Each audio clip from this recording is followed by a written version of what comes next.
Providence and a card from hand. And it looks like, interestingly, not using the Crown of Providence to get rid of the card from Arsenal, particularly with the Tome in hand. So I imagine that might be a strong boost card or something the Dash players wanted to set up here. Yeah, absolutely. Yeah, and just having a quick little peek at the top of the deck there, always nice. Yeah, it's a hard habit to get into when you play a lot of Dash IO, is just constantly remembering just to check the top card, because every point of information matters. You really want to make sure that you're on top of all the game pieces that you can possibly be.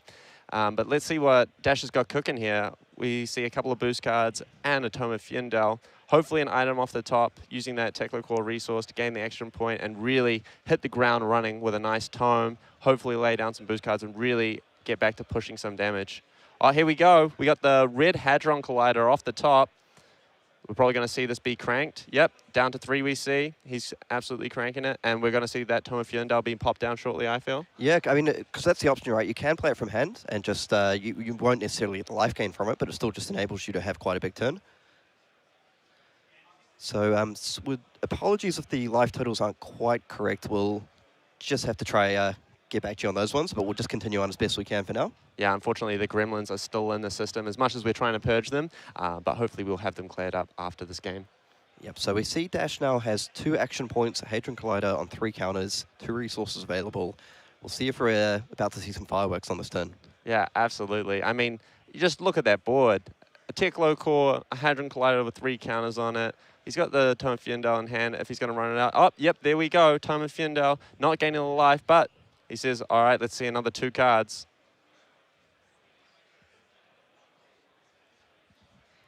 Yep, so it looks like... Yep, just electing to saying, like, look, you know, I don't need to gain that life. I'm just going to straight up damage race you. And I believe I saw a red zipper hit in hand there.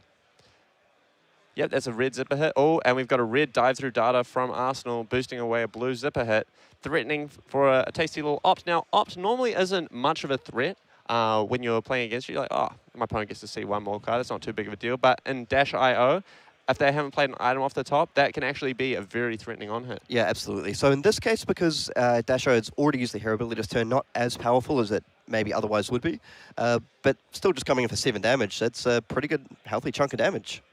Yeah, absolutely. And this does sort of explain why Dash chose to maybe keep that card in Arsenal rather than shipping it away. Yeah, it makes complete sense. You just want to try and push as much efficient damage as you possibly can. Especially with Tome, you're likely to find a resource card to be able to push through the rest of the boost cards in your hand, so completely makes sense. Oh, nice little T-bone red here. Going to steal a piece of equipment because the Lexi player chose to resent, I believe, all Blade Break equipment, so this T-bone is going to grab something. Yep, so we'll see if it's the Hornet Sting here. The Hornet Sting might be the most likely block just to get that one out the way. Potentially get to ping for 1 damage. One really threatening thing, of course, we know in this matchup, if you're a Mechanologist player, is if you start getting multiple T-bones, you're able to take out the New Horizon, which is absolutely huge. Yeah, I mean, sometimes as the Mechanologist player, you'll just see random draws where you just get the natural, like, 2, 3 T-bones, and it just absolutely rips the equipment suite to shreds on Lexi's side. Absolutely. So we'll see. Looks like that was just the Hornet Sting pushed in front there. Oh, now the Lexi player is going to have a quick read of this one. I can't quite see the name of the card. But in any case, it's coming in for 2 damage. But yeah, nice little spicy turn from Dash IO. They still get to end with an Arsenal. They pushed quite a good chunk of damage, really threatening Lexi's life total. We'll see how much that Lexi can come back for here. Yeah, absolutely. So it does look like the Lexi is still probably feeling in a pretty good position here, being able to have the 5-card hand, multiple pieces of equipment still available. One thing I'm going to look for on this turn is for the Dash IO player, just looking at the calculus between keeping that Techno Core for the 2 resources versus cash in for the adaptive plating. I think some of that may come down to the number of on-hits the Lexi presents here. Yeah, absolutely. And also with the configuration of Dash IO's hand, the one risk you run playing Dash IOs, you play a reasonable amount of items in your deck, and when those cards end up in your hand, sometimes you need a way to utilize them. So binning off an early adaptive plating can leave you a bit stuck later down the line. Oh, and I just want to see here, we see another 3 of a kind. Now, that was played from Arsenal, and Quiver of Rustling Leaves has been used, so it should be looking at probably just a 2-arrow turn this turn, I believe. Yeah, it's most likely, unless there's a some shenanigans going on. I believe we're just going to be looking at 2 tasty-looking arrows from Lexi's side. You've got to breathe a sigh of relief from Dash.io's side. When you see the 3 of a kind coming out from Arsenal with no other spice on board, it just lets you know it's like, okay, well, at least the most I'm realistically looking at taking this turn is somewhere in the range of 12 damage. Now, unfortunately for Dash here, I see they do have 2 items in hand, both that boom grenade and the backup protocol. And I believe we see a hamstring shot coming for 5 with Go again here. Yeah, hamstring shot, a little bit annoying for Dash.io, just forcing them to pay an extra resource for whatever they want to do it. But Dash just says, hey, look, I'm happy to take this here. My turn's going to be a little bit more expensive, but hopefully I'll be able to push back enough into you. Yep, and okay, so we see the second Voltaire activation coming in. All right, what's the dealer's choice? It looks like another hamstring shot. Okay. Ooh, okay. Now, this is a spot where you're very happy to have that Tekla core available, I feel. Yeah, absolutely. It effectively pays the tax, right? If you want to take the 6 here from the second hamstring shot, you effectively just didn't take any on-hits here from having that Tekla core in place. Very, very, very nice for Dash here. Yeah, and the life total is actually fairly close at this stage. Yeah, I mean, if Dash gets a good turn off here, if they're able to string together a strong turn, maybe with a cheeky boom grenade off the top. I keep bringing that up. I really want to see it, you know? You get the on hit, you get the extra action point, you get to just send the pistol pew-pewing away. It's absolutely glorious. Yep, and it looks like I believe there's 1 counter on that Symbiosis shot currently. I imagine it would have got 1 from the Tekla core. It may have attacked previously before we caught up, and then the additional counter from the Hadron Collider. So we'll see what turn, like, I can't quite make out the colors, but as long as, I believe that might be a blue backup protocol, potentially. So that's going to set up the pitch very nicely. But between that and the Tekla core, that's 5 resources. More than enough to pay the tax for the hamstring. Yep, absolutely. Yeah, and we're looking like Dash is electing to take the damage here. And it looks like she's going to be swinging for the hills. Okay, now I'm starting to feel that this is one of the absolutely critical turning points in the game. So if you're the Dash.io player here, what are you looking to do? Are you looking to sort of strip cards out of their hand, maybe put them down to a 2 or 3 card hand in this spot? Yeah, I mean, you're really, really praying for it. I mean, 19 is still a healthy life total. You're going to need some to see a good item off the top here if you're really wanting to threaten that. If Lexi has a good grip, they're likely... The one downside of playing something like a Make Acknowledge's hero is that they offer very few ways of forcing interaction from your opponent. Outside of something like Pulse Wave Harpoon, there's very, very few cards that you can play as a Make Acknowledge's outside of like purely threatening their life total to actually strip cards from their hand. Yep, so we're kicking things off. So it looks like that was a blue boom grenade pitched. So a Tome of Fire and Owl has been boosted. We do have the Achilles Accelerator available here to keep the turn going. Yeah, you never... Or potentially an item off the top. Oh, yeah, who knows, who knows. But yeah, you never want to have to boost a Tome of Fiendel as Dash.io. It's such a strong card, but she understands where she needs to be in this matchup, which is, okay, look, I can't afford to block these hamstring shots. I can't afford to just run the risk of just them running me over systematically turn by turn. I just need to boost this away. I don't have time to set up. I just need to go face. And I totally appreciate that. Yep, absolutely. Okay, so we'll see. Lexi just considering maybe I just take the 5 damage here. Oh. It's a boom grenade. It's a blue. Is it red? Blue? No, it's a red boom grenade off the top. Amazing. That is massive, right? That is so huge. So assuming that's a red boom grenade, that's going to be 9 damage coming through. And that absolutely changes the tempo of this game. Yep. Now, this is where we see the pure power of Dash.io. Those cheeky boom grenades really, really putting in the work here. Now, it doesn't really look that unlikely that Dash is going to be able to take a number of cards from Lexi's hand. Yeah, and just like that, Lexi down to 8 life here. And, well, so the action point was refreshed from the cranking the item off the top. Achilles Accelerator is still available. We see 2 counters on the gun here, so that could be sort of a little cheeky extra 2 damage. We see Tekla Foundry Heart used here. A red throttle coming in for 6. Ooh, this is going to come down to the live wire. I like the little play on words there. Yep, red throttle boosted with go again, coming in for 6. If Lexi wants to take this, she's going to be in 2, and 2 is the power of the pistol, which puts her in a very, very nasty spot going forwards. Yep, so one thing I'm going to be looking at here is there is that, so it looks like Pulse Wave, Harpoon, and a backup protocol in hand. Okay, so I'm pretty sure we're just going to see the the harpoon thrown down. I was sort of curious as to whether a little sidestep play of playing out the protocol in order to line up the adaptive plating, but I feel like you probably just want to keep your foot on the gas here. Yeah, absolutely. When you hit a miracle boom grenade off the top like that as Dash.io, you just want to capitalize on it as much as possible. Really, really make sure that the Lexi isn't able to present a big turn out of nowhere. And we see a Pulse Wave Harpoon here. It's only coming in for 2, so if the Lexi is able to reveal 2/3 defenses, it doesn't force blocks here. Sorry, by 2 you mean sort of X is equal to 2? Yeah, exactly, exactly. Now we're seeing a potentially 2-card block here. No, he's just doing just revealing 2 cards, yep. We see a Bolt and Shot and a Heat Seeker from Lexi. Either of them have 2 defense, so Pulse Wave's effect, it does not go through, but it's still threatening 4 damage, and the Lexi's on 5, and those are some numbers. Yep, and I think based on what happens here, very high chance that we see the Achilles Accelerator popped here in order to force some additional interaction. Absolutely. I mean, if Lexi decides that she wants to take this and drop down to 1, they do have a Perch Grapplers, they do have Tunic, but they're still going to be forced to block with 1 card in hand or lose the New Horizon, but that's still effectively losing a card for Lexi. Yep, so it looks like we are going to see the Perch Grapplers used here. Now, I do like this block because this puts the Lexi player down to 3 life.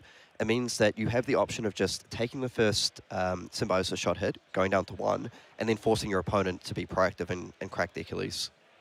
Yep, exactly. You just want to force them into basically going all in as much as you possibly can. So definitely a very reasonable block here from Lexi. Yep, and we see immediately snapped off the Achilles Accelerator for an additional Symbiosis shot. And we do see the New Horizon used to block there. Okay, so going to give up that Arsenal card. Yep, so Lexi's just going to keep the 3 cards in hand. We're probably looking at a blue pitch and the 2 arrows that we saw, the Bolt and Shot and the Heat Seeker. That lines up beautifully with 3 resources, which is probably why the Lexi player's like, look, this is the only way for me to present like a real amount of damage. I just have to lose my Arsenal here. Yep, so it looks like they may have just been considering that block. Okay, so going to change their mind here. Now, bear in mind, Lexi's down to 2 cards in hand, 1 card in Arsenal, and I mean, short of something like a 3 of a kind or some sort of cool Codex play, it might be pretty tricky to threaten lethal here. Yeah, and being on 2, it's a really rough place to be against someone as aggressive as this Dash.io deck. And I just saw a High Octane in hand. Ooh. No counters on the gun, though. No counters on the gun, that is one thing.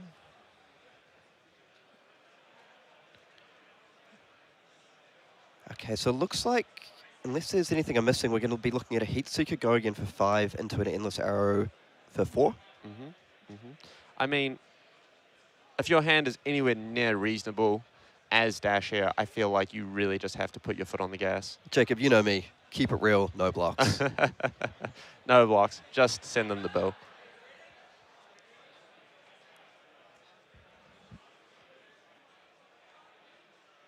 Yeah, Dash just considering their options here, really thinking this through. It is a very, very important turn. You need to make sure that you're really pressuring, really pressuring Lexi here.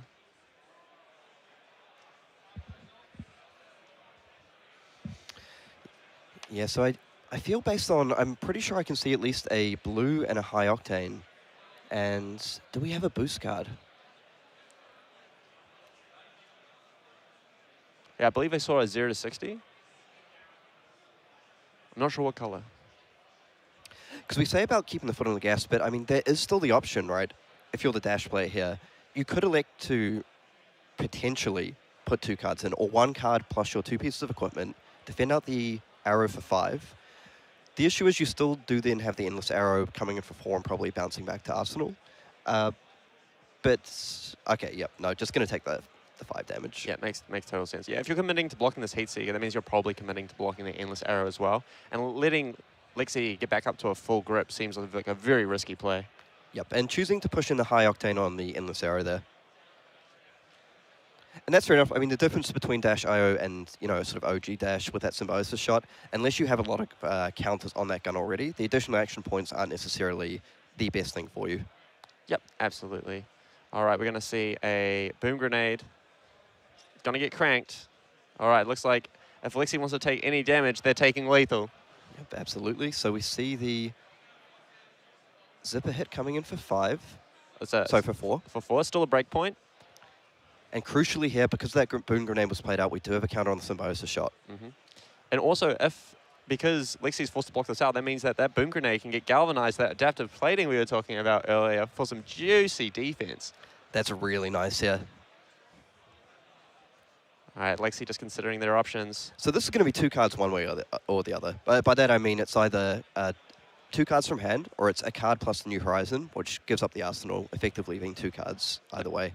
Exactly. And then we have the Symbiosis shot coming for another 2.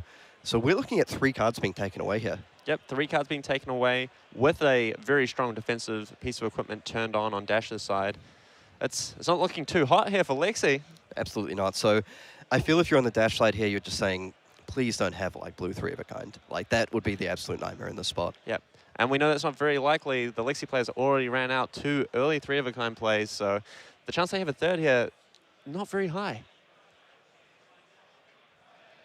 Yeah, Lexi really considering their options here. Really thinking, is there any way that I'm going to be able to pull out a win here? I don't know about you, but I've really been enjoying seeing Dash IO sort of being played to its full potential in a way. Just really, Lexi has been the boogeyman aggro deck of the format for a very long time now. As I mentioned earlier, this is basically her last hurrah going after this tournament. So to see one of the heroes in Bright Lights just saying, I'm just going to straight up race you, very cool. Yeah, absolutely. Like, Lexi doesn't like to block too much. She presents a lot of damage, a lot of on-hit effects.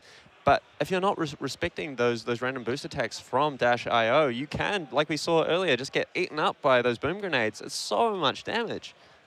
Yep, absolutely. And yeah, we see 2 cards go down the zipper hit, as you predicted, Kieran. And then a cheeky 2 off the Symbiosis. Ooh, and choosing to lose the Bolton shot and the New Horizons. Lexi down to 1 arsenal, 2 cards in hand. Can she pull together a miracle? now I wonder if we might be seeing something like an on-hit arrow here, like a Withering shot perhaps, or a Heat Seeker. Yeah, we see a load, and it appears to be an infecting shot. So coming in for 6. And then here we see that play you mentioned. This is beautiful. Adaptive plating coming in. Looks like it's going to galvanize that boom grenade. And really, it's only looking to strip 1 additional card from Dash here. Okay, interesting. Looking to push the Spark of Genius in front here. I did wonder if that might be kept in order to pitch up something like a boom grenade and crank that out, putting a counter on the gun. But obviously, Sable... Oh, I see a Hadron Collider in hand as well. Yeah.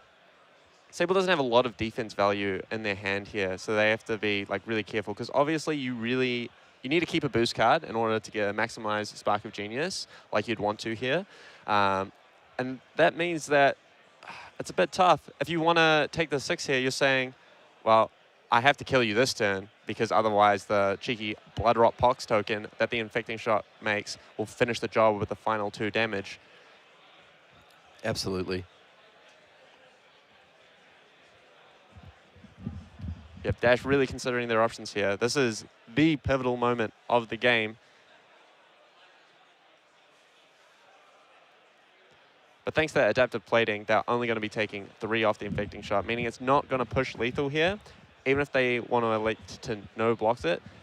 We see just that pivotal piece of equipment really, really doing in the work here to make sure that infecting shot, that 2-card hand, won't present lethal here. Yeah, because I believe that might be one of the considerations going through Sable's mind at the moment here. Like, look, do I just take 3? Take 2 from the Blood Rot Pox. That's fine. I can go down to 3 life. So our life totals are reversed on screen potentially, but the Dash player is on 8 here.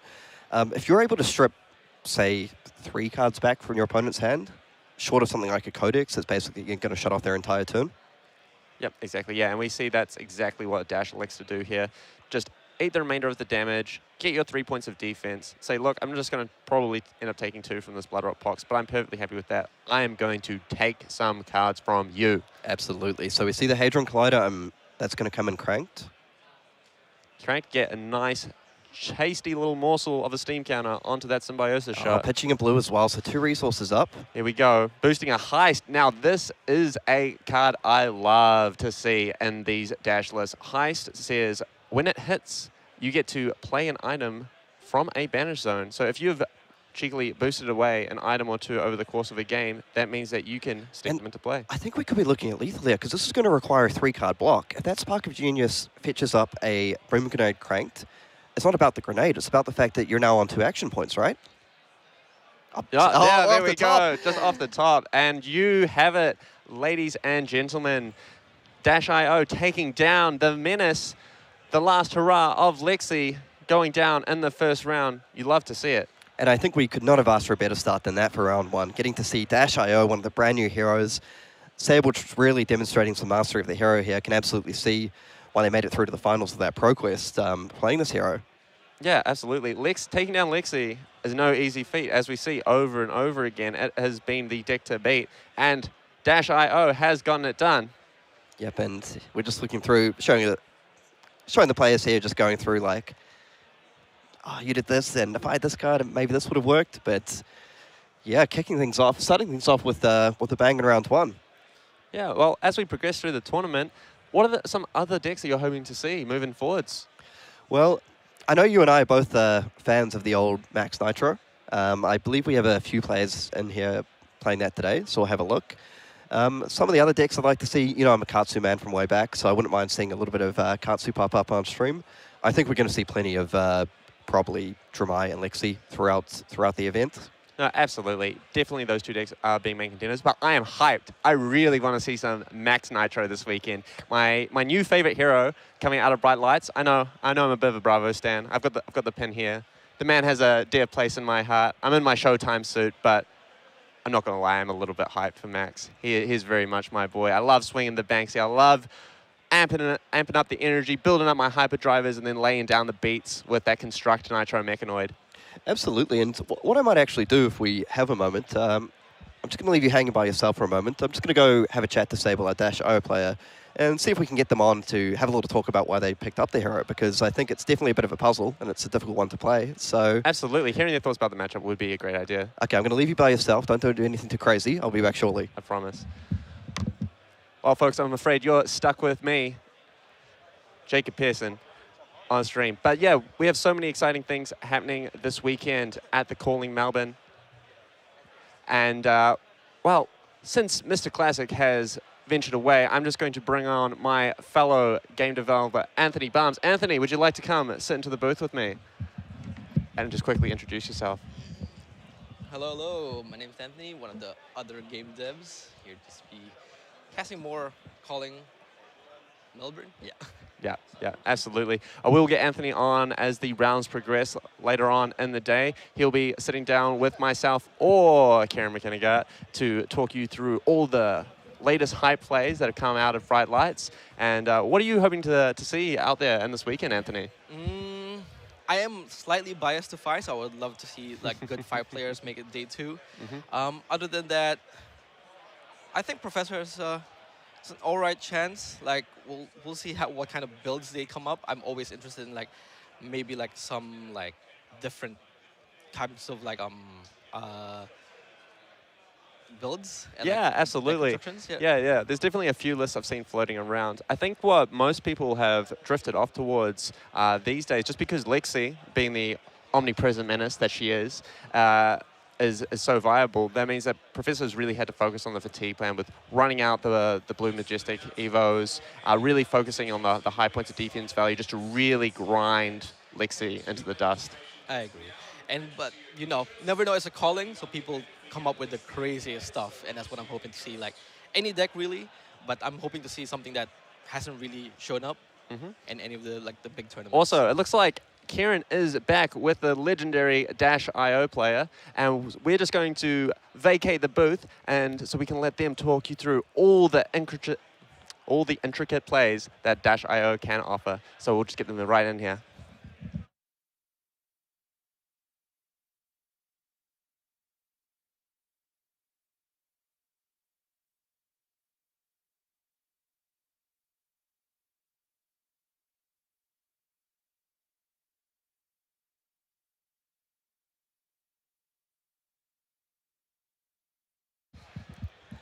Hello, everyone. So I'm here with Sable, and so we just saw you play Dash.io in round 1. And so just to kick things off, I just was wondering, we'll do a little bit of an introduction. So, just wanted to know how you got into Flesh and Blood and how long you've been playing for. Yeah, so I played Flesh and Blood. I did the IRA Welcome decks before Welcome to Wraith came out. Yep. Some players at my local game store got interested in it, and we were like, holy crap, this game's really cool. Yep. And then I got my first box of Welcome to Wraith. I got a Brave Words Braces. Oh, nice, nice. So I started playing Dory, and then it was really fun, but unfortunately COVID happened and I had to stop for a bit. And then I got back in with a crew, and I've been playing like non-stop ever since. Fair enough. So it's fair to say you're one of the OGs playing way back in the Welcome to Wraith days. That's awesome to hear. So I want to just jump straight into talking a little bit about Dash.io. Yeah. So that was one of the new heroes that came out on Bright Lights. And obviously, well, it's one of those decks that is a bit of a puzzle, right? Like you have to hit the right mix between your offensive cards, your items. You're not going to get stuck with sort of a whole bunch of no blocks in hand and everything. I just wanted to ask what prompted you into playing Dash.io? Well, it's actually kind of funny because I was really hoping to be able to skip this set. Okay, okay. I've spent quite a bit of money on Dust Till Dawn because I'm a bit of a Prism main. Fair enough. But I saw Dash's hero ability and I was like, oh, you could play items off the top of your deck. You could see the top card of your deck. Everything about like Dash, and also all the Bright Light heroes in general, I was super excited about. Just oozes like fun, creative, do different things. So that's what initially drew me to Dash.io. And then I sort of started playing around. I was playing like some stupid Nitro Mechanoid deck. Yep. But then I found that, the items are like pretty terrible to draw. Yep. And if you don't boost, then you're not going to see different cards on top of your deck. Yep. And you're going to be more likely to draw items than see them on top of the deck. So I thought, okay, well, we're going to play an aggressive deck now. Yep. And then all of a sudden, oh my gosh, this deck is so strong. Yeah. You could do insane numbers. We saw one of the turning points in that game was when, funnily enough, you had probably exactly what you didn't want to happen. You played a red zip hit and boosted none other than Tome of Fyendal. And one interesting thing we were talking about in this is that with the ability to see the top of your deck and with the ability to use your hero ability, you can kind of get away with maybe playing a couple of generics that you wouldn't otherwise be able to see. But it was fantastic, we thought, because you boosted Tome of Fyendal, they said no blocks straight into the red boom grenade, and that seems to be one of the trademark highlight plays of the deck. Is that fair to say? Yeah. The old boom off the top is probably the most fun and exciting thing to do, but it doesn't happen as often as it seems like it would. Yep. Because whenever you're boosting, you're seeing a random card, whereas usually you want to like set it up. But it's, I don't know, seeing a generic on the top is like you get to see it there, but that means it's there for like the whole turn cycle, and I was sitting there. I was like, trying to keep a poker face. Yep. But I was very lucky because I really didn't want to have to use my Achilles there. Yep. Because I still had one Tome of Fyendal left in deck, and you kind of need to save it to save your ass for one of those. You kind of don't want to remove your safety valve too early, right? Yes. So I just wanted to ask, so do you feel pretty confident playing this deck into heroes like Lexi and Dramai, for example? Because those seem to be two of the real heavy hitters of the format at the moment.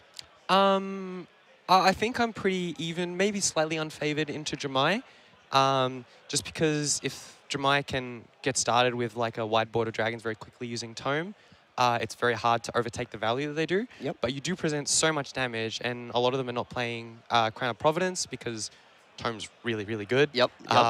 And Tome is often the way they'll win the matchup against you anyway. So they can't always block all your breakpoints to stop those broom grenades from going through. Yep. So it kind of depends on how the game starts and then how it pans out from there on.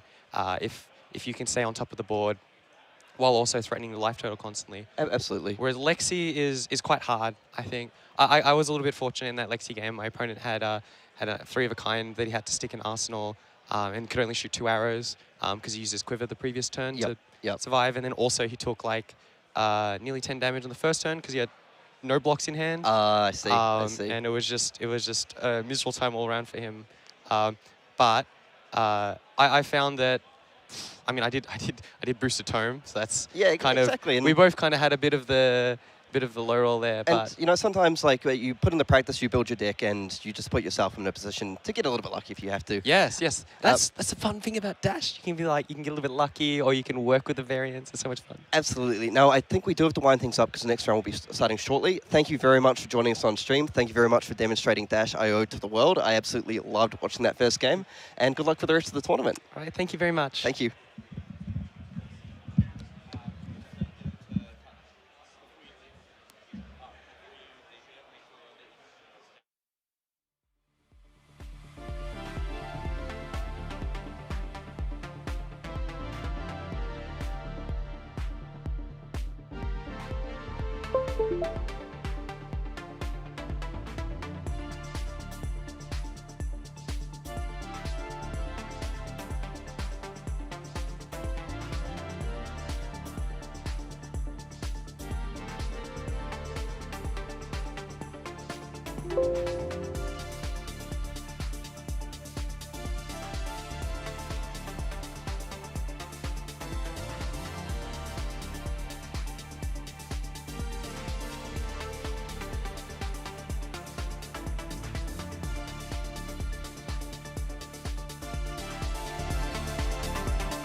Kia ora and welcome back, everyone, to the Calling Melbourne. We got the mischievous meeps out of the system. I think we are all good to go now. I am Kieran McIntyre, aka Mr. Classic. I'm here with Jacob Pitchstack Pearson. We will be your casters for the weekend alongside our fellow dev Anthony Barnes, who will be on next round. And yeah, so we just saw a Dash.io take down the meta boogeyman, Lexi, in round 1. And now I heard we have another spicy matchup lined up for round 2. Yeah, absolutely, Karen. We have my man, the Hype, Max the Hype Nitro, clashing up against another Lexi. Are we going to see another Bright Lights victory over the menace of the format, Karen? How do you feel about the matchup? Well, this is quite interesting because we did manage to get a little sneak peek at the deck list, and this Lexi list is a little non-traditional, you could say, featuring a lot of ice cards and I believe Death Dealer. Now, this is a list that, if I'm not mistaken, I saw out of, there was a list in the Taipei calling where an ice Lexi was something like 7-0 going into the last round of day 1 or going into day 2. So definitely a deck that has some legs, but also something that we probably, a lot of our viewers won't be quite as familiar with seeing the style. So I'm very interested to see how this matchup goes. Now, I know you, Max, is probably your favorite hero out of Bright Lights. How do you feel the sort of Max Lexi matchup traditionally goes? Yeah, sure. I mean, Max is kind of my favorite hero in general now, not just out of Bright Lights. Hey, what's up with that Bravo pen? I know. The man, the myth, the legend, my Showtime suit.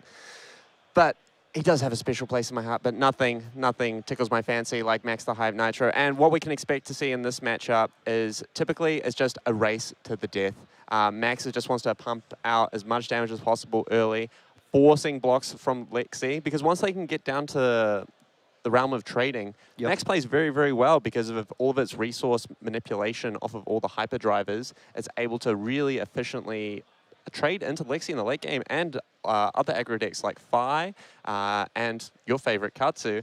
Once you get down to the nitty-gritty with Max, because most of his deck blocks for 3, or in the case of something like Steel Street Tunes with Galvanize, you can really turn those hyperdrivers into extra points of defense value, alongside like we saw last game with the adaptive plating. Getting those cheeky extra points of defense value can be really, really pivotal if you're unable to Mechanoid as Max. But here we go, launching straight into the game. We see that Lexi is going first with that Death Dealer, like you mentioned. Very, very spicy. Nice little Blizzard Bolt in Arsenal to start things off. And I believe that hit is the Mask of Malicious Manifestations, so something a little bit different. Oh, wow. That is some spicy tech. No second Arsenal for Lexi in this game. No New Horizons. So how do you feel about that? I mean, it's definitely a little bit different than what we used to see, but like I mentioned, I feel I saw this deck perform very well over in Taipei. So yeah, I'm just interested to see how it goes. Now, is this a matchup as Max that you're looking to execute sort of the Nitro Mechanoid game plan? Or would you be feeling that it's more just, as you mentioned, sort of pure race and you Mechanoid if you can? Yeah, well, looking at Max's equipment suite, we can see that he's choosing not to play any of the non-Mechanologist equipments, which means that he's committed. He's saying that, look, I want to Mechanoid in this matchup. I want to get down my big beat stick. I want to make sure that I can block efficiently in the mid to late game. I want to make sure that I can really, really get Lexi in the grinder and push through. And 2 things I just want to mention here from this first sequence. 1, a maximum velocity was defended with. That's a bit of power out of the deck. But 2, we still have Blizzard Bolt fused with an Eisenhower Weather Vane. Now, that's a card that I have not seen in Lexi list for a very, very long time. So we will have to see how this plays out. I'm very excited for this matchup. Yeah, it should be really interesting.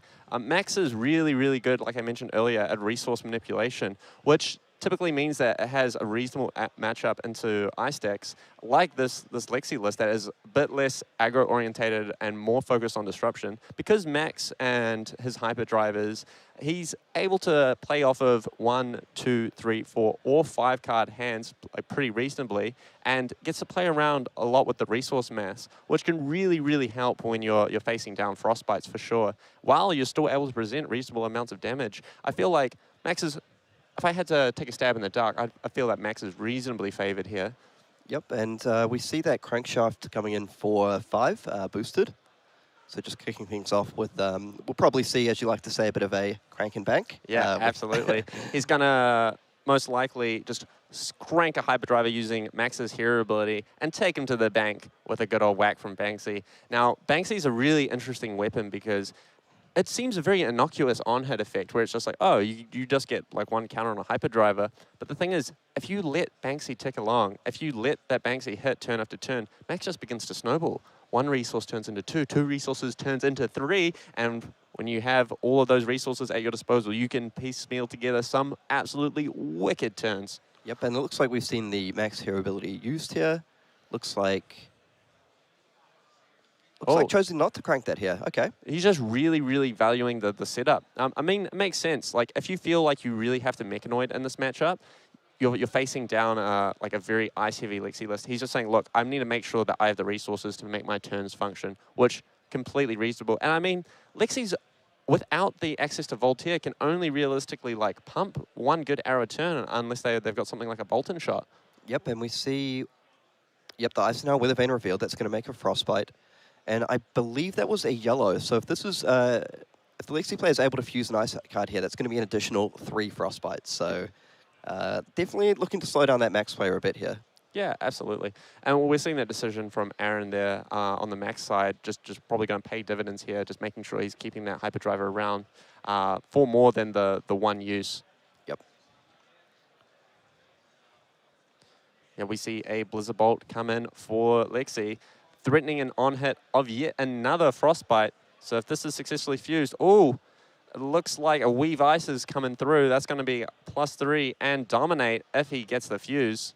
Now, I'm not sure he was able to fuse. There we. Oh, okay, no, another Eisenhower Weather Vane getting fused. That's a lot of Frosties coming in.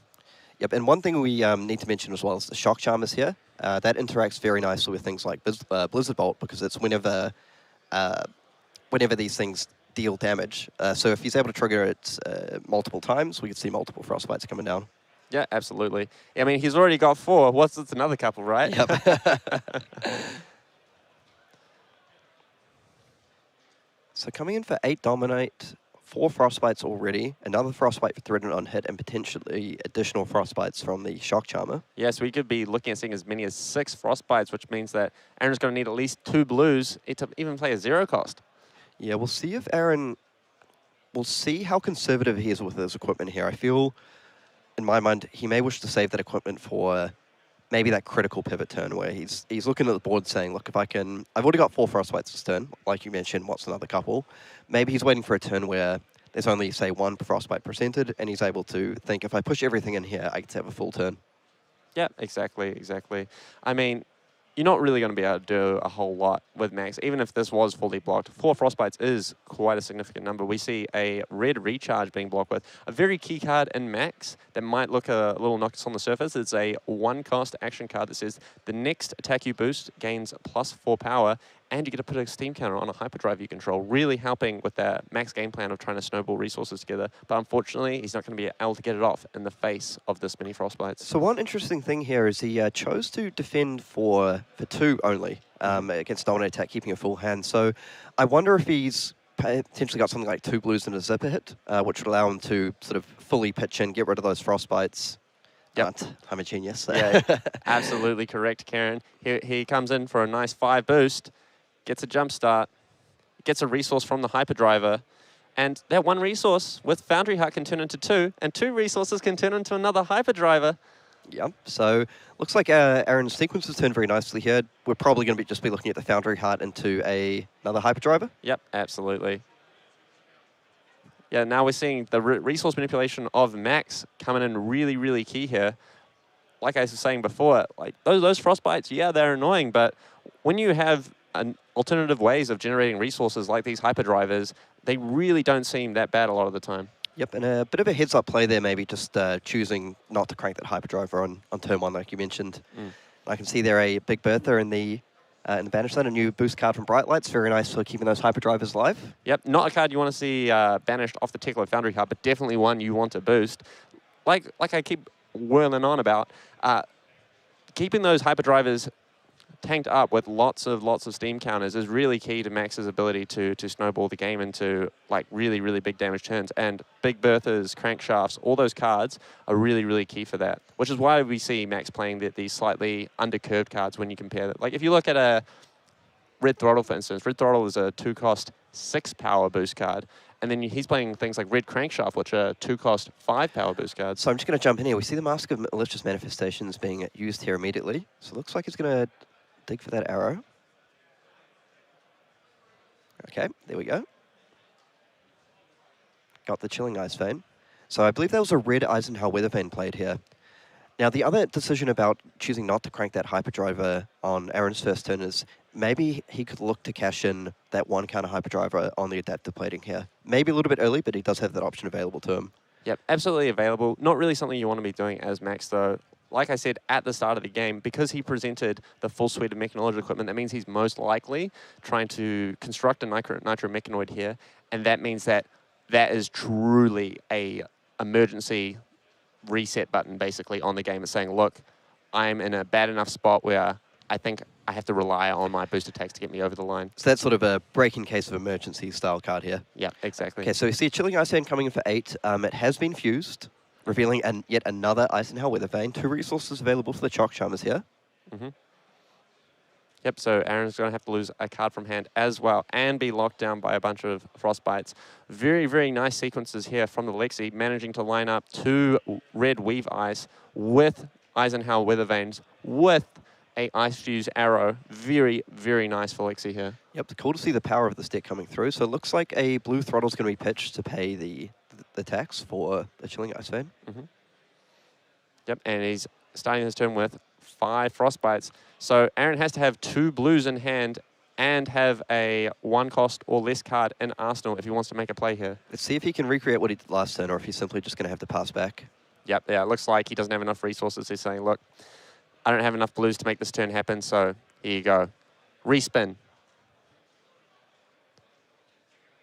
But even with those 2 giant turns from Lexi, it's a close game. Aaron at 28 with still his full suite of equipment, whereas Lexi on 30, but down that Mask of Malicious Manifestations. God, that is an absolute tongue twister. It's a bit of a difficult one, that one. Would you say it's a bit of a malicious word to say?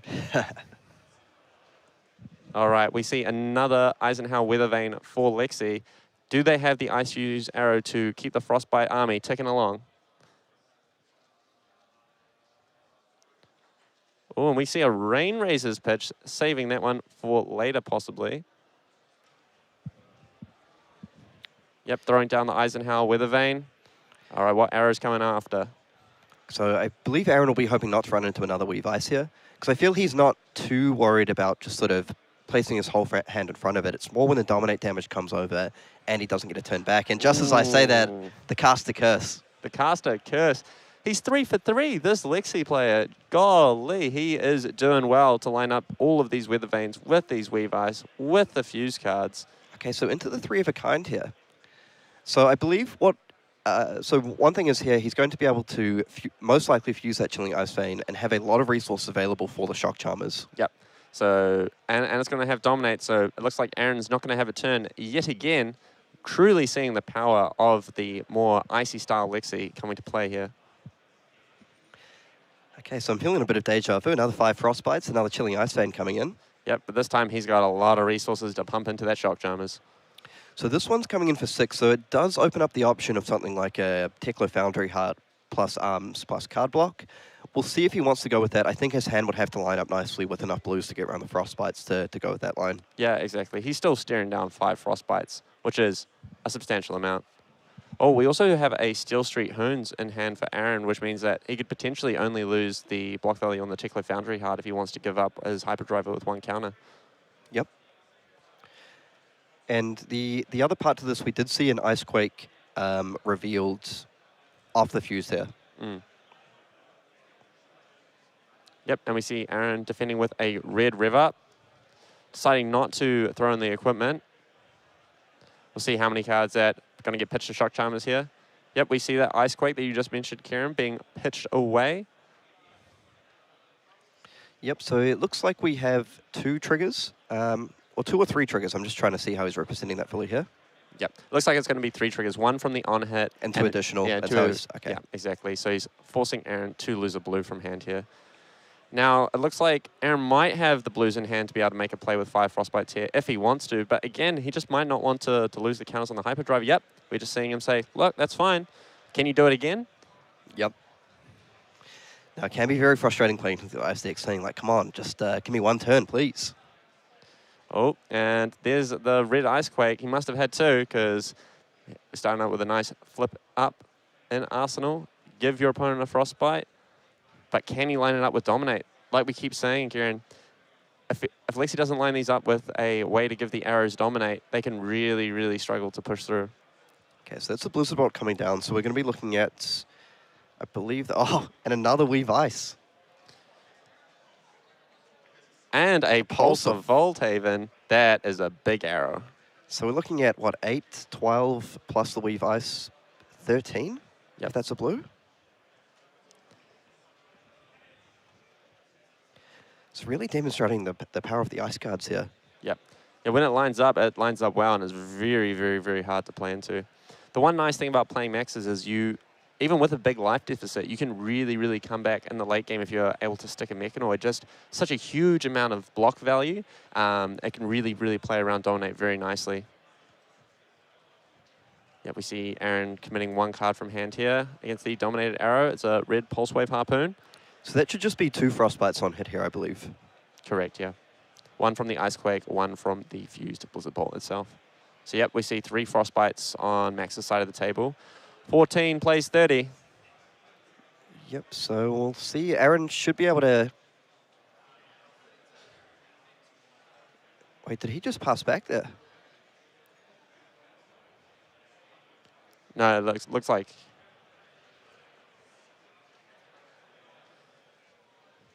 Okay, it's just the player shortcutting a little bit. Yep. So yeah, 3 Frostbites, paying blue for the red 0 to 60, boosting, triggering the 2 hyperdrivers, getting 2 resources back. See how much damage that Aaron can present here and see if he can catch up a little bit. He just really needs Lexi to miss on Weave Ice here.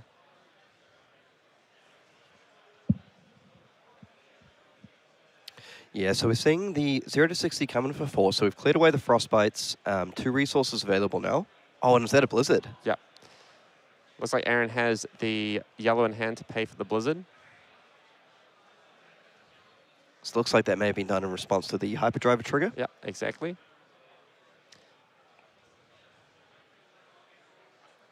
So I feel like between the Teklo Foundry Hearts, the Banksy, Aaron might be able to, kind of put something together here at least. Yep. Yeah, even just presenting an on-hit of Banksy and some chip damage is very, very nice for Aaron here. The Lexi player doesn't really want to block with their arrows here because they need to make sure that they're actually coming through with an arrow. And their pumps don't really defend very well. So Banksy's on-hit might just sneak through here. Yep. No card in Arsenal. The Blizzard was played from there. So I feel, William on Lexi here is probably going to feel pretty comfortable with how this game's going. You've got a big life lead. But like we say, Aaron does have that option available to him. He has kept all of equipment. Has been very disciplined with the equipment so far. So he has up to 2, 4, 7, 8 he can defend with the equips if he really needs to. We do know that adaptating sort of an emergency plan. But yeah, 8 on equipment. He can even block from 4 from hand if he grabs those Steel Street Hones. So he can actually block up to 12 if he needs to. Ugh, but red Eisenhower Weathervane coming down for Lexi with the Blizzard Bolt. That's going to be a lot of Frostbites for Aaron's side. Thankfully, no Dominate this time. Yep, so that's 4 Frostbites plus threatening 1 on hit. Now, it looks like this is only coming through for 5 if that's a red. Now, we have seen a Rain Razor's pitch, so that is, it is in the range.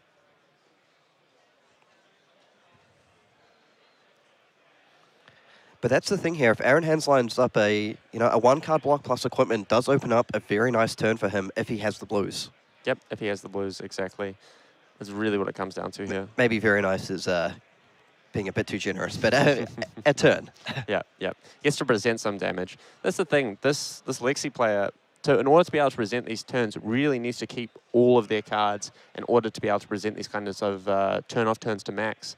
So even if Max is only able to string together these measly 2 chain links, it can still make a big difference.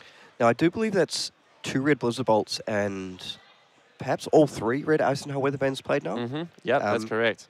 And we have seen a yellow Weathervane, so Aaron may be thinking, have I kind of weathered the storm? Are we going to start to see maybe a couple of turns without some of that frost disruption coming down? Yep. We see Aaron here just say, look, that's fine. I'm happy. I'll block with 2 cards. I'll take another spin at it. Okay, so he has drawn the red Hyperdriver. That's not kind of necessarily ideal here. Actually, if Aaron's plan here is just to block out Mechanoid, drawing the Hyperdriver isn't actually a bad thing. It just means that he doesn't have to boost again. He can just get the third Hyperdriver down, like having a turn of just pitch a card, play a cranked Hyperdriver, swing the Banksy.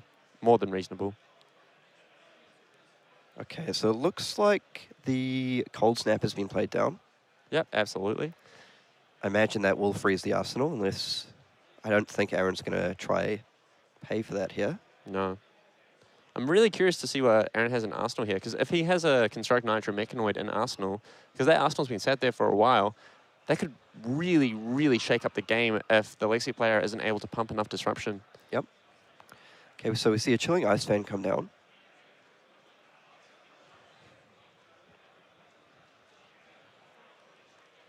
It looks like it is a premeditate. Now, does he have the Weave Ice to give it Dominate? Yeah, without Dominate, this is not too threatening for Max. It looks like it's just coming in for 7. Is it 7 here? Is that a yellow Chilling Ice Fan? I believe so. So he looks like he fused it with the Weave Ice, so maybe looking to set that up for the next turn. Yep, makes total sense. And we see a clean block for 7 here. Max, for the first time in the game, only has 1 Frostbite, but the Lexi has the Rain Razors getting over 4-2. Definitely going to make Max's life a little bit harder. Yeah, we see Aaron just lamenting that a little bit over there. Just saying, oh man, that just really, really puts a dent in my plans. It is a bit of a tough spot. He's wondering whether or not to lose the Hyperdriver.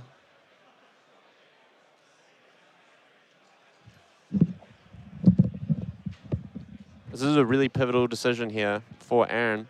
If he decides to keep the Hyperdriver in hand, he's saying, look, I'm just committing to blocking out for the rest of the game. But no, he's like, I need to keep this blue for later. Lexi gets the Ponder token, draws up, and we know that they have access to Dominate on the next turn because they fused that. They revealed the Weave Ice to the fuse? Yeah, exactly, yep. Okay, so it looks like Aaron's just going to pass back again. Yep. Okay, so this is definitely a dangerous turn for Aaron. Yeah, he really does not want to see more pumps in front of this arrow. If it's just an arrow, red arrow coming in after this for 6, you can still reasonably block it out with a card plus Teklo Foundry, Heart, and HyperX. Okay, so Blizzardbolt has been played down. So it looked like the block that Aaron went from the last turn may have been looking towards, like you were saying, just being able to lay out that Hyperdriver. So perhaps we are looking at a Nitro Mechanoid in Arsenal. But yeah, the fact that Aaron pitched it away maybe does point towards more that he does not need that third Hyperdriver because he chose to just pitch it away. That's true. But the other point to that is if he pitches the blue, he gets stuck with it in hand. That's no block. Yeah, exactly. It's a really tough decision either way. Okay, so we see the second 3 of a kind played here. Yep, just getting that fuel for the Shock Charmers. So probably it's going to find the Ice Card to fuse here.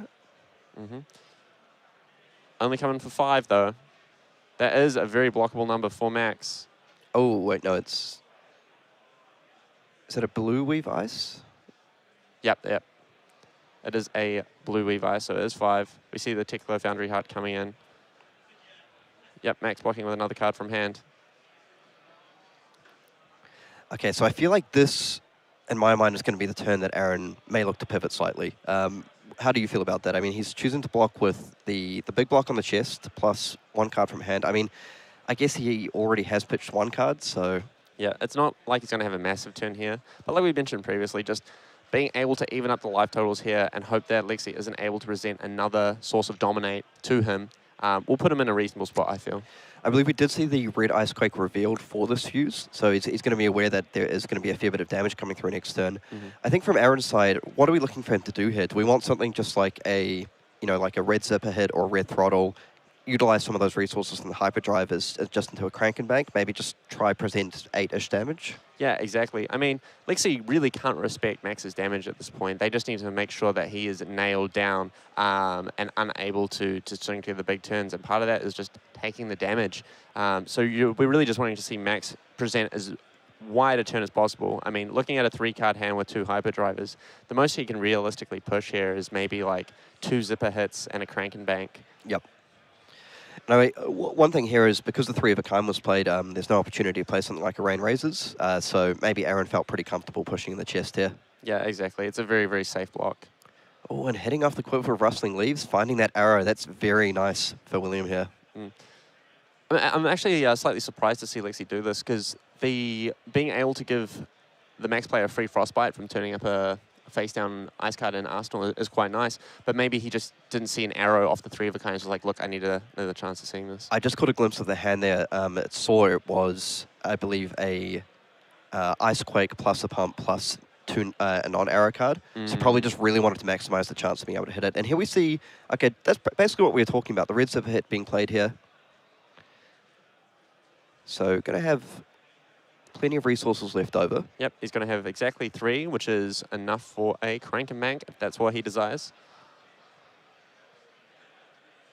Oh, actually, no, it looks like he's played this with no boost, so he's wanting to preserve those hyperdrivers for a following turn. Oh, wait, no, he did boost. I'm just wondering the hyperdrivers haven't been ticked down. He's probably looking to see if his opponent wants to respond with Blizzard. Right, fair enough.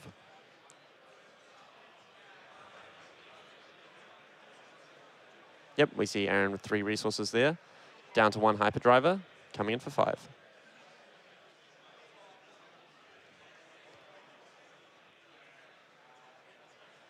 We see the power of Max's resource manipulation coming through here, being able to carry him through the Frostbites, carrying him through very few cards in hand while still presenting some damage, some on-hits. Yep, we see Banksy coming through, gets the counter back on the hyperdriver, still ends with a 2 and a 1. Very nice. Yep. I've yet to see Aaron defend or boost away a single Mechanoid yet. They must be lurking somewhere. Quite possibly. And we do see the Weave Ice, and we do know there's an Icequake coming, so this is going to be a big turn. It's going to be a really big turn. Another Weave coming down. Another Icequake coming down. He's got the Chilling Ice Vein. Let's see if he gets a fuse. He does. Channel Lake Frigid being fused. So I believe that Aaron's staring down 10 Dominate here. Yeah, we couldn't quite catch the colors on that Weave Ice and Chilling, but it's a big number. Yeah, it's a big number. It's a number that Aaron's going to have a tough time blocking. So if I count, he does have 1, 2, 3, 4, potentially up to 7 defense on the equipment here. So I wonder if this is the turn he considers making that sort of emergency cash-in. Yeah. It is awkward if he isn't Mechanoid in Arsenal. Yep, 100%, because you're basically saying, I'm locked out for my Arsenal. I'm not going to be able to play Mechanoid. I think you wait one more turn. If I was Aaron here in the spot, I'd say, look, I'm just going to block with 1 card. I'm going to lose a card to the Chilling. I'm going to have a Frostbite. I'm going to try and have a Crank and Bank turn. And if he manages to dominate 1 more arrow, then that adaptive plating is going to have to be cashed in. Aaron just thinking what to block with here. Trying to really, really maximize what he's got. Yeah, fair enough. It is a very difficult decision.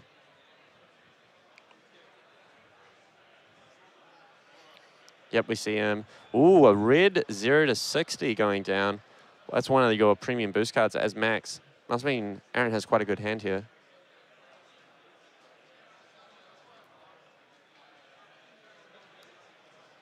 Okay, so that's 2 additional activations. So does he have the blue to pitch away to this here?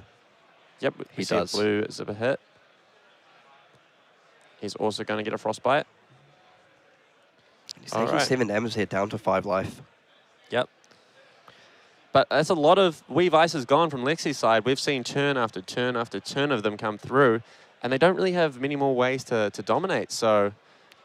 I think what Aaron would love here is for William to sort of miss on one of those arrows. The Mask of Manifestations is gone. That's sort of the bailout card here. Yep, I had to pop that early. Oh, we see a beautifully red throttle coming down, boosting. There's 1 Mechanoid down, coming in for 6. Okay, so it looks like that's going to give him the 2 resources to refresh one of those hyperdrivers. Yep. Or with a Tickler Foundry Heart activation, he does have access to a Crank and Bank. A lot of interesting decisions on Max's part about when it's correct to activate the Tickler Foundry Heart, especially because you need to manage how many Mechanoids are left in your deck, how many cards are left in your deck. Yep, we see him activate the Tickler Foundry Heart, hitting a red Throttle and a blue Big Bertha, going up to 3 resources. So we're most likely going to see a Crank and Bank here from Aaron. So despite being on the back foot for most of this game, Aaron's managed to keep the damage ticking along a little bit here. Yeah, absolutely. Like we were saying, like Max just really, really good at utilizing any number of cards in hand. 1, 2, 3, 4, 5. Doesn't matter to Max. Thanks to the hyperdrivers, you can kind of make anything work. And we just see that turn after turn, even with all this disruption from Lexi. Max still able to present real damage, real on hits. So if William's chosen to go down to 6 here, I believe he's taken the Banksy. Okay, so it looks like he has found the arrow. But this game is still very much close, right? It's there's still a ton of equipment blocks left on Aaron's side. Yep. Still has the emergency adaptive plating if he needs it. Oh no, that is not what you want to see as Aaron. The last red Weave Ice coming through. If he has another pump, that might just be lights out for Aaron here. Yeah, it depends how many, because we do mention, you know, he does have that up to 7 block available on the equipment.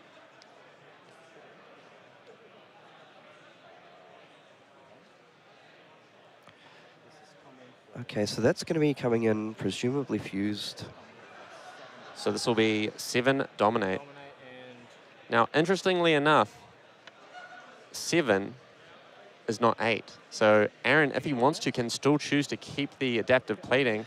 Now, I wonder here if we're looking at maybe a Rain Razors, because one thing I'm curious about is he chose not to play the Ice Nail Weather Vane, which either means like maybe he needed that for his Hughes card. Mm-hmm. So it is possible he just has the Weather Vane plus an arrow, but Aaron's probably lurking in his mind wondering about the possibility of a Rain Razors here. Yeah, unfortunately, Aaron's in a bit of a pickle himself. Playing around Rain Razors here could easily cost you the game. It is a very, very pivotal choice here. Yeah, we see Aaron saying, look, no Mechanoid for me. I'm just going to give this up. He's going to galvanize the hyperdriver, defend it for 6. He's going to leak 1.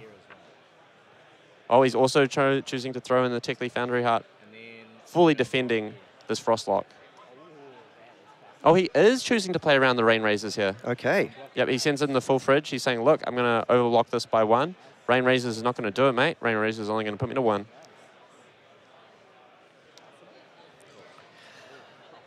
But now, for the first time, we see Max with a 4-card hand, only losing 1 from hand this time. No Frostbites in play. The Lexi's on 6. Yeah, so I think this is going to come down to, is that card an Arsenal of Mechanoid like we thought? And if it's not, and that's a boost card, Aaron could have a very powerful turn here. Yeah, absolutely.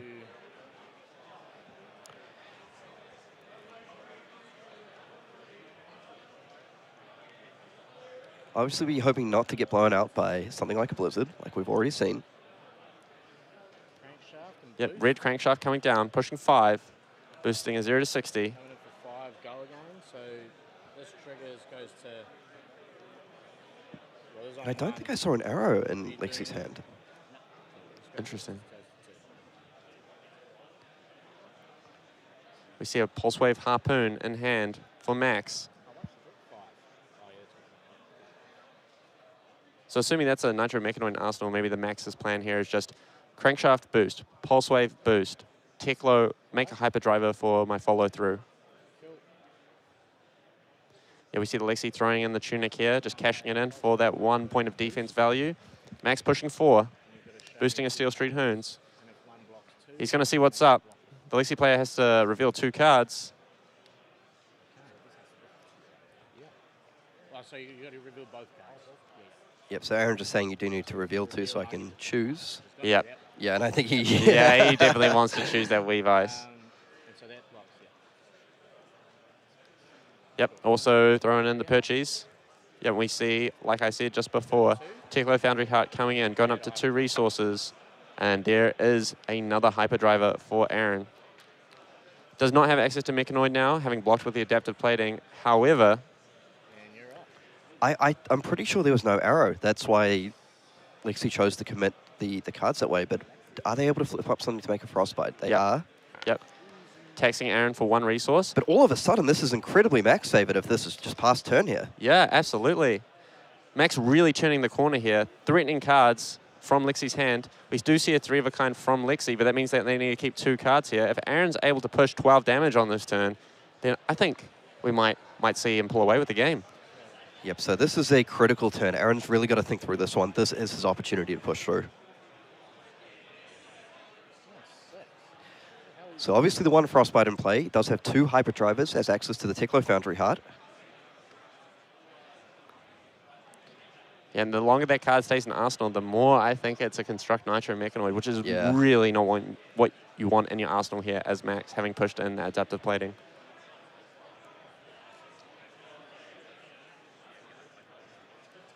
Aaron just really thinking through his turn here, trying to get his sequencing right. Sequencing very important in Max. So what would be sort of your dream turn here if you're on Aaron's side, and well, maybe not your dream turn? What would be just sort of a nice turn you'd like to string together? You really want to see just cheap, efficient boost cards with a Pulse Wave. If you can Pulse Wave, you can make sure that their turn doesn't function. Well, a red Jumpstart's a very nice place to start. Absolutely. Yeah, we see a maximum velocity in the banish pile for Aaron for the boost cost. Coming in for 5. That's most of Lexi's life total. You got to respect this. Yep, we see a Blizzard Bolt defending it.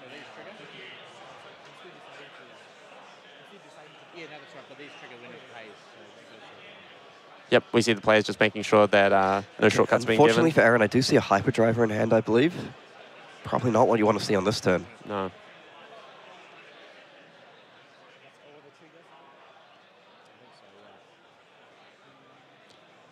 Yep, same block as made. Also putting in a Polar Blast. Fully blocked. I believe he might have a Hyperdriver and a Big Bertha in hand. Is there a way where he's able to generate the resources to get off that plus a weapon swing? I mean, a Big Bertha, if that's a red Big Bertha for 6, that would be incredible here. Yep, he's just saying, look, I'm not going to boost. I'm just going to whack you for 6. Now that's exactly what he wants, right? William is not going to be able to keep both cards here. No, exactly. I mean, you can block with 1 card, for sure. But that does drop you down to 3, and just kind of leave that 3 of a kind stranded in your hand. Yeah, exactly. To be honest, as Lexi might even just consider blocking with it here. Yeah, I think you're probably looking at doing that here, blocking for 5, keeping yourself on 5 life. Yep. At least your opponent's down to 1 Hyperdriver now. Yep. Also, Max is looking a little bit low on cards. He's had to play tit for tat a lot of this game, so if Lexi is able to string together some good blocking turns, and if that is in fact Construct Nitro Mechanoid in Arsenal, and that means that Max is not able to push much above 12 on a turn-to-turn basis with no Arsenal. Yeah, those 2 blocks, okay. Oh, leaking 2 here for Lexi. That is not good. And this time he's got no tax, no Hyperdriver in hand. Only 1 Hyperdriver in play, but if he gets a good hand here, it could be lights out.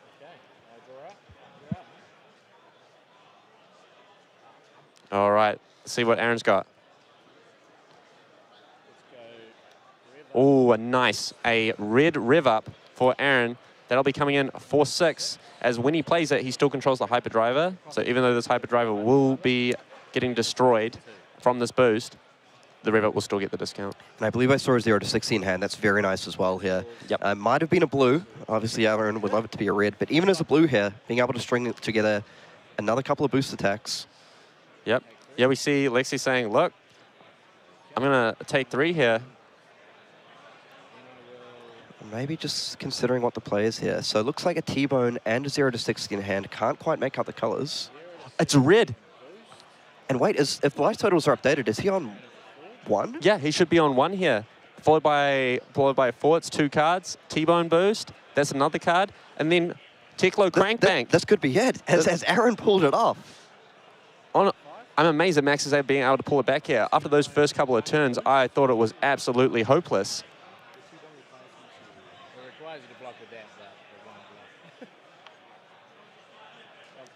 Okay, and I think he has enough with the Teklo Foundry Heart. That would be enough for the Crank Bank. Yep, it goes to 3 resources, crank a Hyperdriver, send him to the bank, And the first asking pass for the comes bill. in. Oh, and you can see the relief on Aaron's face there. Oh, man, you could see him absolutely sweating bullets.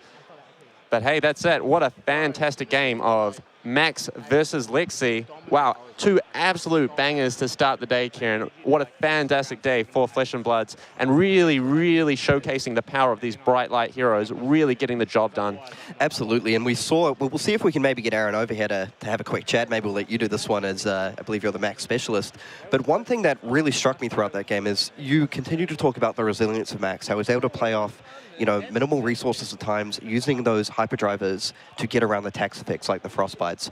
And I think we really saw that shine in that game. He was under the pump for multiple turns. He had 5 frostbites.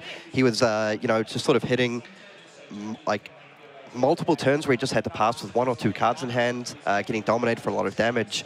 But to me, he was just very patient on that equipment. He held it to sort of the absolute last turn possible and was then able to just pivot enough to get there. Yeah, absolutely. Beautiful, beautiful Max gameplay from Aaron, really understanding the nuances of the deck, knowing when to push, when to give, when to take.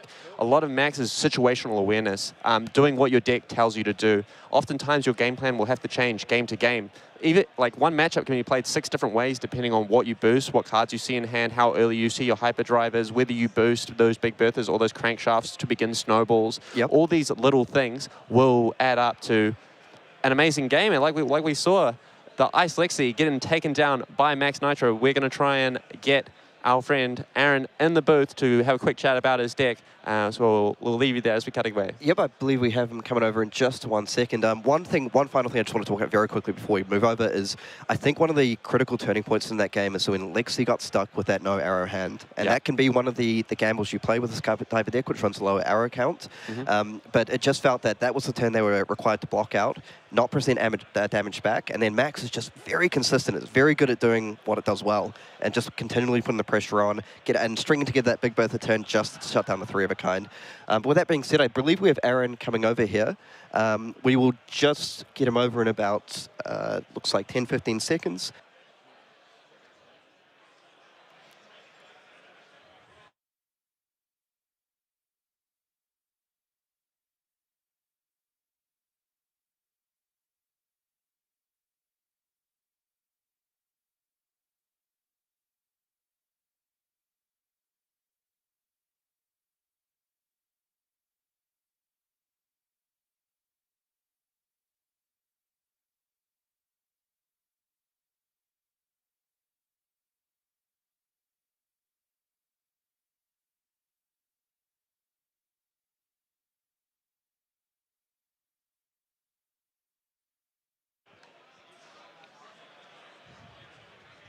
All right, viewers at home, we are back. I am joined with me in the booth by our round 2 winner, Aaron Curtis, piloting Max, the Hype Nitro. Really, really good game that you presented there, Aaron. What a game. I was sweating bullets for you that entire game. When you saw all those weave ice, after those weave ice push through with Dominate, giving you all those tax effects, but where there's a will, there's a way. Oh, now, tell us a little bit of why you decided to bring Max to this event and how you're feeling about your choice for the day. Yeah, a friend of mine, Amos, I'll give credit to him. He's been on the Mechanoid train for about 10 months. When it came out, he was real hyped about it, keyword hyped. He every single time that he got it out, he just whacks the shit out of me. Oh, sorry, whacks the crap out of me. So once this kind of hype Nitro came out, I was like, you know how you can do that? Well, we might be able to do it a little bit more consistently. So that didn't happen today. I Arsenal the mech turn 1, and I was like, I am ready.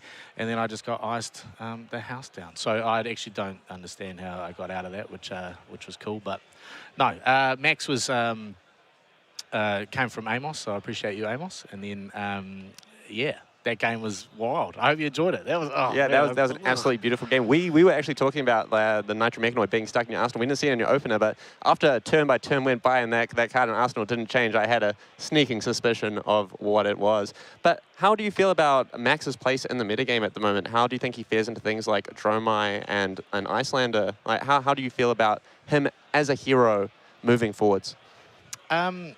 He's just got a lot of a lot of game plans just revolve around how your deck runs rather than how the other person's deck runs. Like into Dromai, I mean, you got a lot. I mean, I don't know how many poppers you saw in there, but there's a lot of like 6-card boosts now, which I was like, oh, they're just going to go all in because everyone seems to be playing Dromai. And now that I think about it, actually, there's a lot of poppers in Max. Like, I saw that you were running Gas Guzzlers in your list. You got the Gas Guzzlers, Big Berthas, Red Rev Up, Maximum Velocity. Like, you've got it all, really. Yeah, just kind of trying to mitigate that, you know, the Dragon Train as much as possible. But, yeah, it's just a deck that kind of, I mean, if you remember old school Dash when, like, someone just boosted the house down, and you're like, oh, I can't do anything about it. You don't have the pounder side, but you do have kind of those big 6-power punch in the face. And the hyperdrivers definitely kind of make up for that pounder a little bit. Yeah, absolutely. Yeah. Now, if anyone in the audience was wanting to pick up Max, do you have any advice for them, for the viewers at home?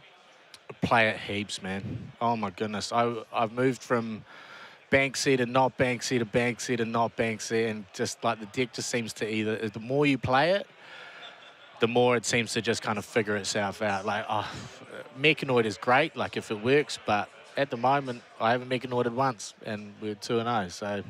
Must be doing something right. Yeah, I hope so. It's just a little game. Do you remember the old Robos, like that would just... They would just do boxes, this. the battling they would do this, boxes, and then one of us would just like that. So hopefully we can continue to battle bot my way through. Well, what are you hoping to play against next round, Aaron? Like, what do you think your good matchups are on? Man, just give me a Bravo, man. I feel real bad for Bravo. And then I'll probably lose to a Bravo. But, oh, yeah, I do. I love Bravo as well. So it's a great matchup to kind of... Oh, I mean, me too, mate. Yeah, I got the Showtime suit rocking. I got the pin. You got the pin. Yeah, absolutely. yeah, exactly. Well, thanks for your time, Aaron. I really appreciate you coming on, just telling us a little bit about Max, and good luck for the rest of the tournament. Hopefully, we'll see you in the top 8, rocking one of the new heroes from Bright Lights. That'd be cool. Thanks, team. Awesome. Enjoy.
children of Ymir. Did you hear that? Hear that? We all fall. When the river becomes the sea.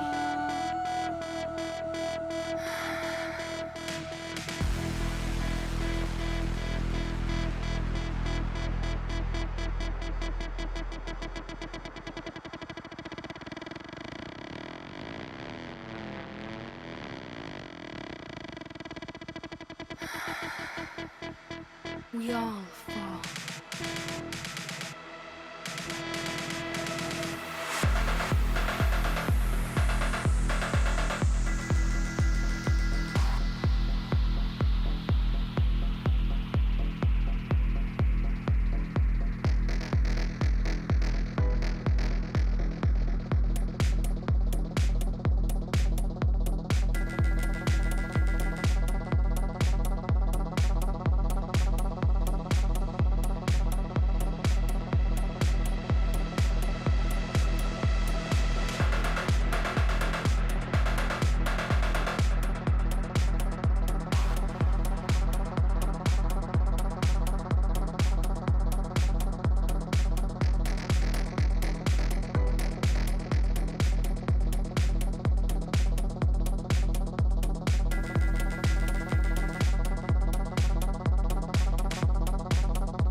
All right, hello and welcome back, ladies and gentlemen. Round 3 of the Calling Melbourne. It's showtime here today for round 3. We have the man, the myth, the legend, Bravo. Oh, let's see if I can get my hand to the right pin area here.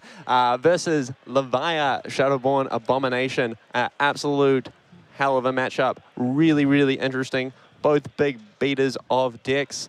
Some interesting choices from both sides. We'll see how it plays out. How do you feel about the matchup, Anthony? I think it's going to be very good. I think Bravo is just the usual style of blocking out and see if there's any pivot turns. Levi, depending on how many power cards you draw, the usual like Blood Rush, Art of War, and so forth, plus a little bit of like spice that we saw. And I think it's going to be, very, very, very good. A whole lot of like setups and seeing like, you know, trying to find the weak turns that each player is going to be having. Yeah, absolutely. I think that's definitely right, Anthony. It's all going to be about capitalizing on tempo when it comes to the matchup. And when your opponent has a weak turn, you got to really make sure that you're there punishing them for their mistake. Now, do you think this is a matchup that Levia is going to want to reliably try to transform in, or do you think it's more going to be a backup plan for them? I think it's more of a backup plan. I think Levia at this against Bravo or against Guardians in general is just going to go hard and fast and try to see like how low they can get the other player how low they can get so that you can just punish them when they even try to attack you back. Yeah, absolutely. I totally understand that. A lot of that to do is just with Bravo having a lot of devastating crush effects. Like we're talking crippling crush, starstruck. We're talking even things like chokeslam can be annoying for Levia on blood rush turns and things like that, depending on how the Levia has constructed their deck. Definitely a very, very interesting matchup. The longer you leave Bravo as Levia, the more time they're going to have to find these kinds of crush effects to perhaps turn off your blood debt, force a transformation through, and then you're really, really on a clock. Yeah, I definitely agree with that one. Like also managing the 6 power on the Levia side and the graveyard is very, very important. You don't want to just have a lot of like the non-6 power cards in your graveyard because if you miss, you're probably going to be very behind, and then that's when you lose tempo. Yeah, that's when you lose tempo. That's when Bravo can really afford to easily come in with those big, big crush attacks. Like even something like a Pulverize. Quite a few decks are easily able to play around Pulverize. Levia is not one of those decks.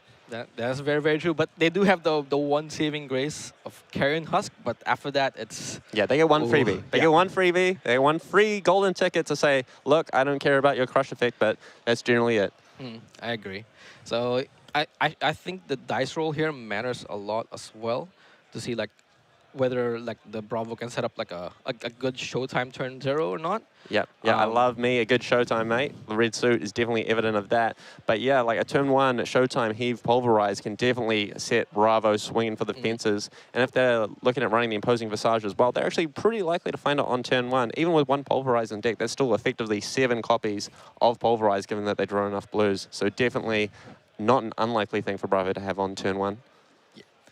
So now I'm actually just wondering what the equipment suite will look like, because I've seen like Levia has the new head, Spoiled Skull, which you can use to get back power cards from your banish zone. I want to see if he's actually willing to bring that in against Bravo or just do the standard. Yeah, I think he'll probably opt for a more standard strategy just because you want to make sure that you can block the smaller crush effects. Like having 2 defense on your helm and 2 defense on your legs means that you can stop something like a Starstruck with 1 card, which it can be pretty pivotal in the matchup.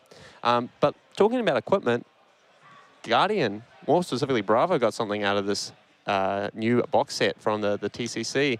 Civic Steps and Temper 2 equipment. That does give your opponent a quicken token every time you block with it, so it's not completely busted.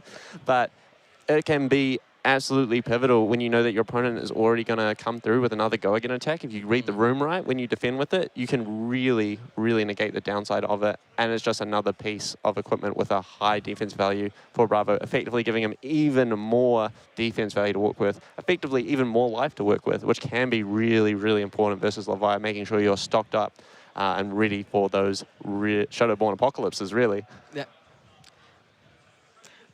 that is true.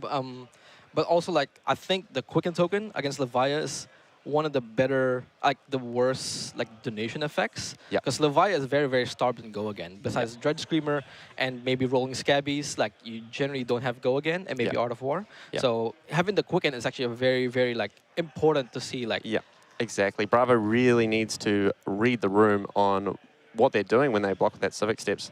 Like, if Leviah rolls a 6 on the Scabbies, maybe he's just like, look, you've got enough action points anyway, I'm just going to send it in. That's true. That is true. But you never know until you roll the dice. Exactly. All right, looks like we're just about to get kicked off here. Ooh, man, I am absolutely thrumming. Bravo, 2 cards face down. Do we think we're going to see a Titan's Fist and maybe some kind of shield? I think so. I think it's going to be the... It makes sense. It gives you an extra, like, 3 life, which is pretty relevant if you're planning to bring them all the way to the, like, very late game. So I think it's going to be a good choice, and weapon still attacks for 4, good enough. Oh, interesting. We see Bravo submitting a Iron Rot Legs here. No Civic Steps in sight. He says, the risk is too high for me. I just want to play clean, play tight. Oh, it looks like he was just baiting. Maybe it's a Seismic Surge token. It is Anathos Bravo's presenting. He's bringing the big hammer. I like the strategy of just putting the Seismic Surge face down, same color as the equipment. Yep. Anathos, yeah, I think it's still good. Pushes for, like, 4 damage minimum. And with the 2-card hand, it's still 6 with Surge, which is pretty good. Yeah, exactly. Really, really good at grinding Leviah down. We see a dominated buckling blow to start things off. 8 crush puts a -1 counter on a defensive equipment. Very, very nasty here for Leviah.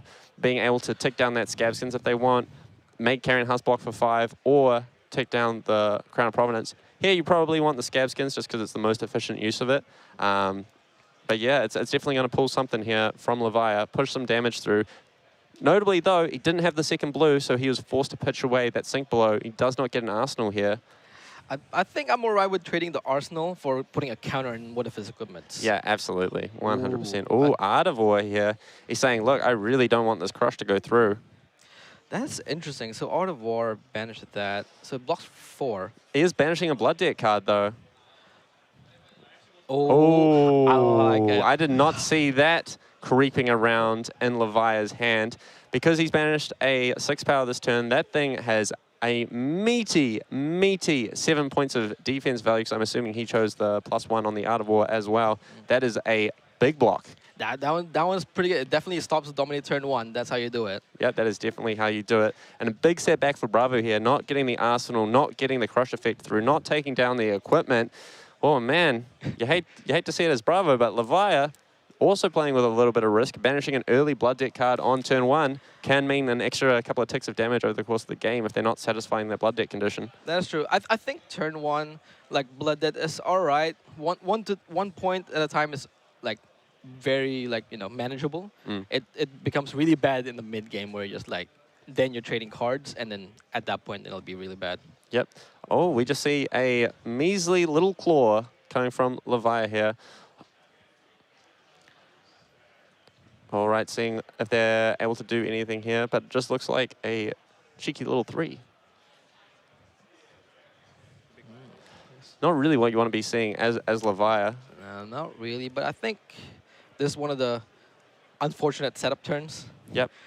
He's also filled his graveyard with non-6s, because that blue card in Leviah's graveyard only gets the buff if a card has been, a card with 6 or more power has been banished this turn. So when you're banishing it, you're using Dread Screamers or whatnot, you're not getting the 6 power trigger. Yeah, that is very, very Yep, true. and we see Leviah just take the 1 here after just pitching for a Mandible Claw, just trying to set up for a bigger turn follow through. Let's see if Bravo's ready to punish. Okay, We see another Dominate. And a Mangle this time. But I mean, unfortunately, he didn't get the Buckling Blow. If he got the Buckling Blow through first, put the counter on the Scabskin, and then threatened the Mangle, now that would have been sickening. That would have been so scary. But it looks like he's just coming in for 8 Dominate here, just pressuring Leviah's life total, saying, look, I just need to kind of chip you down, just make sure that you don't have all the time in the world that you want to set up these monstrous turns. But we'll see what Leviah's response is here. Yeah, exactly. And like taking 8 damage there is pretty massive. So like keeping Leviah off 4 cards, it can also be very, very beneficial if you know that, you know, they need to hit. Yeah, their ceiling is just taken down a notch, right? Like, if you think of it in terms of like a Scabby's roll, it means that if they're a bit more incentivized to roll it, maybe they can push through a ton of damage on a 4-5 or a 6, and maybe just eliminating that possibility from the equation. Yeah, I agree. Now we'll see what's in the arsenal. What is he planning to do? Oh, yeah, we see a cheeky Dread Screamer come Yeah. out. Very, very good card. Pretty much a staple in Levia. Just gives you the natural go again most Yep, of the 2 time. for 6 with go again. A really, really good rate. Of course, having to banish the only 3 cards in the graveyard, one of them being a 6 power, satisfies the condition, gets go again. Blood that's also turned off is quite relevant. Doesn't have to worry about too much this turn. We'll see if Bravo's willing to play more defensively here. How do you feel like you want to be playing this position as Bravo?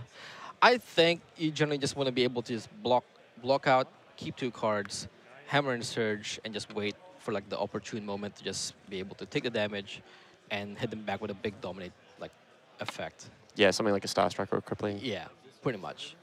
Yeah, we see an Unmovable come out from the Bravo player, tanking, blocking up 5, still taking the 1 damage.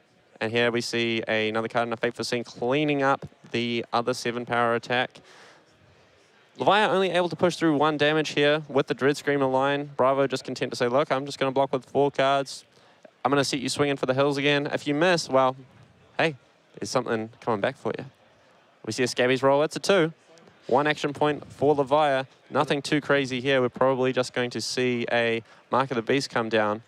2 for 6, banishes itself, satisfies blood debt, keeps Levia ticking along for 1 more turn. Yeah, it's actually very, very like fortunate for Alexander since he actually only has 2 cards in his graveyard. So most of his blood debt cards he can't play because he needs 3 cards in his graveyard. So if he didn't have Mark of the Beast here, he'd be taking like 3 blood debt damage. Yeah, exactly. And That's a wouldn't be able really to much. interesting thing about this matchup is like Bravo is really content just to block it with 4 cards. And if Bravo's not attacking Levia back, Levia actually can sometimes struggle to put those 6 powers in a graveyard to be able to fuel these big turns. I agree. Like it's very, very important that you have at least like 3 to 4 cards in your graveyard at a time, and hopefully be able to like just churn out the blood debt slowly. And yep. Bravo just checking his sideboard here just to make sure that he knows what's going on in his deck as he decides how he wants to defend this Mark of the Beast.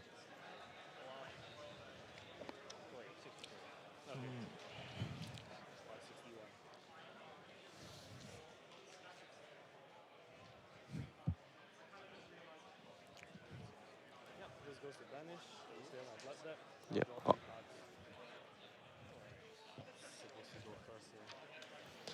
All right, let's see what Bravo's got here. Just cheeky hammer, Cheeky hammer for 4. good enough.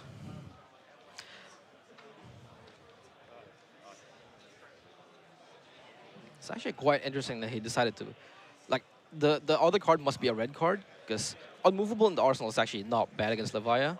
So I'm not quite sure what the other card would have been. Yeah, based on how Bravo defended out there, I think it's pretty likely that he's just going, look, I'm going to hammer for 4. I'm going to Arsenal either a defense reaction or a big beat stick, and we're just going to play the same old waiting game. Tick, tock, tick, tock. Just waiting for Levia to maybe just do another one of the same. If he struggles to find more action points, he's only going to be able to present 6, 7 damage. And then Bravo's like, well, it's time. Yep, we see it happen again. Shadow discarding a Mark of the Beast. It banishes itself. Looks for another blooded card. One will he choose? Maybe a Tome of Torment if he has one. Maybe a Howl, something along those lines. He's already satisfied the blood debt condition, banishing the Mark of the Beast, so he's free to get whatever he wants here. Some must be a one-off. Oh, Deep-Rooted Evil, there we go. Yep, very, very solid choice here for Levia. Just a 3 for 6. If you've banished a 6 power, you just get to play it from your banner zone. Yeah, I think it's like one of the key cards against people who like to block because it's a repeatable, pretty much a repeatable 6 power. Yeah, exactly. If you pitch, play a Dread Screamer, you banish a 6. All right, I've got this Deep-Rooted in my banner zone. I'm just going to whack him with it. Yeah. Plays a very similar role here as Howl from Beyond. It's also very good because it refuels the graveyard, which is very, very important in Levia. Yep, we see Bravo defending with a Spinal Crush and another card, just fully blocking this up, preserving that life lead. And 2 cards left in hand. There's either a Hammer or perhaps an undominated Stinker coming Levia's way. I feel like it's gonna be. Well, I guess we'll see.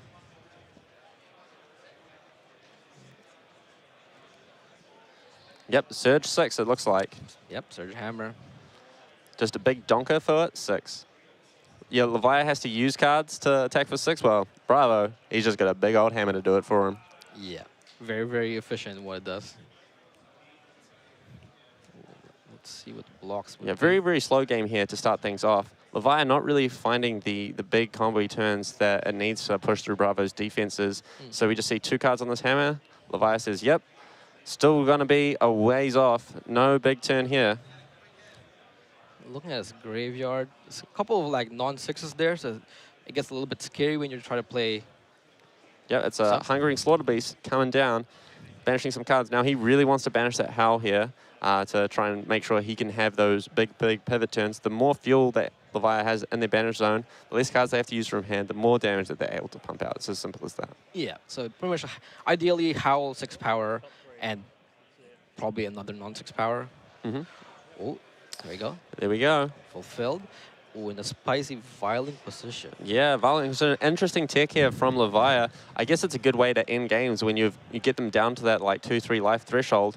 Maybe you don't have the Reckless win, but you've got your Violent Inquisition just to push that last 1 point of unpreventable damage. Yeah, it's strangely, it's even better against Guardians because most of their decks is just blue, so you're bound to hit something. Yep, exactly.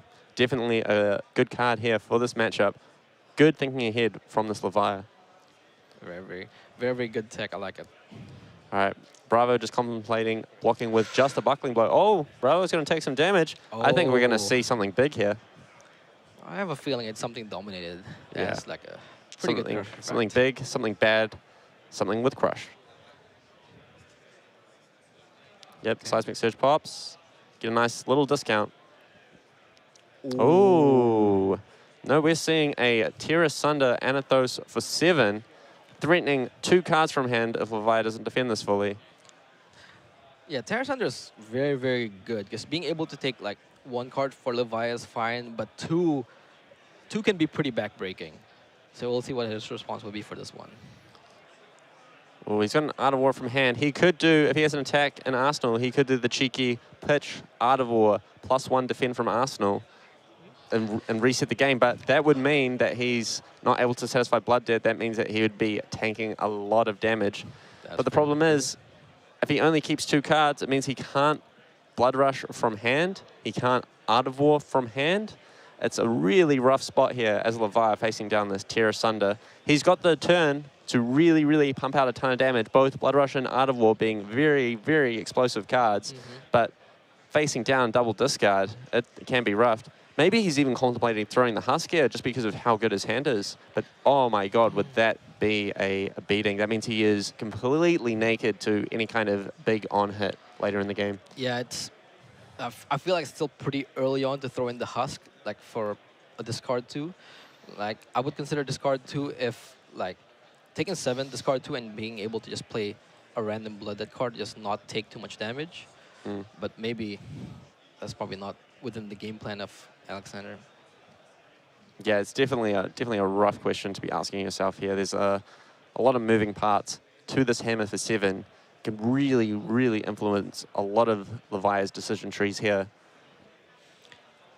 This is actually probably one of the other like decision points for using Anathos instead of Titan's Fist and Shield, because yeah, you just get 1 more on hit, right? Yep, exactly. Tear Asunder for 5 with Titan's Fist is all right, but Levi is chock full of like blocks and 3 blocks, so it's not armor block and 3 blocks, so it's not really going to work out well.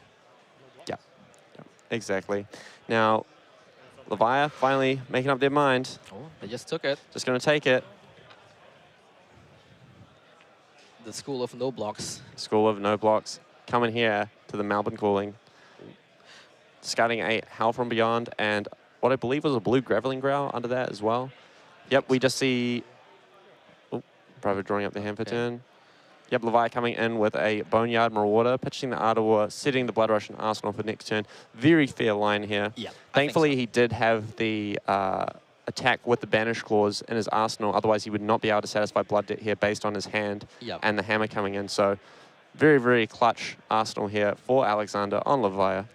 It's actually very, very tense right now. Ooh. Okay. All right, we got it. Last card. Nice. Nice Howl set up in the Banish. Man, Alexander with a stacked Banish pile, Deep-Rooted Evil, and 2 red Howls, I believe. That's a lot of power sitting in that Banish zone. Yeah. Now's the turn that, you know, Bravo needs to like get cards of their hand. Yeah, but that Carrion Husk does a really good job at stopping that. That's true. Yep, he's got the Blood Rush in Arsenal. If he can piece together some resource cards in hand and really, really pop off, we could see this life total shift dramatically this turn.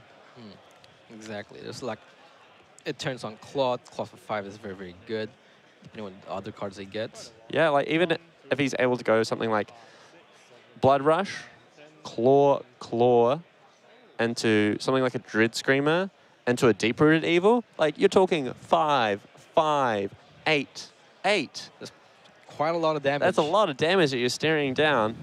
And if he manages to find even more resources or another Blood Rush Bellow, wow. Blood Rush Bellow, Art of War, you know, like, I wouldn't hate any of those cards. No, exactly. Yeah, Bravo just choosing to sink this, eat the remainder, hopefully coming back at the Levia with a serious on-hit. Something like a Spinal Crush here would do a number on Levia. There you go. Oh. No Crush card, but it is a Rouse the Ancient, revealing a Macho Grande and a Debilitate. So it looks like we're going to see a Rouse for 7 into Token Hammer 6. Yeah.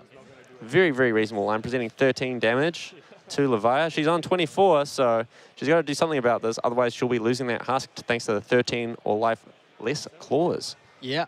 Very, very important that you don't want to go through that thing, like transform really quickly.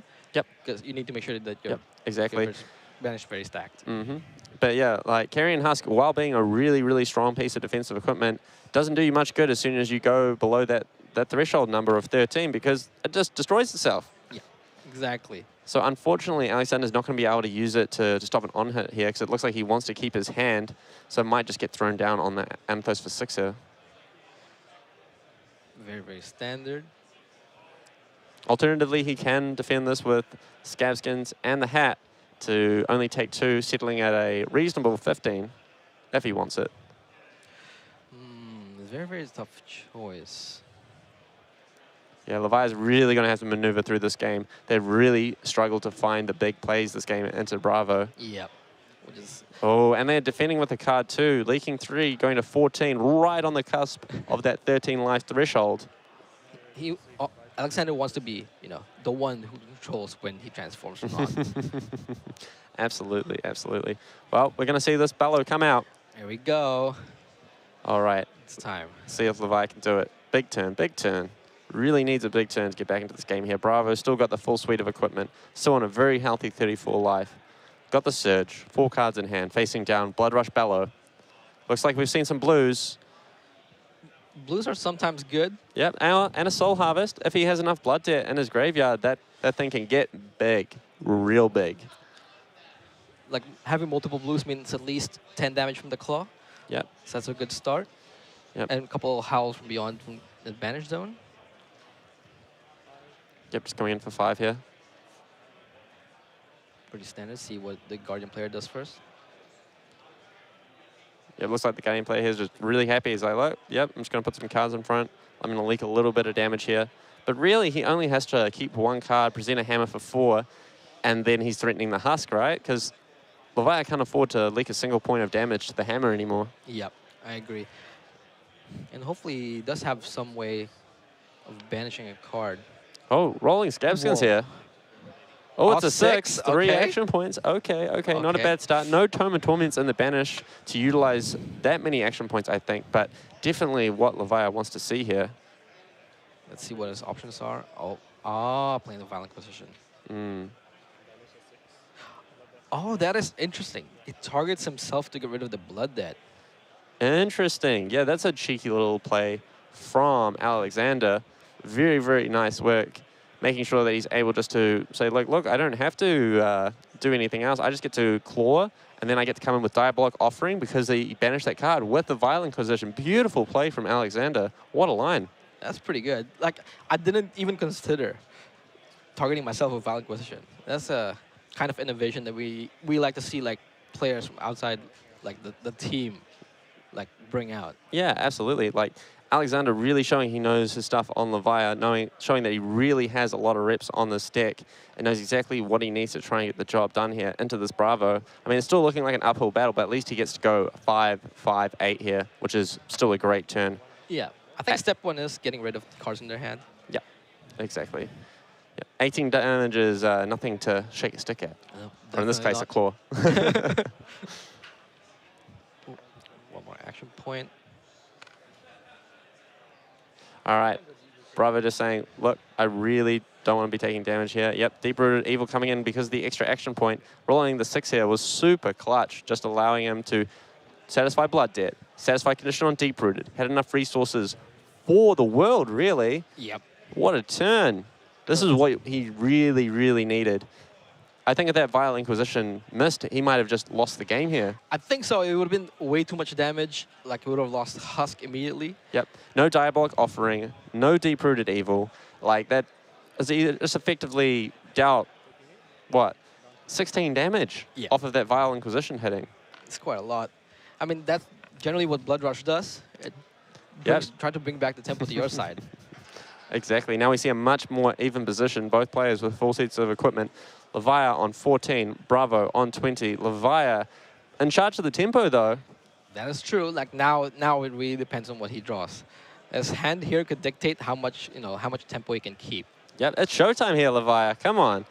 Oh, did I spy with my little eye a cheeky little Blastmet creating card in Levia's hand? Oh, it's Doomsday. Okay.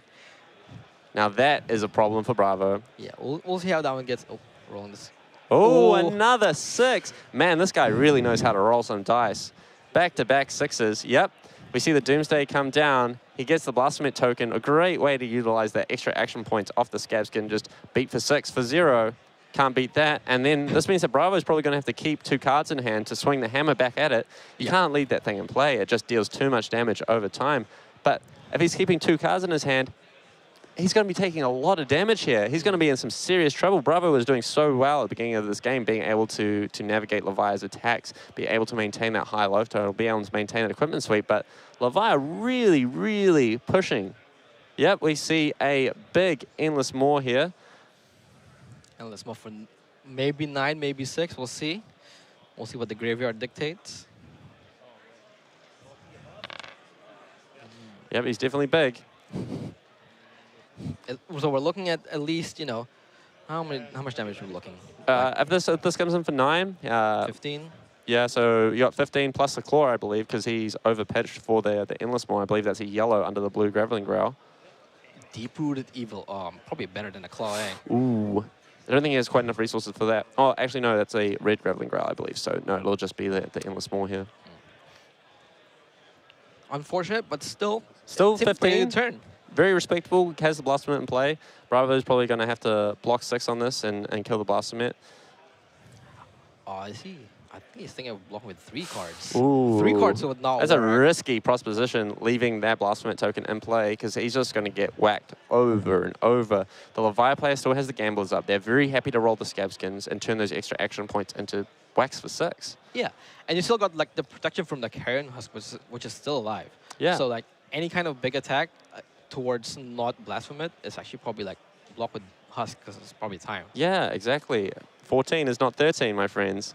And yeah, like we were saying with the Gambler's Gloves still up, Levia is still happy to take risks. It's only a 1 in 36. You're going to roll a double 1, right? Yeah, the maths checks out. Yeah, I've seen you play Levia a few times, Anthony, and I'll say it happens a bit more often to you than the 1 in 36. Oh, man. It's just like I just need to practice rolling my dice. Yeah, yeah. Maybe just practice rolling 6s instead of 1s next time.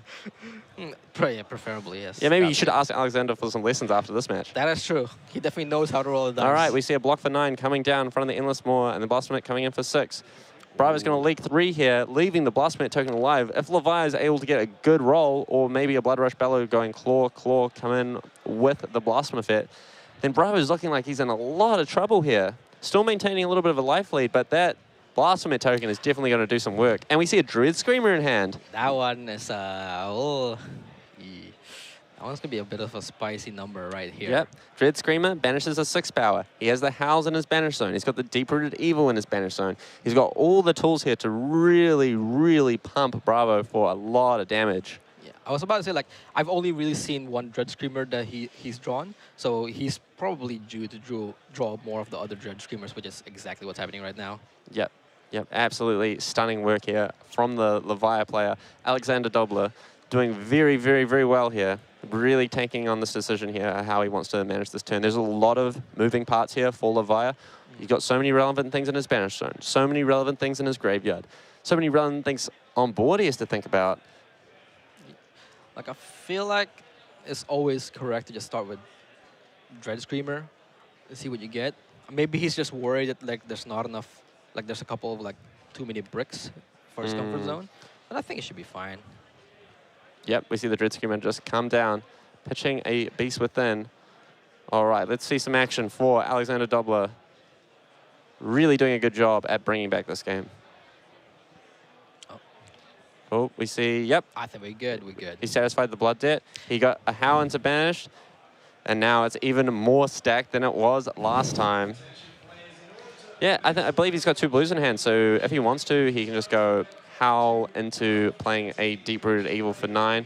Alternatively, he can set the Reckless in Arsenal, just whack the stick with the Blasphemous. Very reasonable plays. Ooh, Lunging Press from the Bravo. Now, that's not a card I'd see in any of my Bravo decks, but it is hella spicy. Still blocking for 6 with the Fate Foreseen.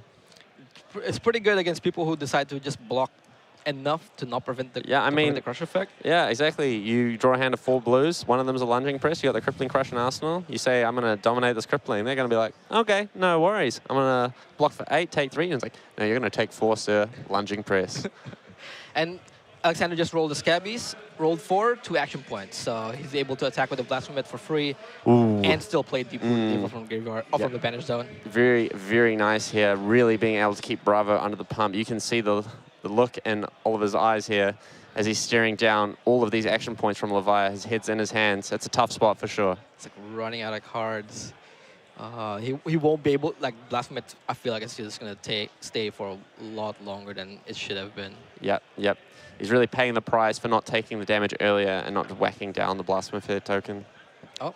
Yeah, we see some equipment blocks here. He's just saying, look, I just need to preserve some life here. Yep. It's going to leak 2. It's not bad. Yeah, I think he realizes that he needs to kill this thing. Which is good. But unfortunately, there's more damage to come in. Yep, Levia going through their banish zone, being like, all right, which way do I want to send you to the Shadow Realm? I feel like at this point, with 2 cards, I think just playing the double Howl into Deep-Rooted for how much damage is that? That would be 12, but unfortunately he doesn't have enough resources that would cost 7. And I believe he only has the 2 blues in hand, and he doesn't have anything left over from the Beast Within. So it's probably just going to be 1 Howl into a Deep-Rooted. Oh, yeah, no, he's choosing to Arsenal the Reckless Swing. He's saying, look, I'm going to save those Howls for later. I'm going to keep my graveyard nice and well-stocked with 6 powers. I don't want those non-attack actions. And now I'm going to play very conservatively. I'm far enough ahead now. I've got my Blasphemous token. I've really pushed Bravo's life total. I've got some of his equipment. I still have all of mine. I'm just happy to play a little bit more reserved now. That's fair. And also arsenaling the Reckless is also a win condition at times. Yeah, exactly. I mean, hey, if Bravo's happy to go to 2 to try and finish the game up with something like a Crippling Crush, then it can really, really just get the job done. All right. Yep. I think it's time to say goodbye to Blasphemous. Yep, yep, taking it down. That's still fine since Alexander gets to keep the tempo. Efficiently he gained, essentially he gained 6 life. Yep, he gained 6 life. He even gained more than that because Bravo lost the ability to block with those cards as well. So it really, really put in a lot of work. That Doomsday really showing why it's a legendary. Yeah, that's true. All right, 5-card hand here for Levia. What can they cobble together? Convulsions, interested for the Dominate. Yeah, all right. Anthony, what do you think Bravo needs here in order to come back into this game? Like, we see it just slowly and slowly falling behind turn after turn for these last couple of turn cycles as Levia just systematically decimates them with these big turns. Like, strangely enough, I think it's not on the Bravo side. I think it's on the Levia side to have the weaker turn. Yep. I think Bravo just really needs to have that, like, one big crush attack to eat the husk. Yeah. Or he needs to poke first with the hammer, force out the husk block, or force cards from his hand, set a big attack in Arsenal. But that's asking a lot. Like, that has to line up. Like, a lot of things have to line up for Bravo here. Or simply Levia just has to draw some bad hands and be unable to turn off Blood Debt, do the usual Levia things. Yeah. That would cause Levia to transform. However, Bravo might have enough defense value in deck to be able to block it out. Very, very hit or miss, but those are the only avenues I can see for Bravo walking away with a win here. That's true. And if Levia does transform, it also matters on how much Dread Screamer he's able to banish beforehand. Because those ones are very, very pivotal once you transform. Because after that, like, you're not really going to have much blooded cards to work with. Coming in for 12. Ooh. I think this is where he's going to try to pivot. Yep. Writhing Beast Hulk, a little-known Levia card that can cheekily gain Dominate, which means that Oliver here is probably going to have to throw in some equipment if he wants to survive it. It is big, it is bad, it's for 12. 12. Oliver has 5 armor block. Man, I can't believe how big of a shift happened in this game, though. Alexander looked like he was getting absolutely crushed, but that one Vile Inquisition really turned the tides here for Alexander. It saved quite a lot of life. Yep. Here, Oliver says, look, you can have the entire fridge, mate. I got nothing left but my life total and my cards. We'll see what kind of like rebuttal Oliver has. I do see another Command and Conquer waiting in the wings. Maybe arsenaling the Tear Asunder. It's an absolutely fine turn cycle. Yep, we see a Buckling Blow pitch for a token, and the CNC comes down, threatening Levia's arsenal. But Levia, like we keep talking about, Carrion Husk still there. If they want to keep that 5-card hand, they're more than happy to. Husk blocks for 6, CNC attacks for 6, lines up pretty cleanly. Oh, but he does notice the one lunging press in Oliver's graveyard. I wonder if he plays around it. Oh, that would be very, very interesting. If he wants to play around it, it'll be like, has to be Boots plus Husk. Yeah, it's a very interesting decision, like as Bravo, when you play lunging press as to how many you're actually playing, right? But yep, we see Alexander saying, look, I'm so far ahead, I really don't want to get blown out by this lunging press. So the respect for it gets the Scabskin's block at least. Yep, the big reveal in the block with the Yep, Oliver needed that. Just eat through some extra equipment, get an extra Blood Debt card into Alexander's banish zone. But Alexander here said, look, I'm not going to block CNC from hand, so he must got the goods. We see a Convulsions here. And now if this hits, his attack's going to gain +1 and Dominate if it's a blue, which I believe it is. Yeah, I think it's blue. And if he comes in for 8, if he's got a 7 power, it's 8 versus 5 if Oliver doesn't have the defense reaction, which I believe it's a Tear Asunder in his arsenal. Oh, last card. Very, very Man, clutch. Oliver would have been sweating when he saw those first 2. That was pretty scary. And it's an endless morph for 10. Oh my. Even a defense reaction from hand doesn't cut it. He needs something like even unmovable. Like it will be coming in for 10, I believe, if this hits. Unmovable's only 5 if it's from hand. So he'll need a big red defense reaction if it's even in his list in order to be able to survive this if it hits. And it does indeed hit. Endless more for 10. And there we go, the fist bump. Levia turning it around here at round 3 of the Calling Melbourne. What a game. What a game. What a game. That was crazy. Well, I can't believe the impact that Vile Inquisition had on that game. That was absolutely wild. That 6 into the Vile Inquisition completely changed the landscape of this entire game. Absolutely beautiful play from the Levia, though. Alexander Dobler showing that he really, really is a master of his deck, putting on a true masterclass. It's actually very interesting because it's a card that you can play from your banish zone that can save you from Blood Debt. Because most of the time, you'll probably hit a 6 power. Yep. And it doesn't matter. Like, maybe you lose 1 life. Yep. I mean, hopefully it doesn't happen. But, you know, that one is pretty much like a lifesaver. Yeah, exactly. And like we saw, it turned on the Diabolic Offering and the Deep-Rooted for an extra 12 damage on that turn. Absolutely pivotal. Yep. Really, really cool to see. Unfortunately, Bravo not really able to push Levia past that 14 life stronghold where they're able to stave off, keeping the Husk in play for that pivotal CNC, keeping the transformation at bay, if you will. Yep. That is very true. Like, for most heroes, 1 life is the limit, but for Levia, it's usually 14.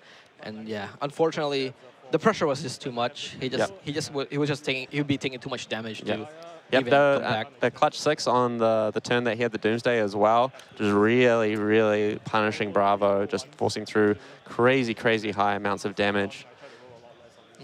All right, guys, as we move on from round 3, we'll see if we can get Alexander Dobler in the booth to talk about his amazing Leviathan list. Lots of really, really cool choices in his list. I'd love to have him on to have a chat. So we'll quickly cut away from the match, cut away from us, and we'll see if we can get that sorted for you guys at home.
All right, we're coming back to you live from the end of round 3 at the Calling Melbourne. With me here today, I have the winner of round 3 on Levia.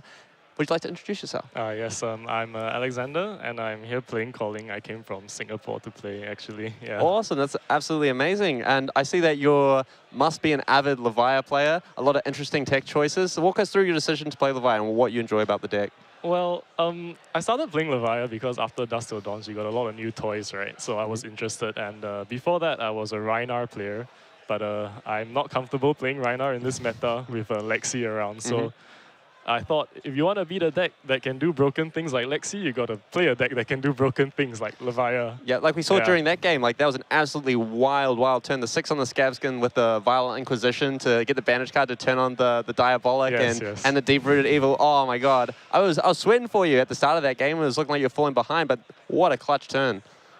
Yeah, well, generally for a Bravo matchup, right, damage doesn't really matter to me. Like the equipment you saw, I was being very, very prohibitive about blocking with the equipment because I need the equipment for when I really like need to stop his disruption. So that turn where he like did the 7 with the hammer tear asunder, right? I didn't care about the cards in my hand, so I just let it go. I know I can grab back tempo eventually because Blood Rush is a crazy card. Yep, so that's how I played the game. Of course, rolling the 6 kind of made that turn from disgusting to like truly like Degenerate. But I think even if I had rolled a 2 AP, I was still not out of the game yet. Yeah, absolutely. Still having a strong turn. Had the nice follow-up through. We're seeing the power of Doomsday came through. Ignored it for a turn or two, and it really came back to bite him, just able to constantly push those extra action points and convert them into 6 damage for free is an amazing, amazing effect.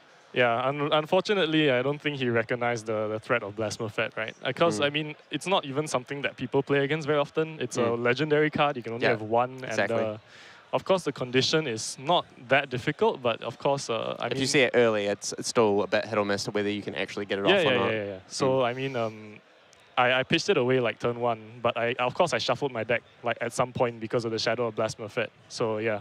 No, very, very cool. Well, what an awesome game to see. It was very, very exciting for the viewers at home at least, and wish you all the best for your later rounds. Thank you. It was lovely to meet you, and I hope you enjoy the rest of your day, and hopefully we'll see you in the later rounds or perhaps even top 8. Hopefully. All right, sounds good. I'll be back to you soon with round 4. That was the winner of round 3 on Levia.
All right, welcome back, guys, to the beginning of round 4 here at the Calling Melbourne. I'm joined once again by the big, the bad, the apple of my eye, Anthony Varms. How are we doing, Anthony?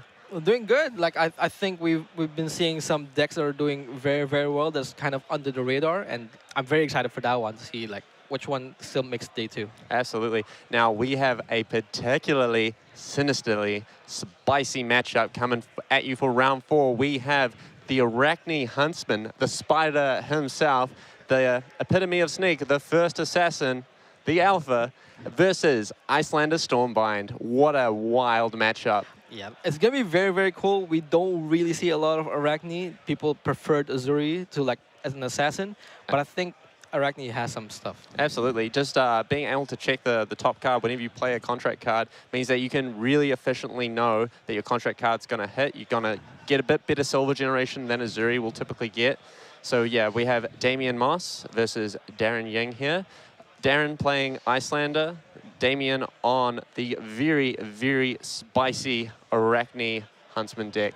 Can't wait to see how this game shapes out. How do you think that this matchup was played? Like, what is Arachne going to try and do to this Icelander? What is this Icelander going to try and do to this Arachne? I think the Arachne is just going to try to get incremental advantage of just maybe hitting a contract here and there to get power cards out of the way.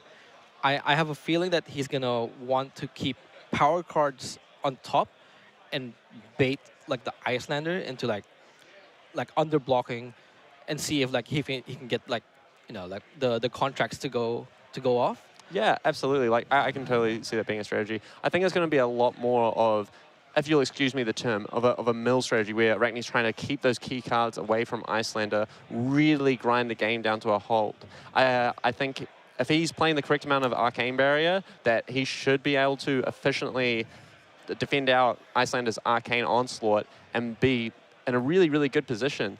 Also, just a quick shout out to Gameway providing us with our feature match table, an absolutely gorgeously lustrous table, nice, big in space. You can check them out. We should have a link in the chat for them. Just thanks again for providing this table. A nice, clean experience for our players in the feature match. But getting back to the game and how we think the matchup is going to go, do you think Icelander is going to try and set up like a Frost Hex kill combo, or do you think that they're just going to try and chip Arachne down like very, very slowly, just play very efficiently and try and end the game that way?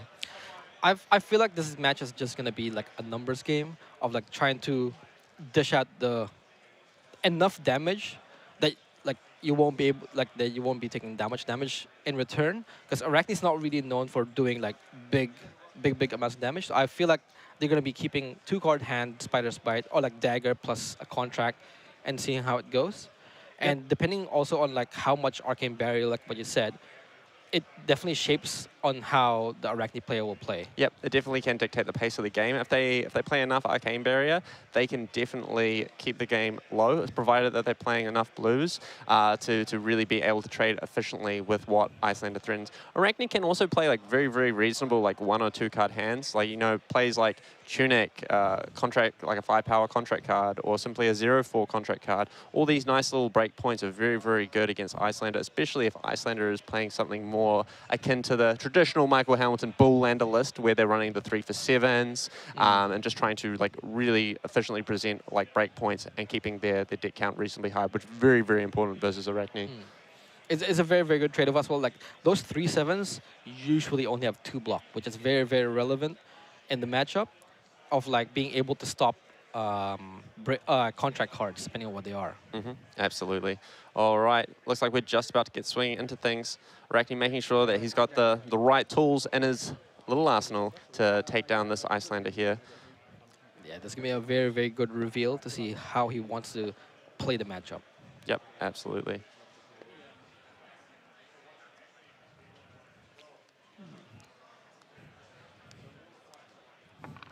All right, we see what appears to be Arcane Barrier 4 available for Damien here on Arachne, rocking the Arcane Lantern and 3 pieces of Null Rune. Very, very nice spot here for Damien to be in, making sure he was well prepared for this matchup, it appears. The Tunic as well, providing extra resources over the course of the game, plays nicely along. Being able just to go pitch a blue, use Tunic, prevent 4 on something like a yellow Aether Ice Vein can be very, very pivotal here. Yeah. And also Orbital class, making sure that like Darren's like no non-attack action blocks for 2 is actually very, very important as well. Because you don't want him to be efficiently blocking the Arachne attacks. Yep. Also, Arachne does have the spice factor of being a deck that no one has a lot of reps against. Like, even myself, I've played very minimal games against Arachne, so it can be a tough one if you don't have a lot of experience to know what things to block, what things to play around. It plays very differently to what the typical assassin that most people think of Azuri plays. Yeah, I agree. And now we have here a classic Icelander start of Scar for Scar into Raging Onslaught. Yep, a nice 0-4 go again into 3-7. We also see Icelander rocking a much more defensive suite, choosing to play an Iron Rock Gauntlet as their arms instead of something a little bit more threatening in terms of damage. Just maybe eke out a breakpoint from the Arachne here. Also with the Coronet Peak, very nice subtle card, just being able to make sure Arachne isn't able to have big turns. But that's the thing about Arachne, I don't think they really care about the crown too much. They're just like, hey, you know what, like, I'm happy just playing off like 2-3 cards. Like, I'm not here to present tons of damage to you. I'm just here to slowly, meticulously pick you apart. Yep. And if the Icelander player is just playing Coronet Peak as their tempo play per se, then it's not really going to be working out in their favor. And we see an E-Strike here, probably coming in with Go again. Oh no, E-Strike for 7, all right. I thought it was going to be a nice big wide turn from Arachne here, but it looks like it's staying true to what we initially explained, which is just like, hey, big thing. Yep.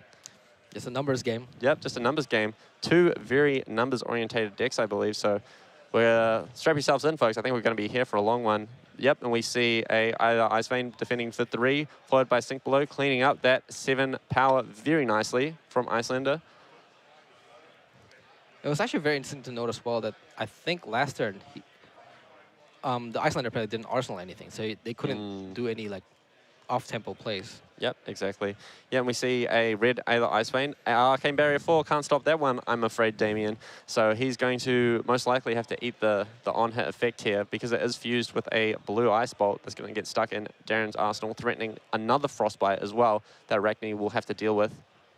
It's actually very interesting because with either Ice Vein being like, it goes over Breakpoint and you have Arcane Barrier 4, pitching 2 blue cards means that you can actually just pay for the Aether Ice Vein discard.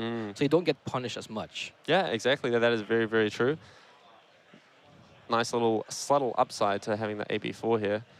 Unfortunately, it looks like Damien has got a early Remembrance in hand. Not great. You'd love to be able to pitch it to this Aether Ice Vein, but you really want to be stopping 4 damage if you can. But he might just choose to, he just opts to say, look, all right, I'm just going to have to eat this. It's a little bit too awkward for me.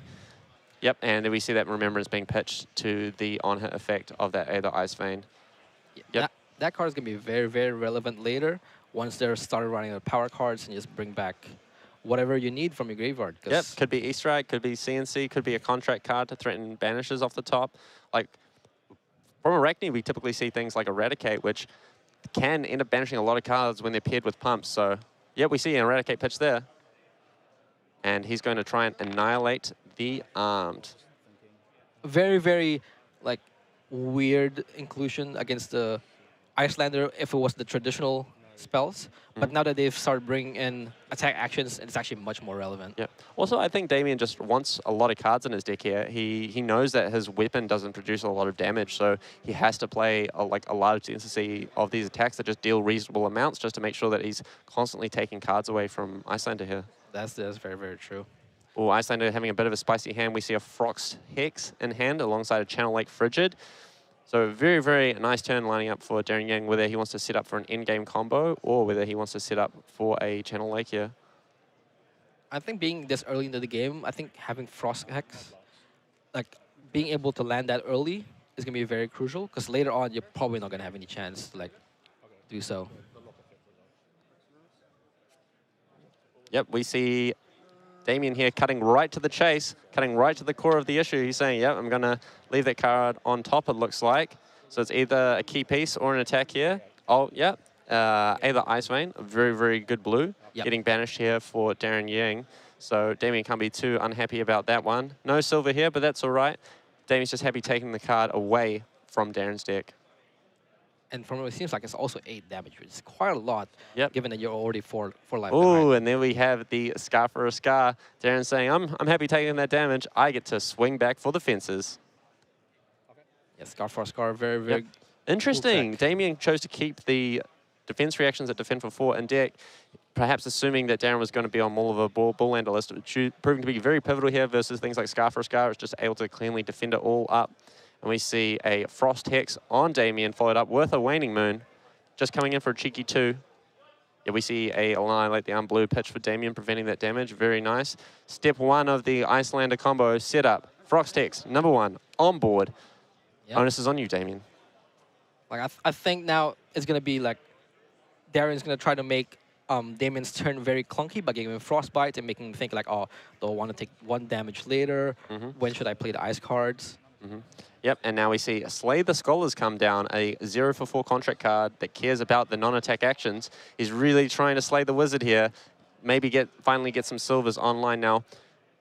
In this matchup, Damien doesn't have any of the silver payoff equipment, like Black Tech Whisperers or even something like the Mask. But he doesn't really mind. Just being able to, if you draw 4 blues and the Icelander isn't pressuring you, it's just nice sometimes to have that silver just to be able to filter it out and look for a power card. Yeah, I agree.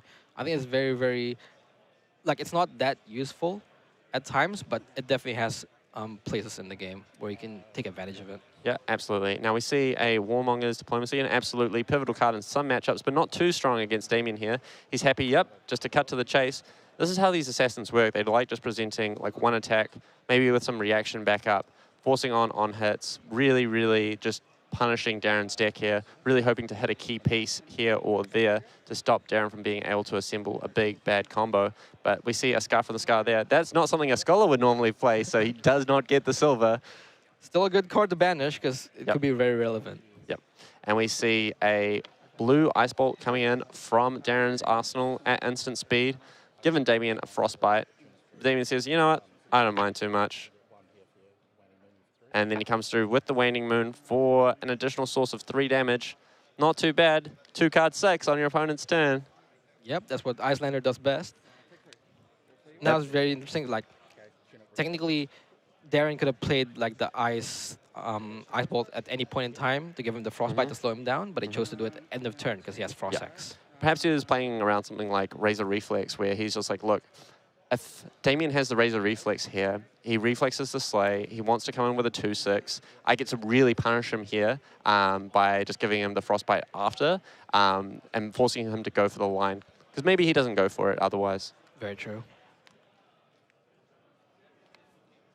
All right, Darren, 3-7 yet again. He is lower, so he does gain a life. Fiendal's Fighting Spirit coming through here. Yeah, card is very, very good in terms of like getting a little bit of tempo back. The 1 life is nothing to be like laughed Yeah, about. I mean, it's effectively like a 3 for 8, and 3 for 8 is a very good Matrix rate. That is very true. And Darren still gets to have an arsenal, which is very, very, very, very key. Yep, yep. He really wants to see those good blues there. So, pitch, attack with Fiendal's Fighting Spirit, gain a life, arsenal blue. Core, key Icelander gameplay right here. Now it's very interesting if Damien is willing to just do a 2-card block, take 1, and try to do like a dagger play. Yeah, you're just really happy playing efficiently as Damien, I think. I think it just plays into your game plan. The more you're able to make these kind of like back and forth trades while asking Icelander some questions like, hey, do I have the attack react? Or am I just keeping a card in hand to pitch away to prevent some arcane damage? It looks like Damien's contemplating defending with 2 cards, and yep, he does. It looks like a yellow Annihilate the Arm and a yellow Eradicate defending this Fiendal's Fighting Spirit. Damien leaks 1 here. Goes back to his turn, takes up the Tunic. All right, 2 cards.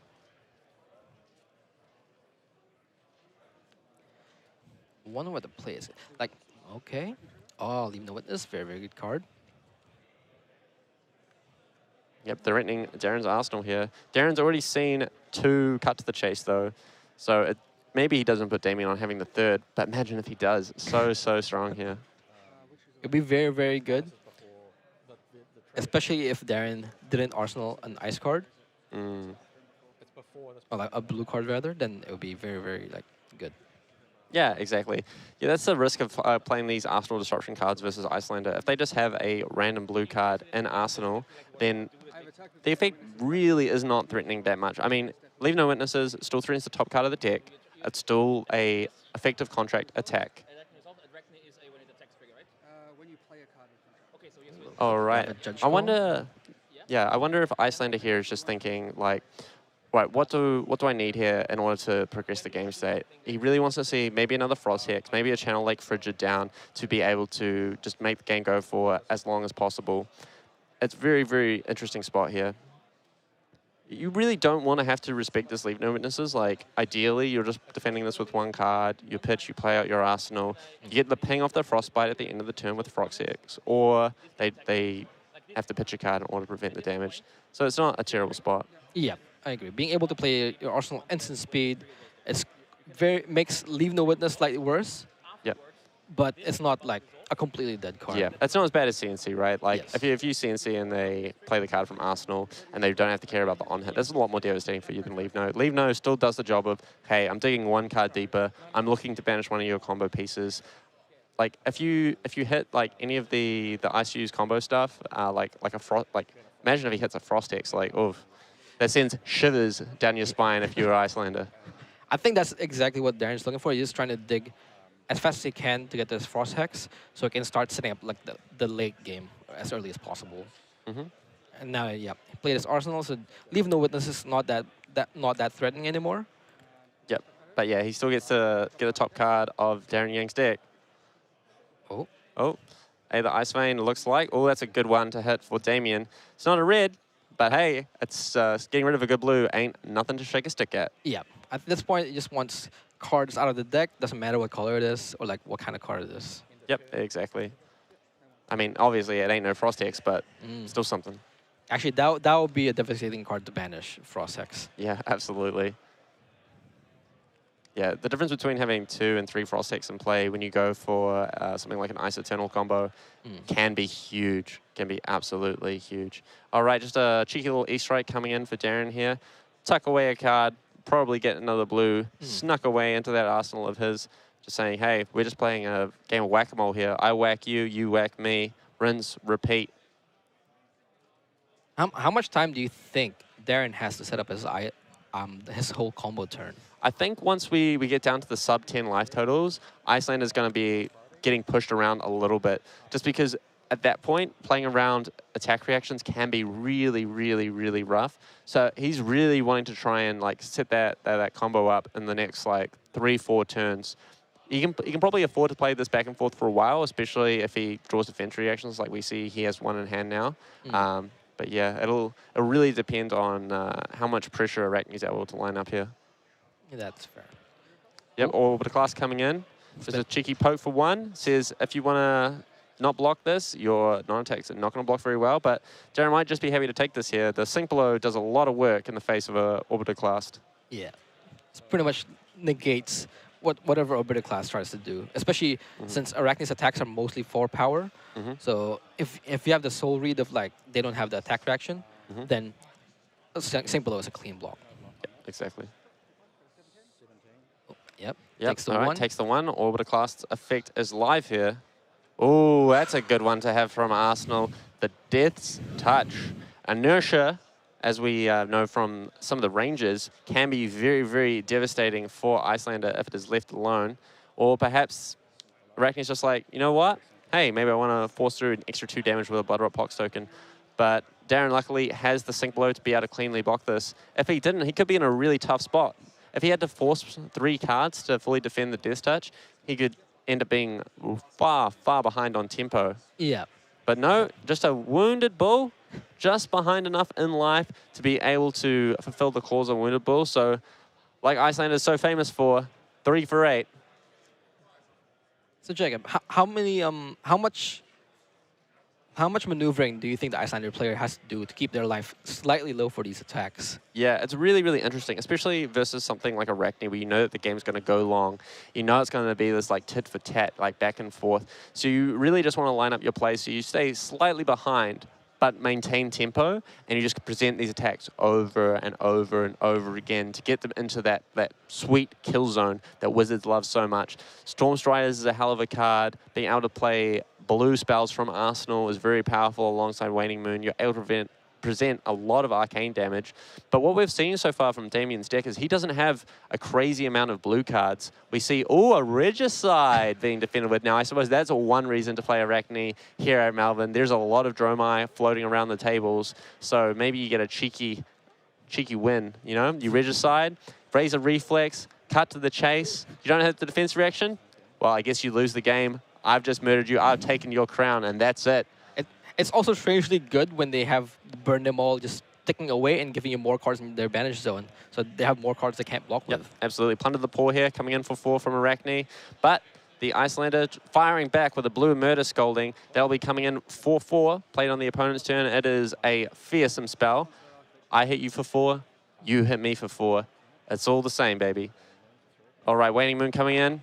Extra 2? Yeah, extra 3 off the tuner because it's the opponent's turn. But yeah, having a really, really nice 2-card setup here for Icelander for 7 damage off of 2 cards. Arcane on the opposing hero's turn. Very, very strong. Plunder the Paw still threatening 4 damage for Darren. Does he respect the on-hit enough? If Damien's able to hit key cards here out of Icelander's deck, he can really pivot and just turtle up, play super, super defensively, and then start the grinder. You know, start those grind wheels, really get into the milling of things, you know? Yeah, exactly. Like, once we've gotten to the point where, like, you know... Ooh, that's a good card to hit. Ooh, Insidious Chill, yep. Yep. That's one of the combo pieces we were talking about for the Fuse style. Darren might not have to rely on that, though. He's doing a very, very good job of threatening Damien's life total here, playing at a very reasonable 17. Definitely an achievable number for Icelander to push through without full combo. Yeah. It's actually very interesting because I think Darren's starting to run out of attacks. So once he's down to just arcane damage, then like Damien's just blue hands will just work every time, and he just needs to dagger once and then. Yep, just dagger for 1. Dagger for 1. Yeah. Over and over and over again. And once he runs Darren out of threat setters. Yeah, that should be like the 3rd final fighting spirit, I so believe. the final Fiendel's fighting spirit coming down, getting defended for 6. Damien just leaking 1 here. Nice cheeky 2-card hand. Let's see what he can get done. Leave no witnesses, 0 for 4, threatening the Arsenal yet again here on Darren's side of things. Does he have the blue again?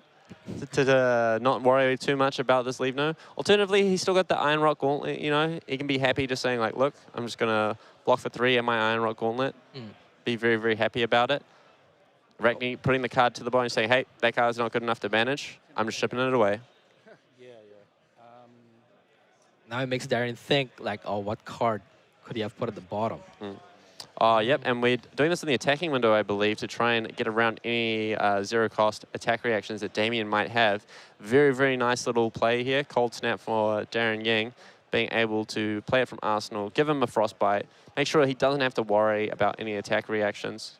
He can either cleanly block this up or take it. He's not too worried about it, depending on what card he draws here. That's actually very interesting. He pitched Frost Hex, which we assume to be part of the combo. Why do you think it pitched, or do you think it just has like a lot of like reds in his hand? That No, I think Darren's just like recognized the game state. He's just like, look, like we've traded like very, very aggressively at this match. You're at a life total where my like little spells plus Waning Moon can just tax your resources. And to be honest, like looking at like Damien's resource base that he's played so far, he's running like a reasonable minimal amount of blues. Maybe Darren's just like, look, I don't see you playing a ton of blues. I see a lot of like yellow Annihilate the Arms, yellow Eradicates. You're playing a lot of break points, but not a lot of blues, which maybe it just means I can just poke through as the game progresses. Or maybe I can just get through that remaining 16 points of life on Damien's side. And I think he just realizes that maybe that Frost Hex is just a little bit too slow here. That's fair. That's fair. It still blocks for 3, so it's still a good card. Yep. And like this Frost Hex has done a couple of odd pings on Damien's side, just presenting little bits of damage here and there across the course of the game. And we have another Aether Ice Vein fused with a Polar Blast that's going to get set up nicely in Darren Yang's arsenal here, presenting a real threat. Damien will have to respect this, give him something. Yeah, we'll see how much that Damien's willing to pay for it. Double blue is always good, but that leaves you like open on your turn, which is kind of dangerous. Yeah, absolutely. Yeah, we keep coming back to, there's like so many like little nitty-gritty annoying things that Icelander can do in this like back and forth game. Darren Ying doing a very good job navigating around what Arachne is doing. He's playing a very pivotal role. Oh, it looks like the Iron Rock Gauntlet was defended with against the Leave No Witnesses on the previous turn. And they just forgot to put it in the graveyard. Yep. And face down, so Awesome. the judge was called. Great catch from the judges there. Okay, now we'll see what the decision point for Damien is. It's always tricky to play against Wizards. They play on your turn, they play on their turn. Yep. We see pitch 4 coming down, a red sink below and a blue going to the bottom of Damien's deck here. 2 cards left in hand to present something back. Now we know that Darren has a Polar Blast in Arsenal, so he is going to be able to present Waning Moon. Damien smartly keeps a card in hand, could be threatening either that as a attack reaction, a card he wants in Arsenal, or simply a blue to prevent some damage from this Waning Moon. Yeah, because it's still a break point, and it still gets a card from Damien's side. It's very important. Yep, Like, very, very important. Darren's here still going to be incentivized to play it, just to make sure that Damien isn't efficiently going to be able to play an attack reaction. Yep, in the attacking window, he goes ahead and plays that Polar Blast. It's played from Arsenal, so he draws a card. He's still got 2 floating for the Waning Moon. We see the Waning Moon chip in here. Wants to know what the last card in Damien's hand is. Is he going to just take 3? Is he going to want to keep the card? Yep, looks like Damien's taking 3 here. He's going to probably most likely want to Arsenal the card in his hand. Slay the Skull is presenting a nice 4 with an on-hit. Threatening to steal yet another card from Darren's deck. Oh, but Darren has a clean block here. Sink below. Also looks like another blue Emerta Scolding in his hand. That's probably going to get set in his arsenal. Perhaps he ships away another blue from his hand to try and go in search of something slightly more aggressive. What do you think that Darren is just wanting here? Does he just wanting more of the same old like 3-7 gameplay? I think so. Like at this point, you want to be able to just block with 1 card, arsenal a card, and then just attack for 7 a couple more times. Because like Damien does have cards like Razor Reflex that we saw before that like blocks for 2 and you just catch them off guard and lose more life. Because I think what you talked about before, Wizards just want to bring them to like the certain life like range where they can just go Striders kill you. Yeah. And I think it'd be very, very important. Yeah, in Icelander's case, if they have a blue Emertus in their arsenal, they can easily do a line that looks like blue Emertus from Arsenal, plus Waning Moon, plus Stormstriders, plus Spell, and that presents a ton of damage. But yeah, we simply see Darren here play out a blue Aether Hail on his turn, followed by a Waning Moon. 2 + 2 = 4. Damien's going to opt to prevent one of them with the Shred, keep its 3-card hand, threaten some pressure on the backswing here at Darren. Both players getting to a very dangerous life total here, especially on Damien's side.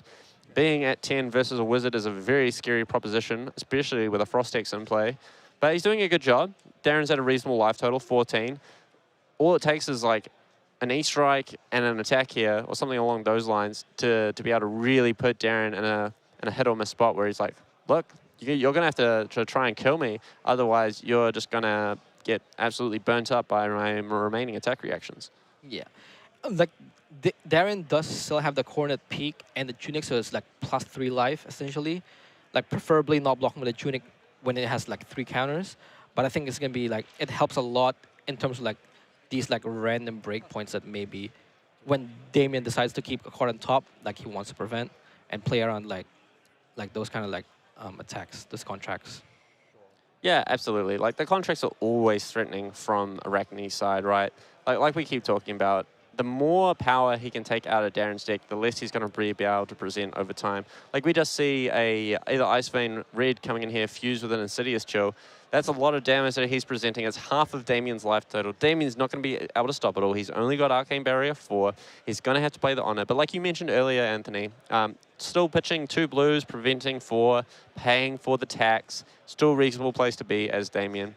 He will have to leak at least 1 point here. Yeah. Oh. Oh, Oasis Respite. A very, very nice time for this one from Damien. It's going to prevent all 4 of the damage. He's going to use Arcane Barrier 1 to prevent the last piece of damage. He's also going to gain a life. Yeah, very, very good time to see that one from Damien.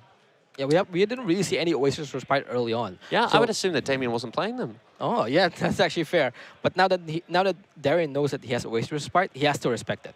Because he can easily just get blown out by that card. Yep. If you go for a Stormstrider kill and your opponent has the Oasis Respite to stop them from dying, that's make or break. Yep. Yeah. Definitely true. Very good card right now. Like 3 damage. 2 damage. I believe this is still on Darren's turn. Ooh, 2 reds. 2 red cards in the pitch zone for Damien, not what you want to see. That's pretty scary. He's going to have to see them later as well. He's going to have to see a pitch stack of a red Command and Conquer, a yellow Codex of Frailty, and a red Sink Below. Depending on how that lines up with Damien's draw, that could be a kill spot for Darren later in this game. Yep. Good thing he has a blue. Yep, he's got the blue. Prevents 3 from this Immurtus. He's not going to take a crazy amount of damage here, but the Tunic is going to come off. Very well timed for another 3. Going to push Damien down to 7, I believe, here. It's luckily enough that the card that he played from his arsenal wasn't ice. Otherwise, he'd be taking frostbite damage as well. Yep, exactly. Just adding that extra tax on. Yo, and another red Aether Ice Vein, it appears, for Iceland. I believe that's the last one. He's also going to be able to Arsenal on blue Aether Hail and push for 5 on the 4. But he has another Oasis Respite. Damien, you, my good friend, have to teach me how to get my timing this well. That's a beautiful, beautiful time for that. Fully prevent it. Gain the life. Very, very nice. But like I brought up last time, his pitch deck's even rougher now. He's got CNC, Sink Below, Codex of Frailty, and a yellow Eradicate all in the same pitch deck later in the game. Like, that can easily be a kill condition for Darren if he's paying attention to what Damien's been pitching these last 2 turns. Yeah, and I feel like it's about to hit like the early game like Remembrance pitch. I think at that point, you're probably just going to be bringing back blue cards. Yeah, exactly. Yeah, you're going to be bringing back blue cards. You really want to be able to play it just to change that pitch deck. Like, if you know that that's coming, you have to actively play that Remembrance. You can't afford to pitch it again. You can't afford to go for the 3rd cycle, because if you see that cycle without blues, you're going to be in a very, very bad place versus Darren Ying here on Icelander. Nice little play here, though, from Damien. Gets to present a 0 for 4. The last Leave No Witnesses is here to take the witness of Icelander in form of her arsenal. But we know for a fact that Darren Ying has the blue Aether Hail in arsenal, which means he's can simply just go pitch a blue, hit you for 2 with the Aether Hail, hit you for 3 with the Moon, give you a Frostbite, threaten another 1 off the Frost Hex. And then, do I really care about this Leave No Witnesses? Maybe I block a card, preserve some life, or maybe I just attack you with Wounded Bull. Both very, very valid options. Yeah, I agree. And it's very, very scary now, because like Darren with 4 cards in his hand, Strider's still up. That's like the scariest part of this, as he could literally have anything in his hand to just go off. Yep, absolutely. Damien's been very, very fortunate to draw those Oasis Respites when he did, to be able to shut down the big tempo swings from Darren, but still not in a great place here. Stormstrider's still live. He's on an 8, staring down another, what appears to be another 5 damage, plus 1 off the Frost Hex. Yep, he does have the blue at least. He does have the blue. Step 1. Step 1, he prevents the 2 there. Waning Moon's going to come in for 3. He's going to leak another 2. Down to 6. He's going to leak another 1 off the Frostbite. I mean, if Darren here has another 5 points of arcane damage, he just has lethal with Stormstriders. Well, it seems like he has another final fighting spirit in his hand, so that's pretty good as well. Oh. Yep. And also an Enlightened Strike, so we're probably just going to see an Enlightened Strike come through Arsenal a big attack. And the Wounded Bull. So like, yeah, I think this Enlightened Strike talking a card, because you don't want to have those. Okay. He says, nah, I don't need the big attack in Arsenal. I'm just going to preserve a little bit of life here. He gets a Channel Lake Frigid. Not a bad card for Damien. Not the best either. You really, really want to be seeing the big damage cards from Darren's deck. You don't really care too much about Channel Lake Frigid, because a lot of what you're going to be doing now is protecting your life total, pitching your cards to save life, as opposed to pitching cards to actually play cards. Here we see E-Strike coming down. Looks like it's coming in for 7 here. Oh no, draw a card. Okay. Darren, yep, comes to that, makes a lot of sense. Coming in for 5. 5 is still lethal for Damien. He's still going to have to respect this, probably giving this 2 cards. It looked like a blue Polar Blast for Darren as well off the top. A very good card for his arsenal here. It just allows him to go pitch a blue, Polar Blast from arsenal, draw a card, Waning Moon for 3, strip another blue from you. Yeah, and see, like, you might have drawn like another red wizard spell and just use Striders, and then from that point, it's going to be very, very hard to come back. Yep. I mean, Damien here is probably just going to have to say, like, look, I just have to block 2 cards on this E-Strike. Like, I can't risk going lower. Oh, he is risking going lower. Ooh. That's a dangerous place. That's a dangerous game for Damien to play here. Yeah, very, very dangerous. I guess he's just looking at it like, hey, I'm in a tough spot. I'm probably going to be dead to Storm Striders regardless. I just have to hope that I'm able to present some real threats to Darren here. If Darren's able to maintain a healthy life total, it's going to be bad. But it looks like Damien just chose to pass priority here. He's going to face down this Polar Blast. Waning Moon's going to chip in for 3. I think the Tunic ticked to 3, and I think he tried to activate use the Tunic. Yeah, he's responding to the Tunic activation. That makes a lot of sense here. Yep, Waning Moon coming in for 3. Damien with the Frostbite. Just forcing the issue. Yep, he's just forcing the issue here. This is a very, very tough place to be as Damien. I really don't see a way out of him here. Darren, just too much of a life lead, too much of a tempo advantage. And honestly, that Storm Striders is just staring Damien dead in the face. Yeah, it's not all. Wastes his Frostbite. Lost 1 prevent. Yeah, it costs 2 because of the Frostbite. He does gain the 1 life, so it's not the worst. Yep, goes back up to 4. Still has 1 floating. To be honest, it puts him in a little bit more of a reasonable position because he's not going to be threatening. He's not going to be threatened by the Frost Hex to take the 1 from the remaining Frostbite. It eats that. Means he can happily pass the turn here. Maybe Arsenal a power card. Yep, the Tunic resolves finally. Goes to 2 resources. Now what's the play? Yeah, we just see a red Annihilate the Armed come through for 5 here. Right, Put some pressure on, but Icelander can just honestly happily take it here. They're on 12. If they have any damage whatsoever, it's very, very, very relevant for Damien. Yeah.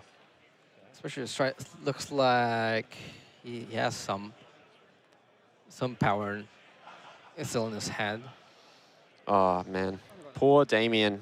Unfortunately, has lost the tit-for-tat game with Icelander. It's really, really coming down to these final moments. Icelander doesn't need very much here to pull ahead. Even something as simple as like attack you for 7, Arsenal a burn spell, and then that might just spell lights out for Damien. Yeah, we see Darren here just saying, look, I'm just going to take it. I don't mind too much. Damien does hit a really good card. Ice Eternal is a very powerful card for Icelander, but it might be too little too late here. I think that one is oh, okay, it's got E-Strike, Ice Bolt, okay. Yep, E-Strike's coming in.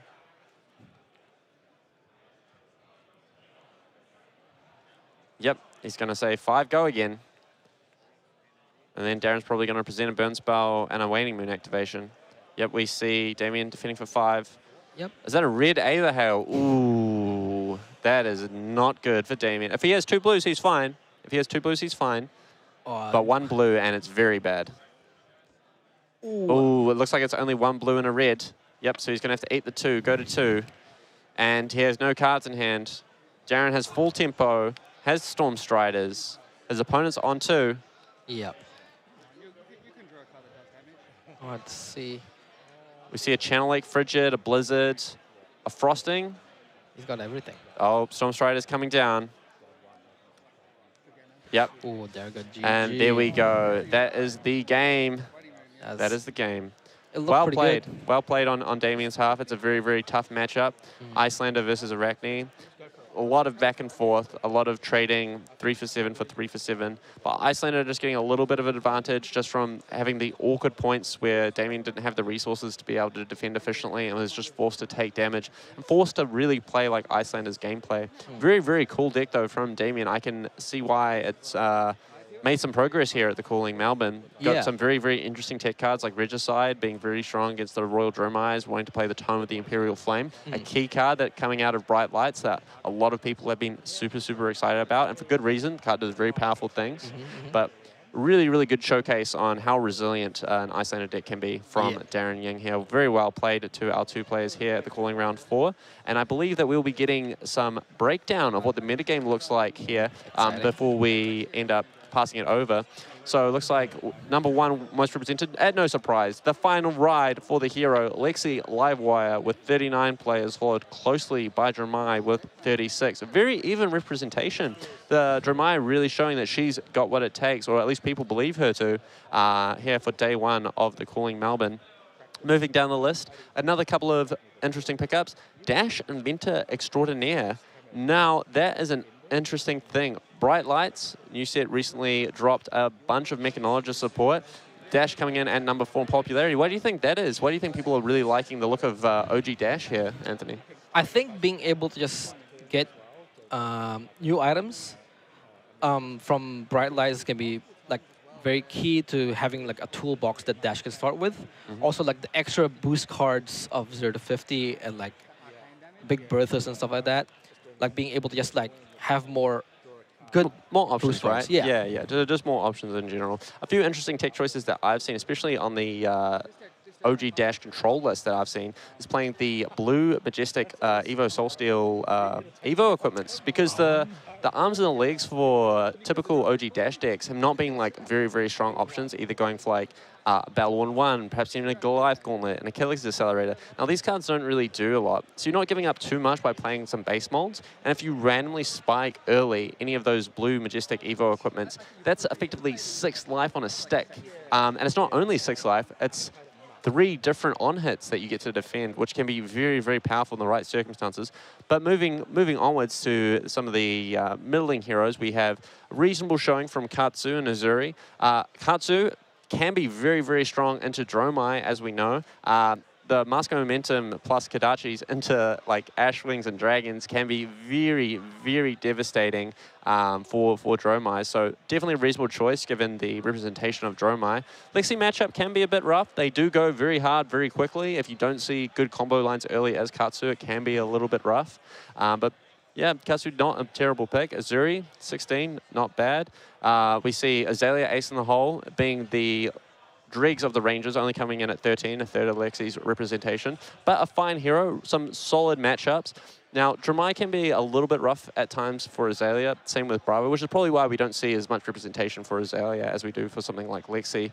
But not a terrible hero at all, got some really solid matchups. As for Bright Lights, we have 4 Dash IOs and 7 Max the Hype Nitros, who I've like seen in the standings are doing like really, really well for like their little representation. I wouldn't be surprised to see a Bright Lights hero pull through into top 8 here.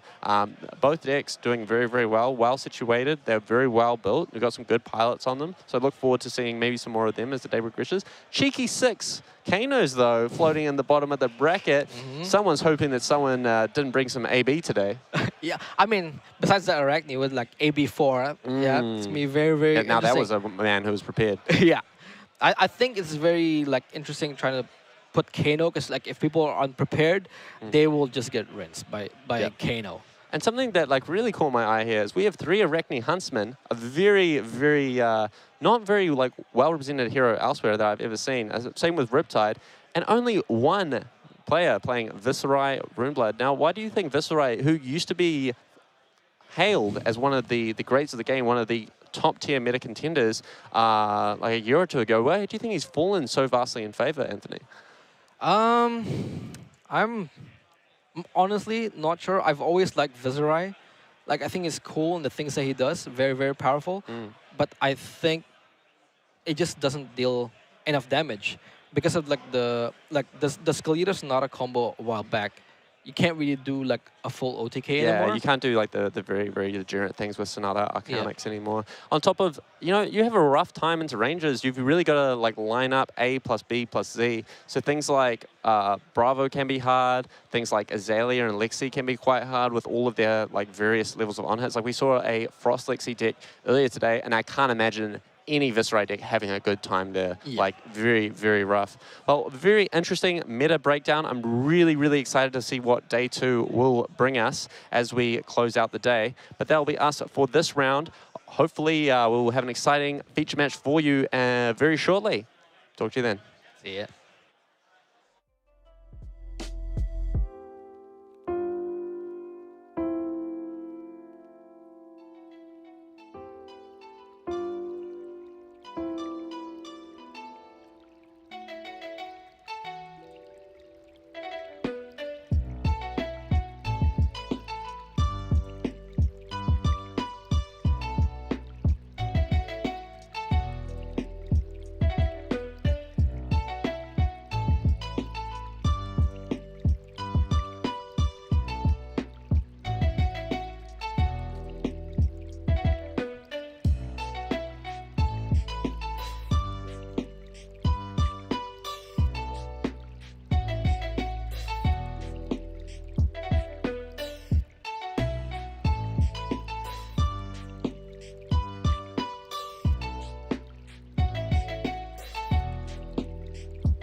Hello, everyone, and welcome back to the Calling Melbourne. I'm Kieran, Mr. Classic Macintaggart. I'm here with my man Anthony Barnes. Hasn't let me give him a nickname just yet. But we've had some really interesting decks on stream so far, haven't we? Yeah, like they're very, very like from very, very different from what we expected. Like the heroes are kind of like, oh yeah, we kind of expect those heroes to show up, but when they start bringing in the tech cards, and I was like, oh, that's very, very interesting. And I'm very, very excited whenever I see like anything new or like people call like unplayable, and people bring it in, makes impact. It's great. Exactly. I love to see a little bit of spice. And, we had a little look at the metagame breakdown previously. I can see, Lexi and Dromai up there, but we have Bravo coming in at number 3, and we have like a very wide spread of decks being played in a lot of numbers. And speaking of decks that are getting up there, is one of my personal favorites coming up on stream next, Katsu the Wanderer, one of my longtime faves, playing up against Azuri. And personally, I think this is going to be quite an interesting matchup. Yeah, like I think it's gonna be a whole lot of like blocking, and then trying to figure out where the pivot point is, and like when can Katsu go like, okay, I'm not gonna block anything. I'm gonna try to combo you out and take the tempo for myself. But that one's gonna be very, very like hard because Azuri is known to be very defensive and just like chip in damage here and there, get some on hits, and just try to like trick you, pretty much trick you out of like trying what you do. Absolutely. And one interesting thing I noticed is that, just having a look through some of the deck lists here, is that we see some of the Azuri players taking a little bit more and more towards Dromai. So we've seen things like looking for a scrap, Nimble Strike and Nimbleism, even Red Hurl. Just these things so to get a little bit of go again, so you can maybe like clear dragons if you need to, and just keep a bit of the tempo. You are correct though, like traditionally, not traditionally, but we've seen a lot of Azuri lists running quite heavy sort of, sinks, Fate for Scenes, all that kind of thing, in order to be able to play quite defensive and then choose the turns to disrupt on. So I can see the Azuri is playing some Sink Blows here, and also Frailty Trap. Frailty Trap can be very good against Katsu. The Frailty is very annoying, turning off your Kodachis, turning off the availability to get those Mask of Momentum triggers. And then we just have a lot of the classics, things like Command and Conquer, of course, a fantastic card, being able to spin off an Isolate or some other card. Also some Humbles. That's not a card you always see in Azuri. Yeah, it's like, I think it's very much dictated with the fact that like they're having a hard time against Dromai. It's a good 5-power card that like turns off their go again, which is quite important in making them lose the tempo if they only have to attack with one dragon. And I wonder if we will see that into Katsu as well. It can be pretty frustrating not being able to search up some of those. That is true. Unless, just naturally draw all the combo cards and it doesn't matter. Just draw the natty combo. Yes. All good, Easy. all good. So I have noticed in the Katsu list as well, we're seeing generally the sort of Surging Strike, Descendant, and Whelming Gust Wave lines. Noticing they're not choosing to play Magenchis and Lord of Wind. I think a lot of Katsus have chosen gone that and decided to go more towards things like the 100 Winds, stay a little bit lower to the ground. So I will be very interested to see how this game turns out. I think, much like you said, we'll see a lot of the Katsu trying to basically navigate around disruption and really pick their moment to try go off. Yep.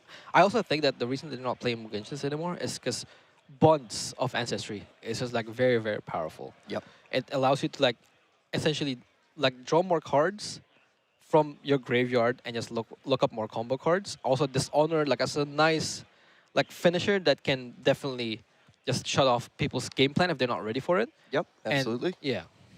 Yeah, so one thing I have noticed is, so Azuri choosing to run the Sink Blows and Frailties. As I mentioned, Frailty Trap very strong into Katsu with those, there's so many million cards with Go Again, getting the Frailty token, turn off the Kodachis. But you are giving up the sort of Fate for Scene breakpoint, and Katsu is a deck that's known to really try and present a number of breakpoints. We have things like, of course, Whelming Gust Wave Red is the classic one.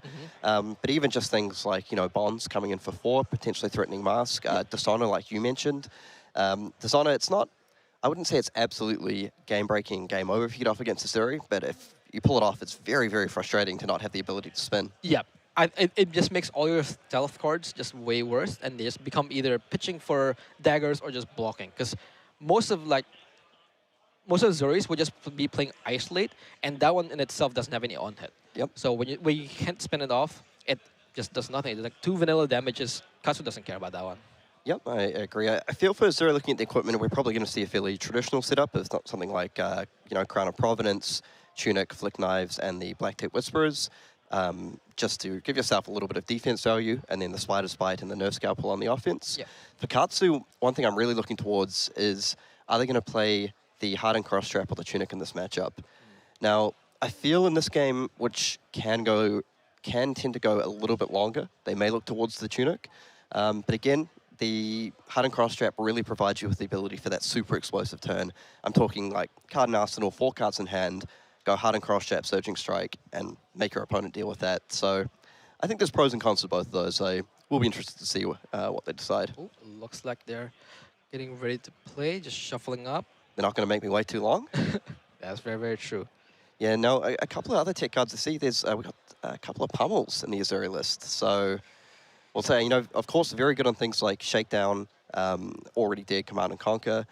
Obviously can be a little bit clunky at times, but we'll see if they play a role in this. Right. We'll see. Looks like... Decided to go for the Tunic in the end. And actually, that's one thing we didn't talk about. There's a Seeker's Hood. That is very interesting. Like... Yeah, I have to say I haven't seen a lot of that. Now, I mean, the impact of Quell is quite nice. Yeah. So, I mean, not your traditional equipment you'd have. Sorry, not Quell. It's the Prevent One. Prevent One with Opt. Yeah. Okay. We'll see how that goes. Yeah, it's actually it's very interesting because like you'd think that Cop would just be better because Crown of Providence just blocks for 2 and fixes your arsenal. But maybe he's trying to go like, okay, I'm going to block you normally, and if I try to do something like breaking scales, then I can just prevent 1. I was going to say, it's really nice to play sort of a game of chicken with the breaking scales there. Yeah. Because basically it's annoying having to play against breaking scales the entire game.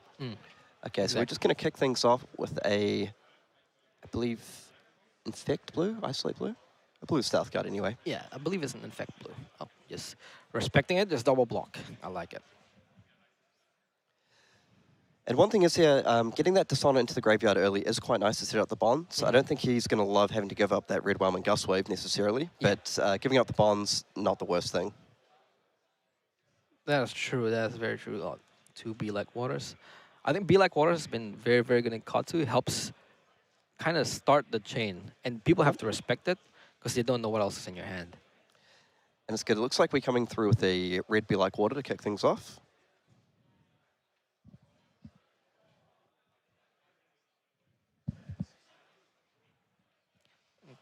Okay, now trying to see what kind of blocks Troy will be doing for this one. For the Azuri. I feel like this one, I don't think you can risk letting it hit. I think blocking it, they have to force them to do something else on top. Yep, absolutely. Like, you make them have the Ancestral Empowerment or the Art of War, right? This one's, I like this card. Spinning Wheel Kick. It's like leg tap with combo. Spinning Wheel Kick coming in 4, so it does threaten the on-hit being able to sort of use your Katsu ability. But I think Azuri would probably be pretty happy just defending this for 3. I mean, if Katsu needs to discard their last card to come with another Spinning Wheel Kick, it's not threatening Mask at this point. It's not the end of the world. That's true. But now the question is, if you let this hit and they go Kodachi in a 0 cost, then you have to respect the Mask. Yep, that's a very good point. So you could fetch up the Fluster Fist, and also the benefit of fetching up a Fluster Fist there is then setting up for the bonds in a future turn. Yep, exactly. Okay, seems like he just clean block sync below, choosing with the sync. And I feel like it's just going to be Kodachi, Arsenal, and then pass turn, which is actually very interesting. Because like against Assassins, it's this very weird conundrum of Codex of Frailty versus Leave No Witness. Yep, yep. How do you decide whether or not like it's worth to just push a damage? I think sometimes I would put like a slightly lower emphasis on getting that Arsenal card for exactly that reason. And this spot where he has the Be Like Water set up in Arsenal, it makes sense because you don't just want to throw it out for somewhere between 1 and 3 damage for nothing. But it looks like we are going to see the Spider's Bite, and I think I caught a glimpse of a CNC in hand. Ooh, that's going to be very, very pitching the Codex of Frailty for later. Yeah, seems like it. I believe yes. Yep. So now it depends. Does he care about his arsenal? Yeah, I think it is possible he considers giving it up here. That's true. Because unfortunately, since he got hit with a Spider's Bite, he has 3 blocks block for 2, and his last 2 cards, Art of War and Surging, which is really bad at blocking. Yeah, like, you could decide to protect it with, like, all your cards plus breaking scales, but it feels quite hard. I mean...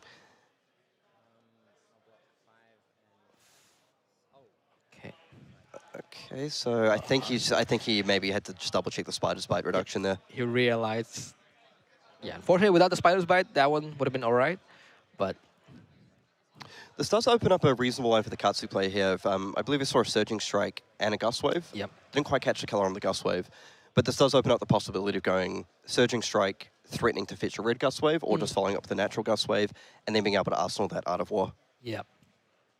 Hopefully it... Oh, he just pitched... Oh, it's a blue. Okay. It's a blue Gust Wave pitching it. Attack with Gust Wave red. Oh, I mean Surging Strike red.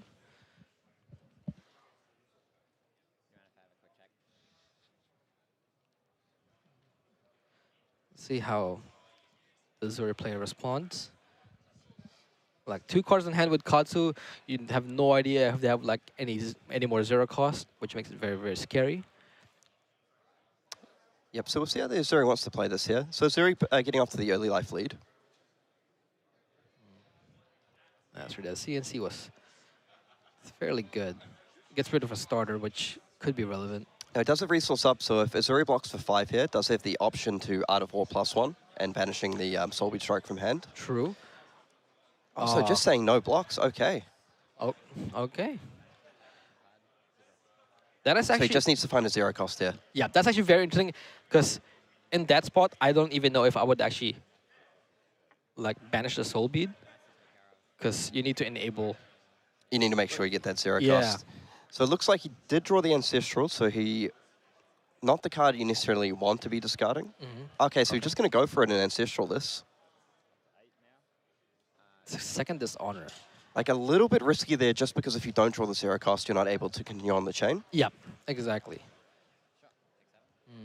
I think so. It's 7. Would you discard the dishonor? That's the second one. It makes it very, very hard later. Yep, I think given... Wait, I think given the life totals here, you just need it because you have the Art of War active. You've just got to go for that Whelming Gust Wave. Most likely Whelming Gust Wave red. He could choose to get a Descendant here as well if he really wants. Oh, it seems like it's already passed. Oh, okay, so the he's just going to trigger. go for the Kadachi into the Spinning Wheel for 5. I mean, this does threaten Mask. It does. And it says go again. So, like, yeah, this. It's at least one more Kodachi.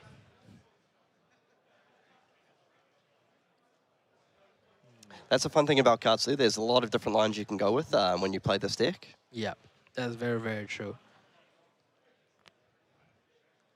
It's possible, like you were saying, that he's looking just to protect that that Dishonor here. The other part to this as well is by discarding the Dishonor here and fetching up something like a Gust Wave red, you come in with the Gust Wave, but then you can't follow up with a Spinning Wheel Kick. Yep. So you may just want to preserve the number. He did have to block with a Red Bow and Gust Wave on turn 1. So you may be looking just like ahead in this game, knowing Azuri can banish cards off the top of your deck as well. He may be forced into blocking, that he just wants to be able to preserve the card quality in his deck. So Azuri looking just to take all this damage. He's going to get the Master Draw here. That is quite scary when the Azuri just doesn't block you. That means they have some, probably like either really good turns or their hand's just not worth, it's not enough for blocking. And the Philosopher's is very nice to be able to just get into the graveyard. Yeah. Like we mentioned, just be able to set up those bonds and... Philosopher's for 3. It's a bit unfortunate. If it was red, it would be a little bit better, but it's fine. Like the first red in the graveyard is alright, especially with an Art of War. Okay, so just like that, Katsu jumps off to a 12-life lead. Now we'll see what kind of disruption Azuri will present, because that one is probably very important to see, especially since Katsu is going to have the third Take of the Tunic next turn. Yep. And one nice thing here as well is, like, well, maybe not nice, but the Katsu does not have card in Arsenal, so they're not as prone to things like Command and Conquer or Leave No Witnesses, like you mentioned earlier. Yeah. We'll see if the Azuri is looking to set up something like a Shakedown, perhaps, here to, or a Surgical Extraction, something to really put the pressure back on the Katsu. I have a feeling, I actually, yeah, possibly, like, Codex here would be great, like a Codex play. Yeah, Codex into CNC would be very nice. And that involves a lot of cards, which is probably why, Nimblism. Let's see, can't quite see what is in this hand.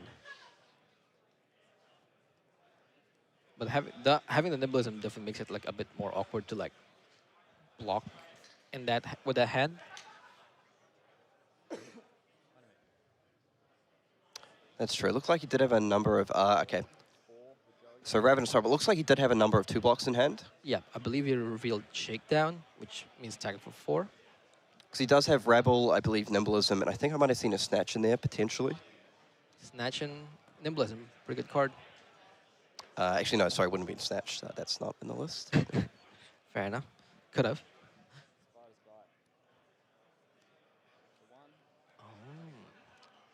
Red Nimblism and yellow Pummel. Okay, so we could be seeing that play you talked about. A Codex into a Command and Conquer would be very nice to get a little bit of tempo back here.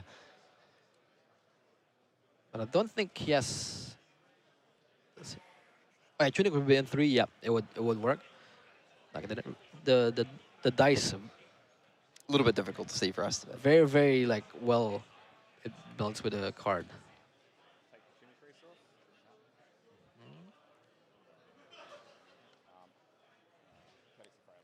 There you go. But I guess the frailty is pretty relevant in order to like stopping him from like being able to do his thing. Oh, and just Arsenal. So yep, they're both putting it face down into Arsenal. So it looks like Cody got back the red Surging Strike there. and it looks like a very heads-up block on that Spider's Bite. So this will allow him to block the Command and Conquer with the Breaking Scales and 2 cards, and just let himself basically nullify the effect of that Frailty and set up for a future turn. Exactly. And now, like the Frailty, like affects Katsu usually with the daggers, but now it doesn't matter because he's just gonna pass turn. So Zero player will ponder here. Good call. Thank you. Ponder pop. Now, one thing I like about this is, you know, for the Katsu player at least being able to block the Spider's Bite and block out with the Breaking Scales here, you kind of require your opponent to be keeping up the tempo. And just saying, like, look, if you don't have the disruption next turn, I'm very happy playing a 5-card hand, Tunicon 3 counters, red Searching Strike and Arsenal. Yeah, and from looking at the Uzuri list, it seems to be able to just try to keep the tempo up with like, has a lot of red cards. Yep, it does. With Go again. So I think that that's going to be very relevant, and that's probably also why he didn't block like the Art of War turn, because just he can't. It's just no good blocks. So it looks like he could be considering opening up with a red Hurl here. It's very interesting. It's a head jab, right? It's a 0-3 with Go again. You don't necessarily have to throw the dagger. And it's just a good starter and just push damage. Yeah, I wasn't sure if this would stay in the list or not. I thought it may be more of a Dramai card for the Dramai matchup, but it looks like he's happy to keep it in here. I feel like that's just like a backup in case your Flick Knives dies. Like you block with your Flick Knives early on and you still want to throw your daggers for extra damage. Yep. Okay, there we go. It's a Wither. It's a blue Wither for 1. So if we look at the Katsu's hand here, we see, okay, so it's saying the no blocks, probably saying please don't be Command and Conquer. Ooh, Surgical. So Surgical Extraction's not the worst here. Yep, that is very, very true. Like depending on like what Cody's hand looks like, it can either be already like properly functioning with 3 cards anyways. Because I did notice that Cody has at least 2 blues in hand. So the ability just to be able to go something like Pitcher Blue, depends how he wants to weave this turn, but there's multiple lines available. Just, you know, if you go the classic Kadachi Surging Strike, he does have an Enlightened Strike in hand. Oh, okay, but we do see the Black Tech Whisperers used here. Ooh. Now we know, like, you know, like ninjas usually play Flick Flag, especially against Assassin. But I guess at this time, luckily enough, there's no Flick Flag reds. Otherwise, this play would have been... Flick Flag would have been very good here. It was very, very, very, very rough. Like you choose, and then can I see what gets banished? So, what does his hand look like? E-Strike. When the 50 hero banish top card of their deck. Look like definitely an Enlightened Strike, and I believe I saw a Winds of Eternity. Yeah, I think so. The 2 middle cards, unfortunately. Oh, and he hit another blue of the Warmongers. So that was very relevant since he popped the Black Tech. Yeah, for sure. Like, it's been very good. It's unfortunate that he didn't manage to use the block on it, but Dishonor... And we do know one Dishonor was used to defend on turn 1, so he may consider getting rid of the Dishonor to get the additional blue card for the second silver to get back the Black Tech. But alternatively, he may look to just get rid of the Enlightened Strike as a high damage card. But just the information's very valuable is here. So he does choose the Dishonor in the end. Yeah. Getting that second silver. And just shows like the damage potential of like Katsu next turn. Yeah, 2 silver, very, very relevant because sometimes Uzuri just wants the go again when they know that they're gonna hit. Go again. Okay, now we're gonna see the follow-up, which is a shakedown. All right, now this one, they probably have to block. Yeah, now that you've already lost 1 card from hand, may just consider giving up a few more cards. And we talked about Uzuri needing to keep up the tempo, keep the disruption rolling. Well, they've done a very good job of it this turn, I have to say. I definitely think so. So now that we know, like, I think the rest of, like, Cody's hand blocks for 3. If you're blocking for 6, would you block with the E-Strike as well? And just be able to Godachi past turn? I think that's definitely a line because I feel he has to consider what he wants to do next turn. So if he wants to put pressure on and maybe look to take at least 1 card out of the hand, he could keep a blue and go Kadachi Surging Strike. This is threatening both Mask and potentially a follow-up if you draw that 0 cost. True. Alternatively, he may just think, like, look, I just want to block for 6 here and then come in with Kadachi. Yeah. I think that's most likely what's going to happen. Taking it here is not going to be, it's not going to work out. Okay, so he flicks the daggers, 1 dagger left. Oh, wait, so he just decided not to block if it's in the reaction step now. Okay, so deciding to go with no blocks here. I mean, I understand this play as well. I'll say blue and take the other reason. The arsenal must be quite good. So so he's got the red surging in Arsenal, but by going no blocks here, it just allows him to go Enlightened Strike for 7 to present a little bit more damage back and just like keep himself in the damage race there. Yeah. That sounds pretty reasonable. Secret interactions. Exciting. Moved it. Yeah, because I did consider a line where he does defend for 6 and then just keep the blue for Kadachi. Yeah. But this line also works. I have a sneaking suspicion you know. Yeah, Azuri's main game plan is just making you run out of cards. Oh, okay. Oh, Now we're just trying to did you present when we started? see if it's either go again or 7. Okay. I was on 60. So I don't think it's draw a So card. yeah, I think it's going to be 7 here. An estimate is fine for me. 5, 6, 7, 8, 9, 10. Yes, 20, 60. I'm on 62. Just for purposes. So I think the Katsu player really wants to play towards this, try and get through the disruption and then have my big surging strike turn. But I think I just spotted another Codex in Troy's hand, so that may be a little bit difficult for him.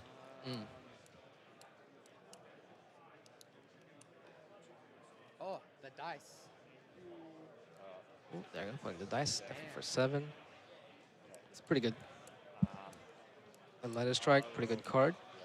Blocking with a C and a C. Got 18. That's quite interesting. 18 plays 15. I'm taking 4.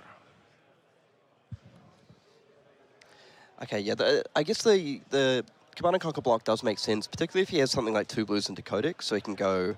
I mean, actually, he only has 1 dagger now, so maybe looking to just try use up his resources and then get the Codex. So it looks like he's buying back the Black Dick Whisperers here.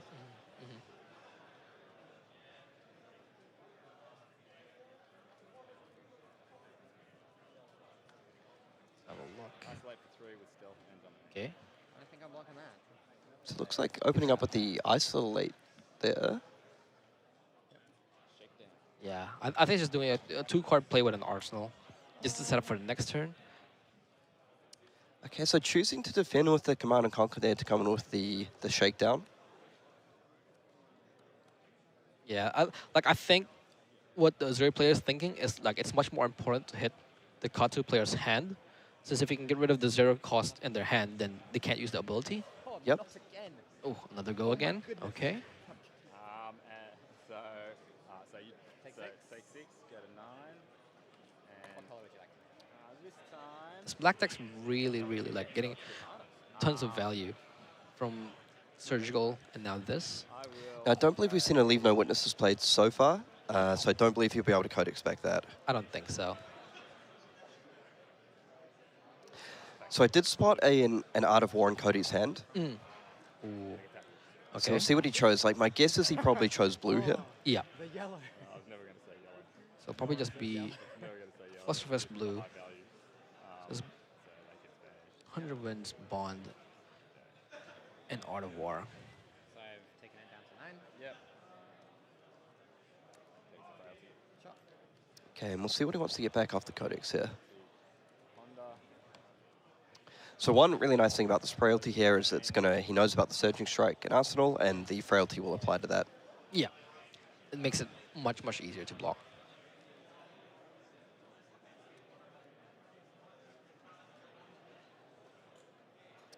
But yeah, we will have to see what he has in the way of targets here. I mean, he could always go for a Hurl just for 3 damage. Potentially a Rabble. Yep. Rebel for hopefully 4. And if we look at the life totals, Katsu is down to 9, so you can only ignore the damage so much. Yeah. This red line, red nimblism, also good for next turn. Like this red line Azuri, it's actually quite interesting. Like, and I feel like it's just like an adaptation for the current meta. And we see Cody actually considering the block here. So it's getting down to the point with Katsu where I feel like you can choose to try to defend out, but also another viable line is just saying, look, I'm going to go down to 5 and see how big my turn can be. Yeah, exactly. The frailty is very frustrating here, making that surging only come for 4, but only with the Art of War available to put it up to 5, it's pretty good.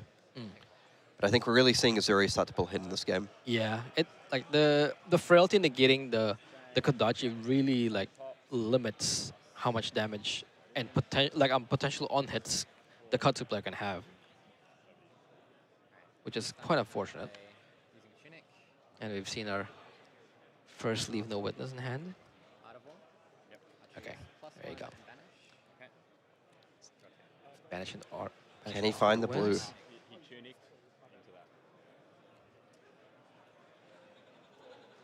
It's 100 wins of some variant. So,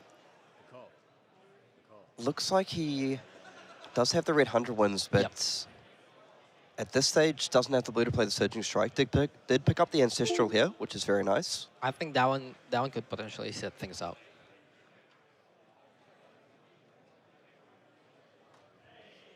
$18 life is a lot of life to go through, though. It is.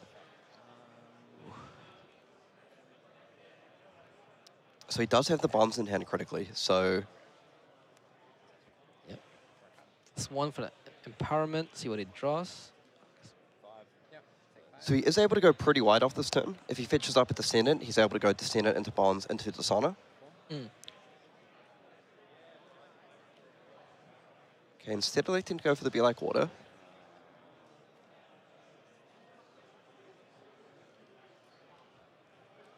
doesn't really have any floating, so the Be Like Water just feels like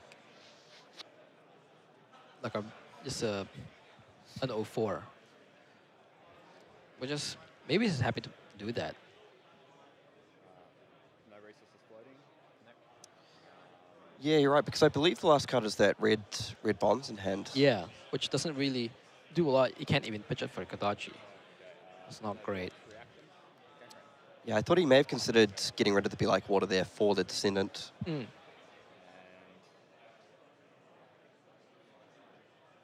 below on that one.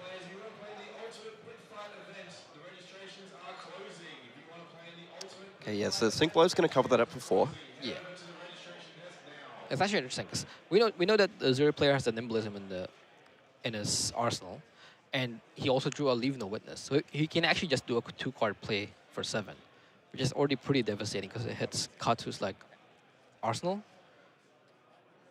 Absolutely, and I mean he can pitch this to Kodachi, get rid of it, but he's just going to hold it in hand. Ooh.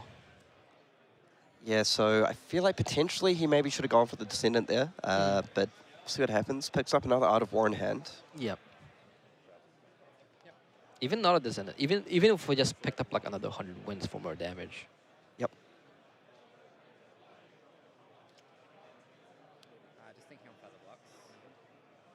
It's got dominate, so only armor. Yeah. I'm just thinking on the armor. Okay. Okay, so you see the Isolate being defended out by the Bonds of Ancestry here. I feel like we might see Leave No Witnesses come down. I think so. Oh.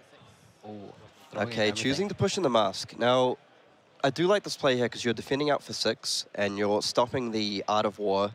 You're stopping the Command of Conquer or the Leave No Witnesses play. Yeah. And it looks like your opponent's kind of committed to this quite heavily. Now, the reason I like this is because you get to keep your... Okay, let's see what he's going to spin in. Yeah, he's gonna spin Death Touch. Oh, that could also have been really bad. So he had options. So does he have the Shred or anything? Just the Death Touch. Okay. No. So this is really a window for Katsu here because you have a 3-card hand, you have the Art of War, you have your Surging Strike. Yep. Okay. So real opportunity for Katsu to get back into this game.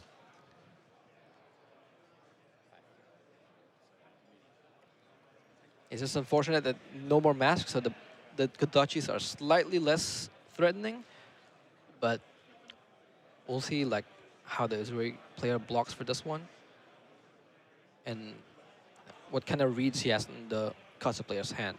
Yep.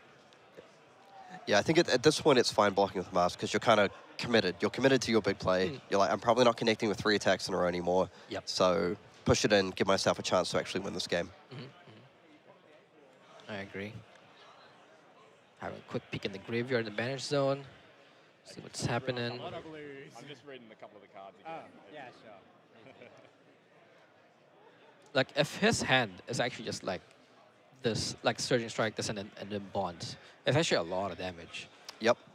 And And it's always very tricky knowing which one to block, because Yeah. you don't want to sort of commit all into blocking this one, and then it gets followed up by the Whelming Gust Wave, whatever, like you mentioned. yeah, looks like the Zero players an E strike, leave no witness, a pummel, and the last card which I cannot quite see, which he's blocking with anyways.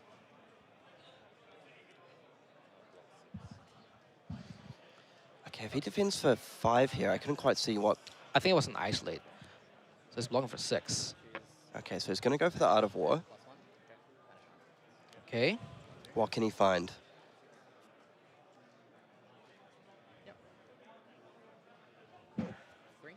Okay, a blue Soulbeat Strike is probably not what he was hoping to see there.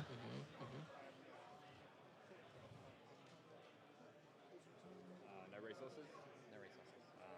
So definitely a heads-up play from Azuri to choosing to defend that for 6, to play around something like the Ancestral or the Art of War. Yep.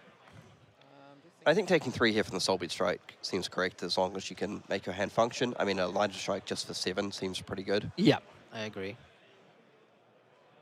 Like, Katsu player has sort of one, like, no resource available, just going to go ahead and Arsenal there. So from this block 6, he came in for 6. 6, and then 3.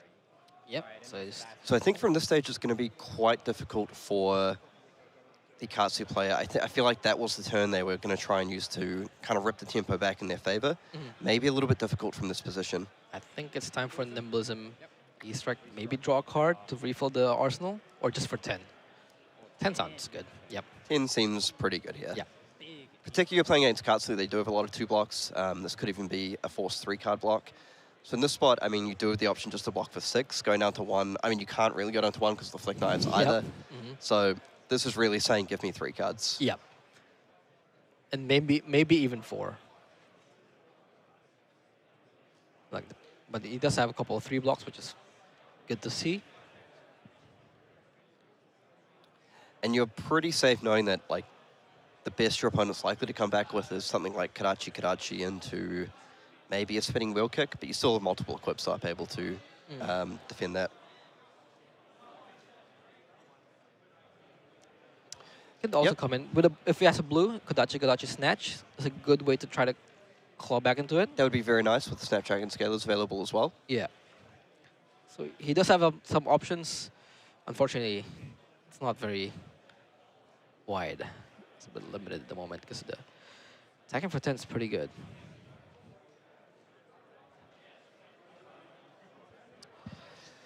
Yeah, so he's going to just go ahead and give the whole hand here.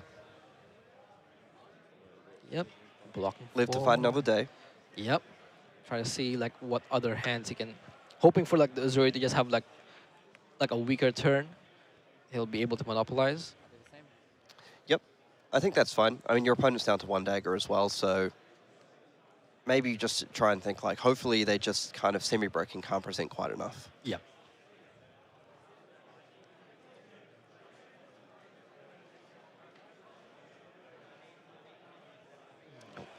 Okay, so what does Troy have to try and close out this game? It's quite interesting. It's like not having stealth cards is actually quite awkward for Troy because he won't be able to use his hero ability. That means he won't be able to like make the Katsu player like overblock his cards. Yeah, because it looks like he's just running the isolates in this list, isn't he? Like isolate, there's the withers and and like the withers, the blue yep. ones. And those ones you're probably all right. Yeah, not too fast. Isolate is the biggest one because yeah, it prevents you from blocking for more. Yeah, blocking out with multiple cards because of the dominate. Yeah. So I'm going to kick things off with the Spider Spite, always pretty good.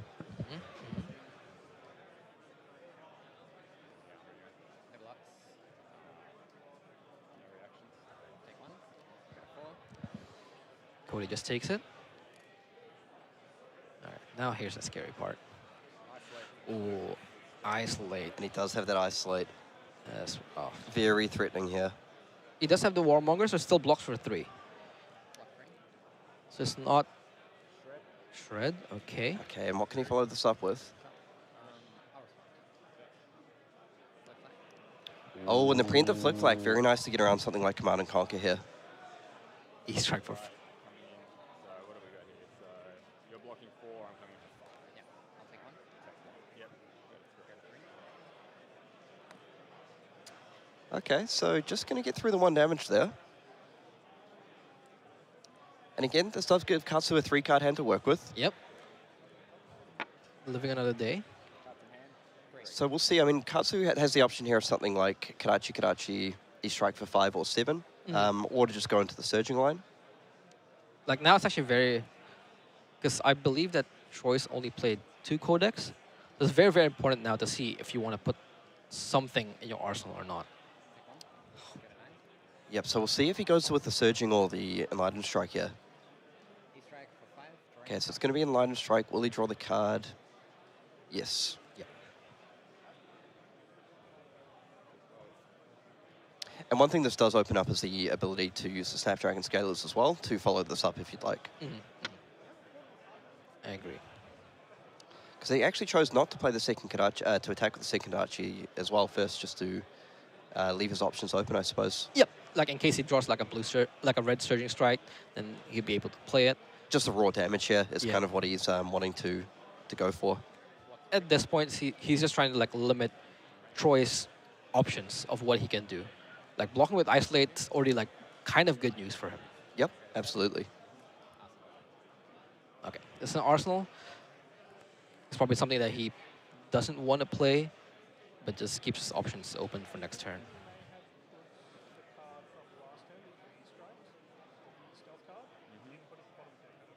And yeah, the Katsu's deck starting to run a little bit thin as well. Oh, the isolate. Yes. Yes. Yeah. Yellow one. Yes. Oh, I guess he's not quite sure what's happening here. Yeah, we're gonna get back. But Sorry. Thank you. I think he missed the activation of the Azuri to put at the bottom when he flipped the E-strike. Right, Yeah. okay. Isolate for 2. Another isolate. Okay, that makes sense why he blocked with one of them. Okay, so it looks like he's going to try to set up potentially lethal here. It's scary. Death touch red. Death touch red, so short of something like a flick flack, this could be... And we're pretty sure that's a red surging strike, I believe, in Arsenal. Yep. Does he have it? GG. And that's game over. So Azuri is able to get there in the end.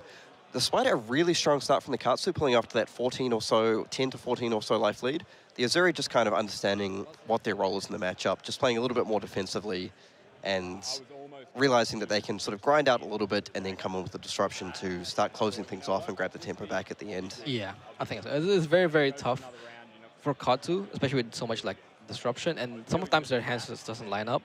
Especially like the surgicals and the shakedowns, they were so rough. And I think I did see I had a peek of like what he had in his arsenal, and his ancestral empowerment, so he couldn't even use it for E-strike. Yep, that makes sense. That was rough. After playing Katsu a couple of times at a ProQuest a few weeks ago, But yeah, put this in just for this matchup for that. I think it's pretty standard Katsu versus Azuri matchup. Just trading damage back and forth and see how many cards a Katsu player can keep in his hand. Absolutely.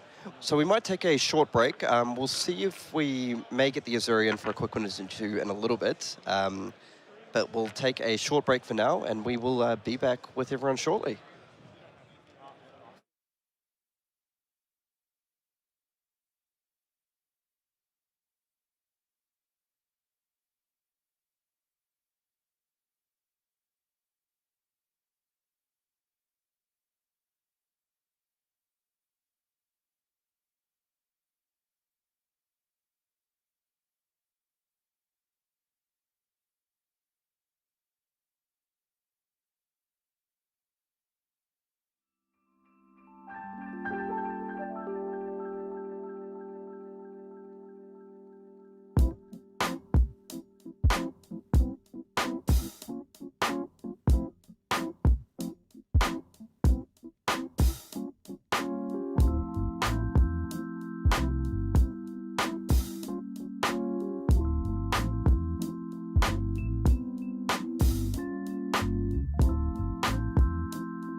Welcome back, everyone. And after a fantastic Katsu versus Zero game, we've got another little spicy matchup lined up. We have another Dash IO currently sitting on stream at 5-0. So maybe the O and IO stands for zero losses, I don't know. But so just having a quick look at the deck list this time, looks like more of the traditional Lexi list that we list to. So I'm talking sort of, Voltaire, all the standard arrows, not really too much ice on the list. So we'll have to see how this goes compared to, some of the early matches we saw earlier. So, yeah, last time we managed to see a Dash IO takedown Lexi round 1 on stream, courtesy of a very timely boom grenade. I was talking to Sable about that. Yeah, what are your feelings on this matchup? In my mind, it's one of those classic, just like race as quickly as possible. I think so. I think it's either boom grenades or like if the Lexi player catches the dash with items in their hand and just can't block. Yep. That's probably the only one of the few ways to actually combat that matchup. Because if you can pair up on hits with good damage multiple times in a turn, then they're probably going to be fall behind. And if they have to play the items normally, then they're going to be losing tempo. Yep, and it looks like we're starting things off. We'll just see if we can get that, get the camera adjusted top-down view. Just want to give a quick shout-out to Gameway for supplying the gaming table for the weekend. Looked really nice on stream. They're all nicely set up. Okay, so it looks like the Lexi player started off just choosing to load an arrow and go for that double arsenal turn 1. One thing I'll be looking for here as well is we do see the 6 T-bones in the Dash IO list, the red and the blues. And also the 3 Toma Findale that I believe Sable was playing as well earlier today. So Toma Findale is really nice to get off. There's multiple ways to get that off. Probably one of the best is getting that into Arsenal, cranking an item off the top of the deck with the hero ability, and getting that additional action point. Yeah. Which then lets you Toma continue on with the turn. So it looks like we're just going to start things off with a boom grenade. Yep. Always force to some blocks, otherwise you just get free damage.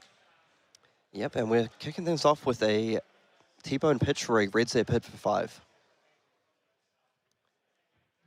And now I believe that's a maximum velocity. It's the last card in hand. Yep.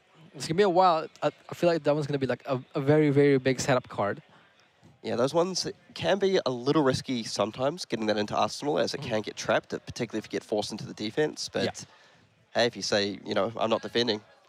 That's true. Also, with the inclusion of Twin Drive, maximum velocity just becomes very much more relevant. We do have 3 Twin Drives on the list. Much easier to pull off. So it's not that much higher of a hoop to go through with 3 cards in their hand. And we do see, so playing both the red and the yellow boom grenades, so that was a yellow boom grenade. So just zipper hit boom grenade, hit you with my weapon. That's 10 damage right off the bat. Yep.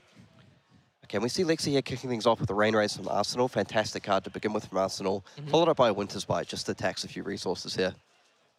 Winter Bite is interesting because it forces the other player to pitch a card, right? But in Dash's case, they can just play items off the top, so the resource isn't fully wasted all the time. Yep. If they manage to find a shield off top, then it'd be really good. Because essentially just converted to more block. Another thing to your point earlier about getting stuck with items in hand, the Winter's Bite actually gives you a little bit of an out if you have that item that you think you might need to defend with, just being able to pitch it away. Yeah. And being able to utilize the additional resources for a dash activation would be fantastic. Yeah. I can see our dash player Thomas here is running the 3 red dissolving shields, so we'll see if those play a bit of a part in this matchup. Yeah, I think they're quite good in essentially getting to that break point that Lexi players always seem to have. Yep. Okay, and it looks like they are just going to pitch the blue protocol, I believe. Yep. Okay, and it looks like we're going to kick things off with a, it looks like a Withering Shot red, I believe. So that will be coming in for 7. So the frailty is somewhat relevant here. Sometimes with Dash, you're able to get off multiple pistol hits in a turn, depending on your action points. I think the frailty here doesn't really matter as much. Since one, the gun doesn't have any counters, so it's not really going to be doing much. But I think just being able to push tons of damage, you're already kind of ahead in life at the very start. And yeah, 7 damage is always good. So we see him flashing and playing the boom grenade off the top. Just like you drew it up, Anthony. The man's an oracle. Unfortunately, it's not a shield. I think it would have been good as a shield. So now that he has a boom grenade, now he has to ask himself, do I actually want to block these attacks? Yeah, I suspect so. Looking at his hand, it looks like he has a Tome of Findale and a couple of other cards there. I feel like he's just going to take it. Like you mentioned, the Frailty isn't that threatening here. I mean, he can choose to preserve those counters on the gun for a future turn. And it looks like he's just going to follow up with an Infecting Shot red. Oh, that one. I mean, my feeling is here, if you've chosen to take the first arrow, you've got that red Broom Grenade, you know, it's being set up for the next turn. Yep. We do see the Lexi player does have that Hornet Sting, so that's going to be very nice to try and mitigate something like a red 0 to 60. Like 7 damage would have been fine, but 14 damage plus a blood drought. I'm not quite sure how I feel about that one.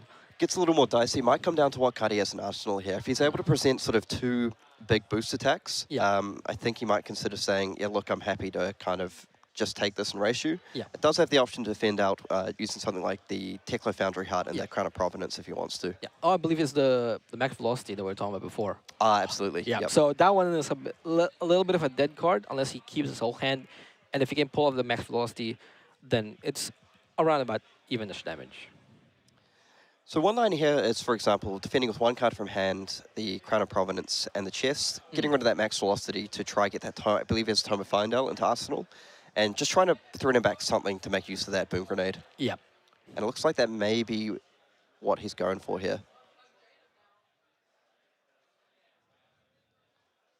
Yep, so that's the thing. We mentioned the red 0 to 60, maybe not as effective because of that Hornets thing that the Lexi player has available. That's actually quite interesting, because depending on the rest of the cards in his hand, I would think that just keep the block with another card, 0 to 60, 0 4. It's actually 0 8 because of the bomb, so he has to respect it.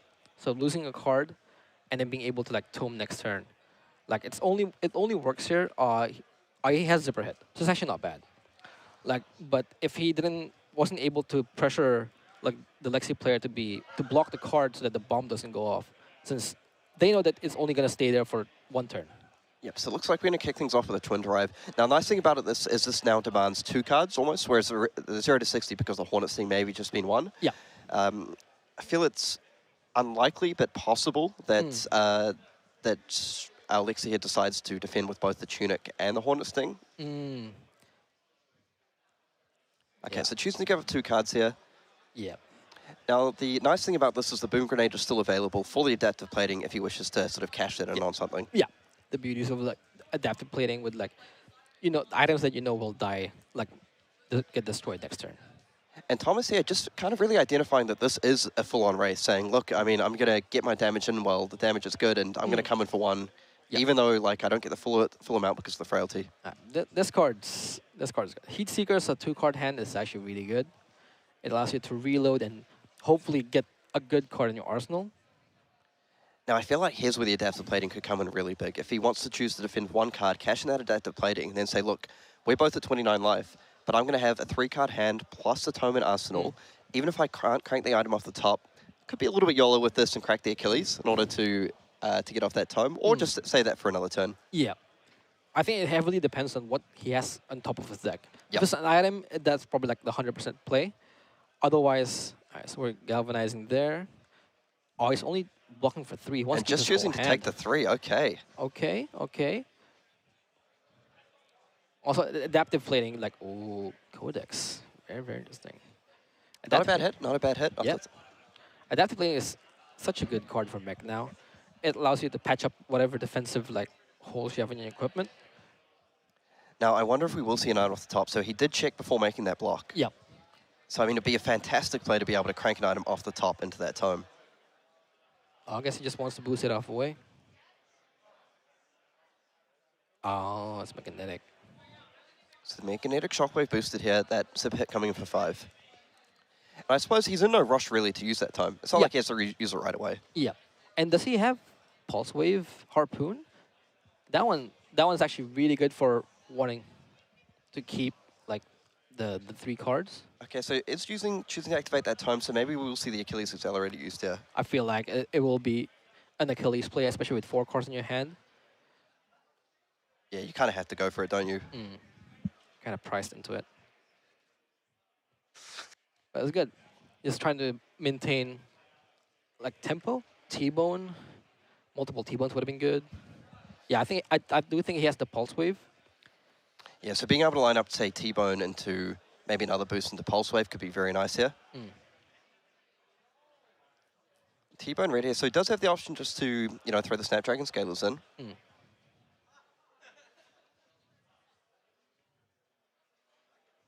It was unfortunate that like. Ooh, and that's the Boom Grenade. I believe that might be a yellow. Can't quite make that one out. Yes, Sam, unfortunately. But Boom Grenade is good for getting action points and some more like damage. Which is exactly what he needs because it doesn't have a lot of time. Oh, and another tome. Okay. Okay. Now, the really great thing about drawing these tomes all at once as well is because you've cracked the Achilles Accelerator, your kind of safety valve for boosting away a Tome of Find Owl is now removed. So now there's only one tome left in the deck, so I think he's going to be able to be pretty happy just playing the odds and saying, look, I'm happy to just boost away. Yeah. And already pulling out to a 12-life lead. We really see the explosiveness of this Dash IO deck. Once you get a few items off the top, you get these tomes going. Yeah.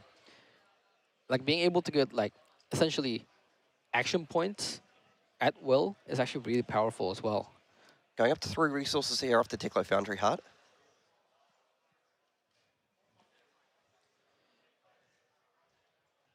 Okay. Red 0 to 60, so the turn's still going. We're not slowing down at all. Yep. Like, I don't think we're really worried about this game getting to second cycle. No. Okay, leaks 1 damage. I believe he has a magnetic shockwave, so it's going to be eating up a lot of equipment here. Okay, that magnetic shockwave is going to be huge here. Now, it looks like it will not get the New Horizons, most likely. Yep. Because he does have the Snapdragons. I think the other 3 is good enough. But he's going to get everything else. Yeah. And now it's going to be like a slightly awkward block for the Lexi player. Because it's either you take 2 or you block with an extra card. Okay, right. So he did have to close the chain previously, so he's only going to have the 2 cards in here. Ooh. But he is able to get out that Hornet Sting, which is pretty nice for maybe his future Boom Grenades, just not having that easy way to stop the breakpoint. Yep. Okay. Lexi's in 10. So just like that, Lexi's down to 10 life. I mean, what an explosive turn. Yeah, that was insane. I mean, one thing is, though, we all know how much damage Lexi's able to pump out as well, particularly off something like a 3 of a kind. Okay. It's a cheeky attack with a drill shot. Pitch is a Rain Razor. Okay, so we've seen 1 Rain Razor played and 1 pitched. We'll probably just see the Teklo Foundry Heart being played in here. It's good. Yep, I think very happy just to take the 3 damage, basically no on hit. Yeah. I think so. Searing shot, I mean, sure, it's potentially 5 damage, but, you know, I'm 16 life ahead. Yeah. I don't care about this. Doesn't actually matter that much. I believe that's a twin drive we see in hand as well. Yeah, I believe it is a twin drive. And they shuffle their hand so quickly. So now, do notice there is the Codex to follow up after this. I believe he gave that go again, yes? Yeah. It'll be Codex for... Now, was that Tunic on 3? If the Tunic's on 3, I suspect he's going to grab Death Touch. Okay. Death Touch. I guess he's so behind it has to be Death Touch. Like, I was thinking potentially Heat Seeker if, as well. I think if you weren't that behind, it has to be Heat Seeker. But what the Lexi player is thinking right now is probably he wants to slow the Dash player down. Yep. So we could be seeing even potentially a second Frailty. Maybe he sees 1 counter on the gun and goes like, I don't want you to get another item and have your whole turn come in for like 2 gun attacks at the end as well. Exactly. But we could see if he's looking to race a Blood Rot Pox coming down. That represents 6 plus potentially 2 more, 8 damage. Yeah. You know, putting a dash on effectively 13. Yeah. And I believe he got a Pulse Wave. Now it's going to be Death Touch. Oh, yeah, and of course the second Frailty as well would clip a little bit of damage off that Arsenal card. Yep, actually. And it turns off the gun completely. Yep. So...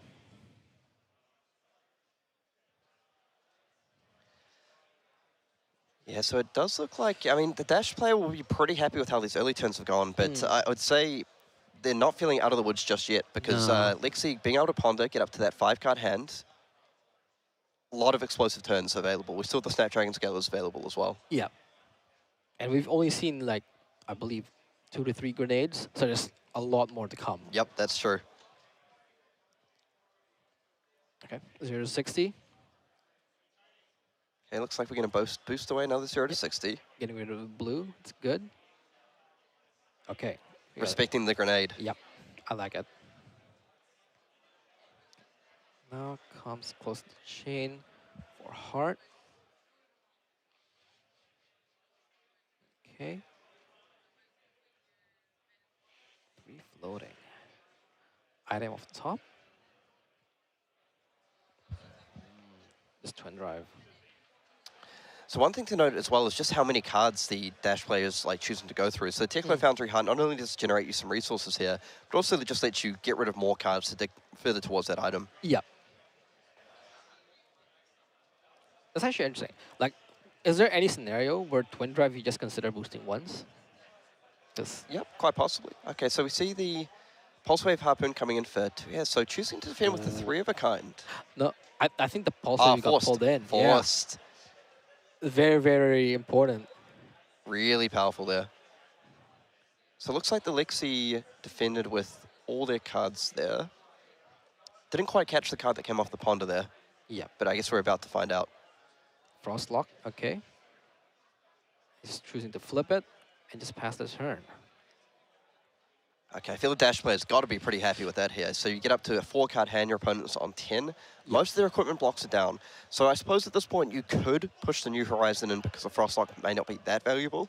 But that is a bit of a kind of, in case of emergencies, break this. So Thomas definitely trying to find that item. Like the boom grenades are really, really scary at this point with the life totals. And strangely enough, like Thomas actually has the a red backup protocol. Oh. And if he has a red T-Bone in this graveyard, he can actually take care of the New Horizons himself because he has another T-Bone in his hand. We might actually, we might see that play here. Depends how much he wants to go for. We'll see how he lines us up. Yep. Okay. Yep. I think we very possibly could be seeing that play. The only thing I'm wondering is if potentially he wants to go for something like a red zipper hit or anything just to push the damage. But he probably thinking like getting rid of the New Horizon here is extremely powerful. Yep. Only if, depending on whether he has a blue or not. It's quite tough. Because he also has a Pulse Wave Harpoon in his hand, which could be quite powerful if you just pull it. Yeah. Okay, so he's going to crack that protocol. And yes, that is an instant, so it doesn't break the chain. Yep, very relevant. There you go. He does have the second T-Bone red. Yep, so that's going to clear up that New Horizons and get rid of that Frostlock. So Lexi, we've only, I believe, seen the 1/3 of a kind being used to defend so far. Yep. We've seen 1 Rain Razors played, 1 pitched. Yeah, I believe that's a 0 to 60 yellow. So he can't. If it was a blue, it would have been perfect because he would have been able to attack with Pulse Wave afterwards and strip under the card of his choosing. Unfortunately, yep, attack with a gun. So this does open up a bit of a window for the Lexi player here. 4-card hand. Yep.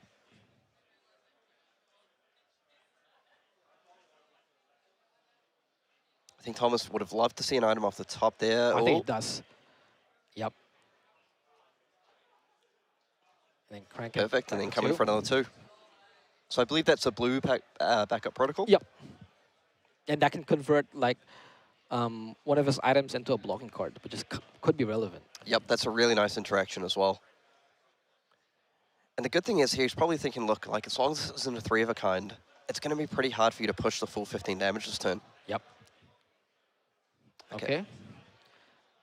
Winter's Bite, but here we go back to the interaction you talked about earlier. Pitch a blue to the backup, pitch a blue to Winter's Bite, use the remaining 2 back up to full hand. Yeah, exactly. It's working out. As long as he does have that blue, which I feel like I saw a blue zipper hit there. Yep. Okay. 2 resource remaining. We'll see what kind of arrows he has. Oh, okay. Okay. There's still a little bit of flesh and blood left in this game. Yep. So the 3 of a kind comes down. 2 resources available. Seems like at least 2 arrows. So potentially 3 with the quiver, depending on the resources. Or maybe even a bolt and shot. Like, I'm not sure if I saw a bolt and shot, but that could really change the... Yep, that could change the math as well. Infect and shot, good start. So Infecting Shot coming down for 5. I suspect Thomas may consider taking this one and seeing what comes next. I think so. When your opponent is on 2 life here, they have no equipment left, you have a counter on the gun. Yeah. You have just so many ways to threaten so many cards out of their hand. Yeah. You can afford to take like 2 more extra Okay, damage. this is a really important quiver. Oh, And Frailty Trap misses. Having that Frailty Trap for next turn could come in pretty handy. I mean, getting that gun down to only attacking for 1. Yep. But at that point, 1's probably pretty good as well. Yeah, for sure. Just as long as it's not lethal because he's on 2. Yeah. Mech is known to just have break points all over the place as well, similar to like Rangers. Oh, so it looks like he's just going to Arsenal and pass there. So now we have a massive, massive window for Dash to close this out. And also have High Octane, which is very, very, very, very strong. And I believe he looks like he did use those resources to crack the protocol to get that blue back in hand. He did. Just turning, you know, the protocol turning into some offensive output and then into defensive output back into offensive across the course of 2 turn cycles. It's very, very versatile, which is exactly why it's good. So there is a High Octane here. Perhaps he used it just to draw the card. I feel another way to get off the Tome of Findale play that we mentioned earlier. Yeah.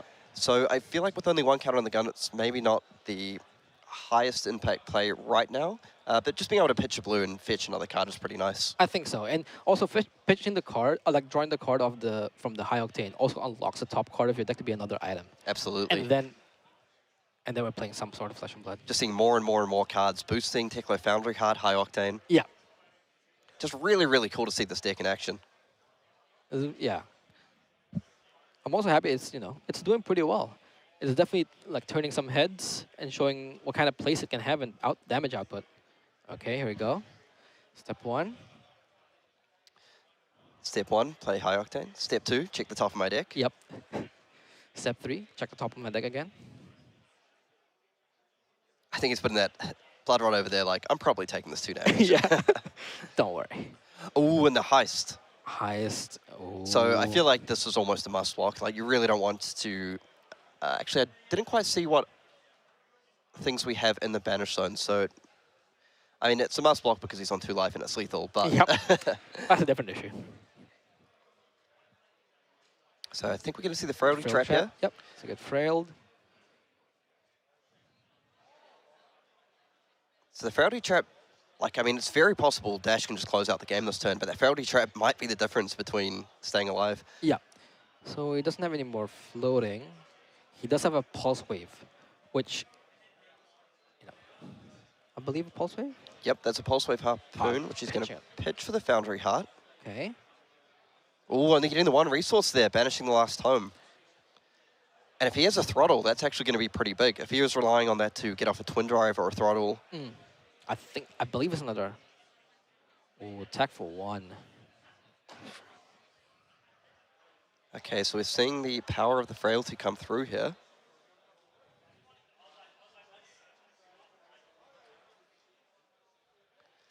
So still does have the 1 action point available. 2 cards in his hand for the Lexi player. I believe if it's another red card, probably just... Oh, I just took the 2. I thought he would just pitch the red to pay for the Blood Rot. It looks like Lexi just took the 1 damage there. So I feel like that might have been a Twin Drive or a 2-cost card, and he was just saying, look, I've gone through 2 tomes. Yeah. What's the chance of seeing a 3rd? Could be a second heist that he was hoping to hit. Ooh, Incarceration. Very interesting card. So it is going to give him the Frostbites, but I feel if you're Dash, you're pretty happy that your opponent's just going to play that and pass. Yeah, it just stops you because having 1 blue unlocks it because you have a heart. You have a Teklo heart. I mean, I feel like I'm pretty happy as Thomas here, as long as I have the resources to power through this, which you probably do. Yep, I agree. So I think I see a Teklo core in hand. Let's get step 1, have a blue.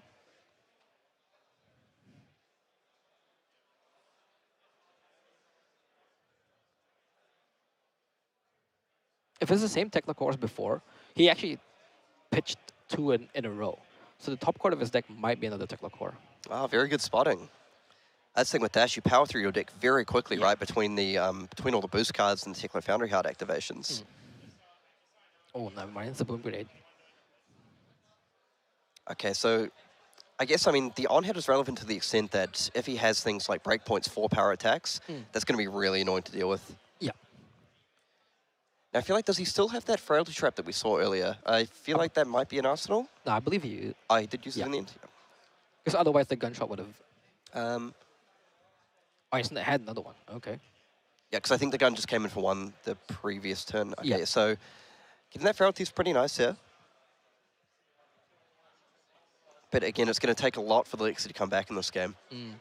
It's a lot of life to go through, and with one or two cards in your hand, it's very hard. So if it is a 2-cost boost card like we suspected, Dash is still able to activate that Tekla Foundry Heart, come in with the boost card, and follow up with at least a weapon hit for 1. Yeah.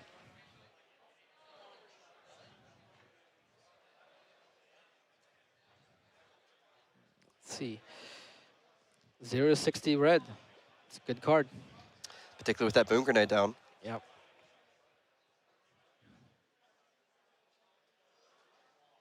Perhaps that was a yellow, actually. He does run yellows in his list. Because he did defend that for 3. Yep. Okay. Keep on going. Okay, so Lexi player stays alive. Deck's looking a little thinner than Dash. Do they have a codex? Or... Ooh. Oh, Falcon Wing. I mean, nice that an arrow, but I mean, I feel like you just don't care if you're Dash here. Yeah. What's that? Hands an item, blue protocol, max velocity spark, and I'm assuming a boost card. So we'll see what the options are. Yep. Yeah, so I feel like you're going to be very happy just to take this and go down to 5. Your opponent is now on 1. Yep. Take the 3. So he has that max velocity, like you mentioned. I mean, that would be a bit of a highlight play to finish him off on. That'd be pretty good.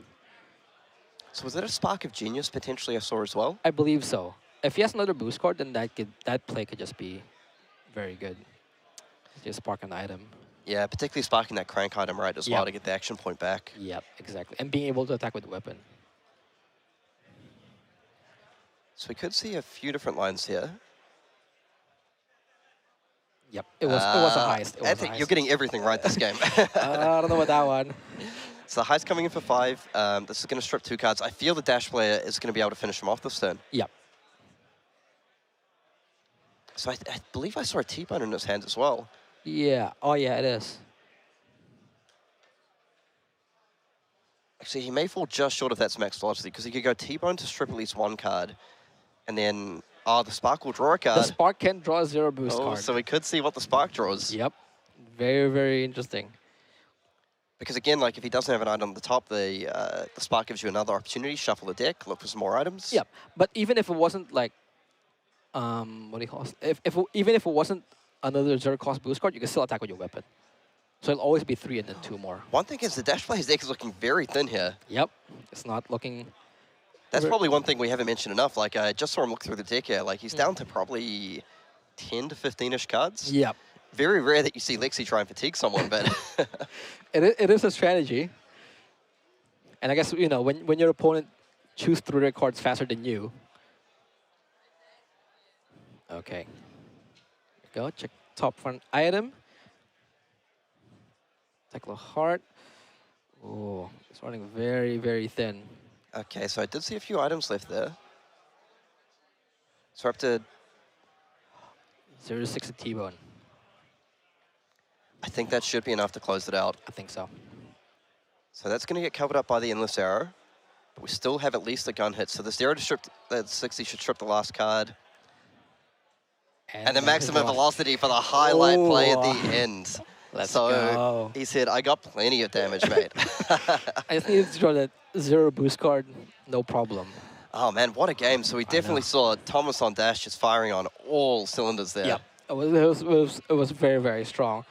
Like, it also showed the power of like Tome and Dash IO being able to like, recoup some of that life. Otherwise, this game would have been very, very close. Absolutely. Yeah, so that's pretty much we have a was it 6-0 dot? So Dash moving up to 6-0 Yep. for the day. So Crazy. absolutely incredible performance from them so far. I think we are going to see if we can pull over the Dash.io player, Thomas, for a quick winners interview here. Yep, sounds good. I'm sure it's gonna be great. Yeah, because, and really, really cool being able to see some of these Bright Lights heroes really shine, even with Lexi still around in the meta. Yeah, we've had like I think good showings in Max and Lexi, or Lexi rather, Dash. So it's good that people have been willing to try out the new heroes and bring them in, Yeah, we see how powerful they can Yeah. be, right? like crush these like tier 1 decks. Absolutely. So I think we might just have a quick sort of 1-2 minute break while we get Thomas to come over here and interview, but stick around. We'll be back very shortly with the winners interview.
Welcome back, everyone, and I'm joined by Thomas, putting in a fantastic performance on Dash.io.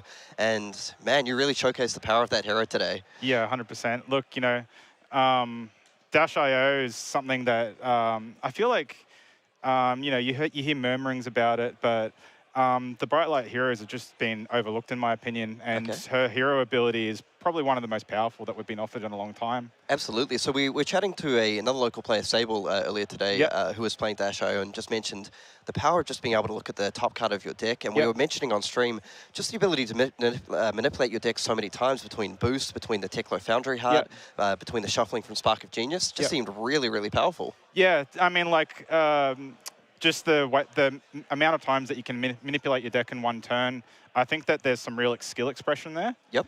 And it offers you an opportunity to really leverage, the cards like Tome, cards like High Octane, and you don't have to go all in on them as well.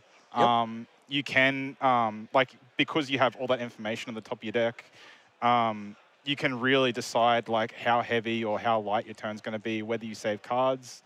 For instance, you might have a High Octane for your arsenal, but then you have a card that doesn't really fit with the turn on top, so you can just leave it till next turn. Well, one thing we saw as well used to really great effect was those backup protocols. Yeah. And so Anthony mentioned a couple times, we saw you use one time, you pitched away a card to pay for the Winter's Bite cost, and then flashed in a boom grenade off the top. Yep, the almost other time, like it didn't matter. Yeah, exactly. And then the perfect one was when you had the blue protocol in play, so you turned it into offense on your turn for the extra gunshot. Yeah. And then on your opponent's turn, they went Winter's Bite. You're like, okay, I'll pitch a blue to pay for the Winter's Bite. And then I'll have a blue again. And then I'll get back a blue. I've still got 4 cards in my hand. It was fantastic. Yeah, look, all I can say is the deck's a blast to play. And just, you got to lean into variance a little bit because at the end of the day, you're playing Tomb of Fiandel in your deck. It's not a Mechanologist card. Yep. We did see that come through a little Yeah. bit towards the end of the game when you had gone through 2 Tome of Findales and then you used your Teklo Foundry Heart and you Yeah, revealed it was the another second tome. from the bottom. And then we suspected, we wonder if he has a 2-cost boost card, and it did end up being that heist. Yeah. Were you a little bit worried there at all, or did you feel like you still had a big enough of a Look, lead? I took a gamble on the heart. The Tomb of Fiandor was in the back of my mind because I hadn't seen that copy yet. But at the end of the day, you've got to lean into a little bit of variance with this hero. Absolutely. And, sometimes it rewards you, other times, you just Arsenal your heist. So. Yep, so I did want to ask you, how important do you find the life gain for Tome of Findale being in this deck? Like, do you really care about getting that extra life playing it from Arsenal, or are you more just playing it to draw the cards whenever you can get it off? Oh, look, in some matchups, it's so big. Like, specifically against Lexi, it can be the difference of, them providing an extra arrow. Like, it basically blocks an arrow the way it gains life. Yeah, fair enough. But yeah, overall, sometimes you're really put in a position where you draw Tomb of Fiandor, say off a High Octane or off a Spark of Genius, and you really have to be in the position to play it and just forget about the life gain, and that's what it is. Fair enough. I just wanted to wind back for a second, just to ask a little bit about yourself. Yep. So how long have you been playing Flesh and Blood for? What got you into the game? So I've been playing since Crucible of War. I think just one of the OGs then, way back in the day? I think the art in particular just really, there hasn't been a card game in which it has dark fantasy art like the way Flesh and Blood has, so it really was a draw to me. Awesome. And I decided to just sleeve up Dorinthia deck. Went to my first skirmish, was my first event, literally sleeving cards at the event. Somehow made top 8. Got a cold foil adult hero. The rest is history. I've just been hooked since. Oh, amazing, amazing. And I just want to ask one final question about Dash.io. Is that the hero that, when you started seeing the Bright Light spoilers, when you saw that hero, did you immediately lock in and say, that's the hero I want to play next? Or was it more, it kind of piqued your interest a little bit and you tested a little bit, then you realized, wait a second, this is the real deal? Look, what really did it for Dash.io was obviously the hero ability. It interests me. It's a very powerful effect. We've seen it in many other card games. What really piqued my interest is that I was just looking for a hero specifically, say, for a tournament like this, where I know that the Melbourne scene plays a lot of Dromai. Yep. I'm just looking to play a hero that doesn't care so much about Tomultai. Ah, absolutely. So do you feel pretty confident playing into both Lexi and Dromai? Yeah, I do. Oh, awesome. Yeah, I think that they have vastly different strategies. Obviously, Dromai can play a longer game. But as long as you understand the cards that matter and the cards that don't at every single turn cycle, I feel pretty favoured into both. So. And do you feel like, sorry, I did say final question, but I have to ask you. So with this kind of being Lexi's final hurrah, with her heading off into the sunset of Living Legend, do you feel like going forward into Worlds that Dash.io is going to be one of the decks to look out for, one of the decks to beat? Definitely. I think that, there's still a little bit of discovery in there. I could be playing a few better cards today. But, yeah, I think that she'll be a force to reckon with, and I feel like she's going to be the new premier aggro deck. Oh, there we go. Bold words, and I love to hear it. Well, congratulations, mate. Good luck for the rest of the tournament. We're just going to take a small break. We'll be back with round 7 very shortly, and we hope to see you crushing the tables next round and all the way through tomorrow. Cool. Sounds good. Looking forward to it. All right, thank you.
really does sound like a good point. What a beautiful sound you get out of it. That's really something. It has a range to low A and up to high G. High G.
So I don't need an extra for this one.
All right, welcome back, ladies and gentlemen. Thanks for your patiently awaited round 7.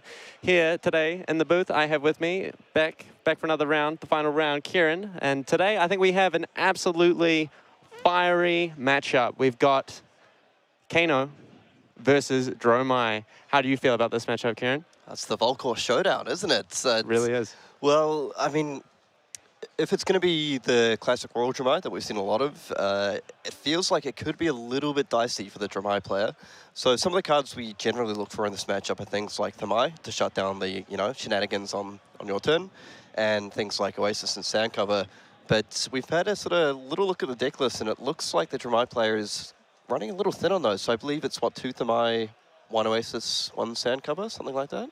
Yeah, something along those lines. So it's gonna be tough on Dromai if our Lord of Aether Kano gets off to a fiery start, flinging those spells left, right, and center. So he's really Dromai rather is going to really have to rely on seeing a couple of those really heavy pieces of interaction early. Otherwise, it could just be a bit of a story of Kano.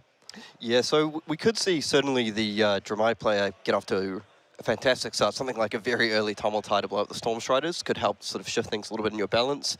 Getting down those early Thermais as well, making it sort of a little bit difficult for the Kano player to interact with. You do have certain ways to target it, but yeah, I think I'm going to say I'm leaning a little bit more towards Kano in this matchup. Yeah, absolutely. And I mean, they're both at 5-1. They're both really solid on their respective decks to get to this point of day one. The winner here, obviously going into day 2 with a strong record, ending up at X1. The loser, however, still X into day 2 on an X2 record, which means that they would have to win out if they wanted a shot at that top 8. Yeah, so it's... Well, one thing about some of the Dromai lists as well is they are sort of... Maybe surprising is the wrong word, but they can get very aggressive. You know, a lot of things like the Rebels, multiple dragons, and things like that. So if you're the Kano player, it's not like you can just sit there and just block out and wait for the perfect turn, because they establish board presence, which you have to deal with.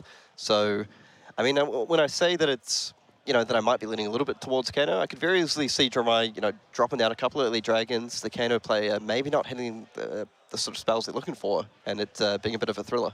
Yeah, absolutely. It's definitely going to be a case of who wears the red better. In this case, who gets to play more red cards and play them more efficiently. All right, here we go. Here's the dice roll.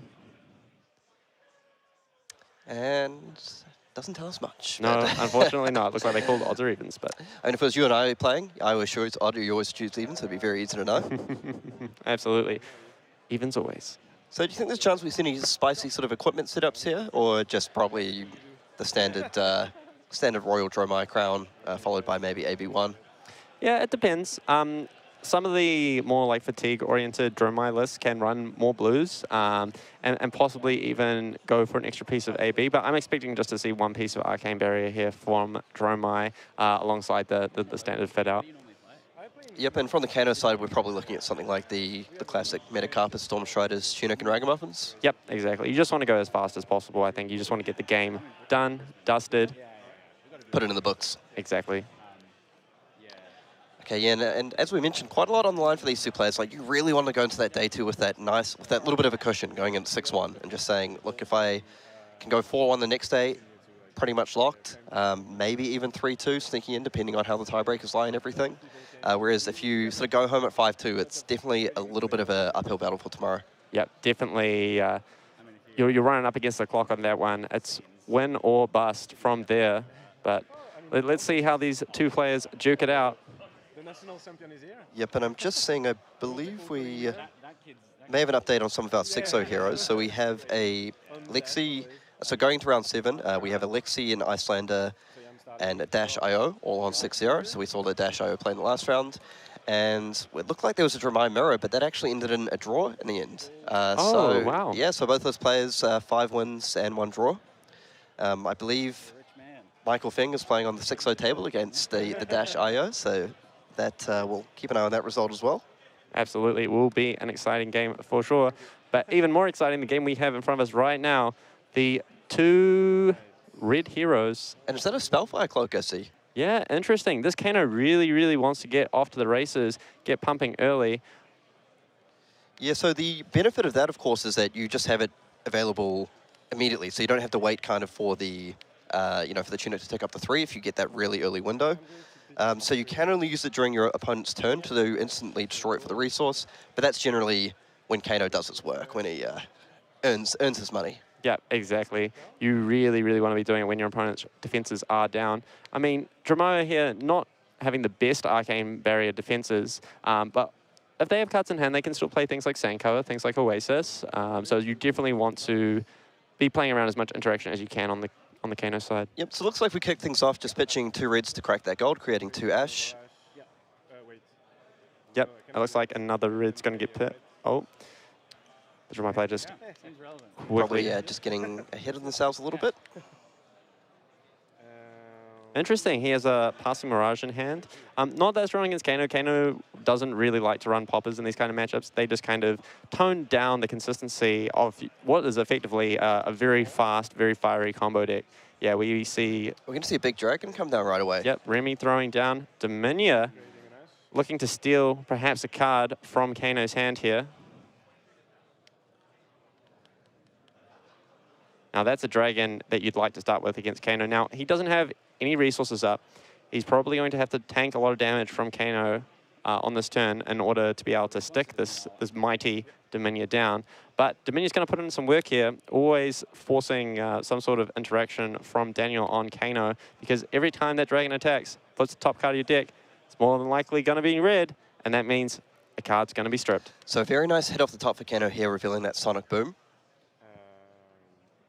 Yep, Kano just trying to think through his lines here, trying to work out what the optimal use case for this Sonic Boom is going to be. But I imagine it's probably just going to creep in here for 3, see what he's got going on. Maybe he wants to Kano first just for some more information, but yep, we just see the Sonic Boom coming straight in. We see a Lesson Lava Pitch, no extra resources floating here, just going straight for 3 for the face. Yeah, we see Remy just taking it. So it makes sense there, get a little bit of information off the top of your deck, see what you have in hand. Because potentially one option is, rather than just banish the card to Dominia, Daniel just wants to pitch away to Kano here and just keep pushing some damage. Yep, exactly.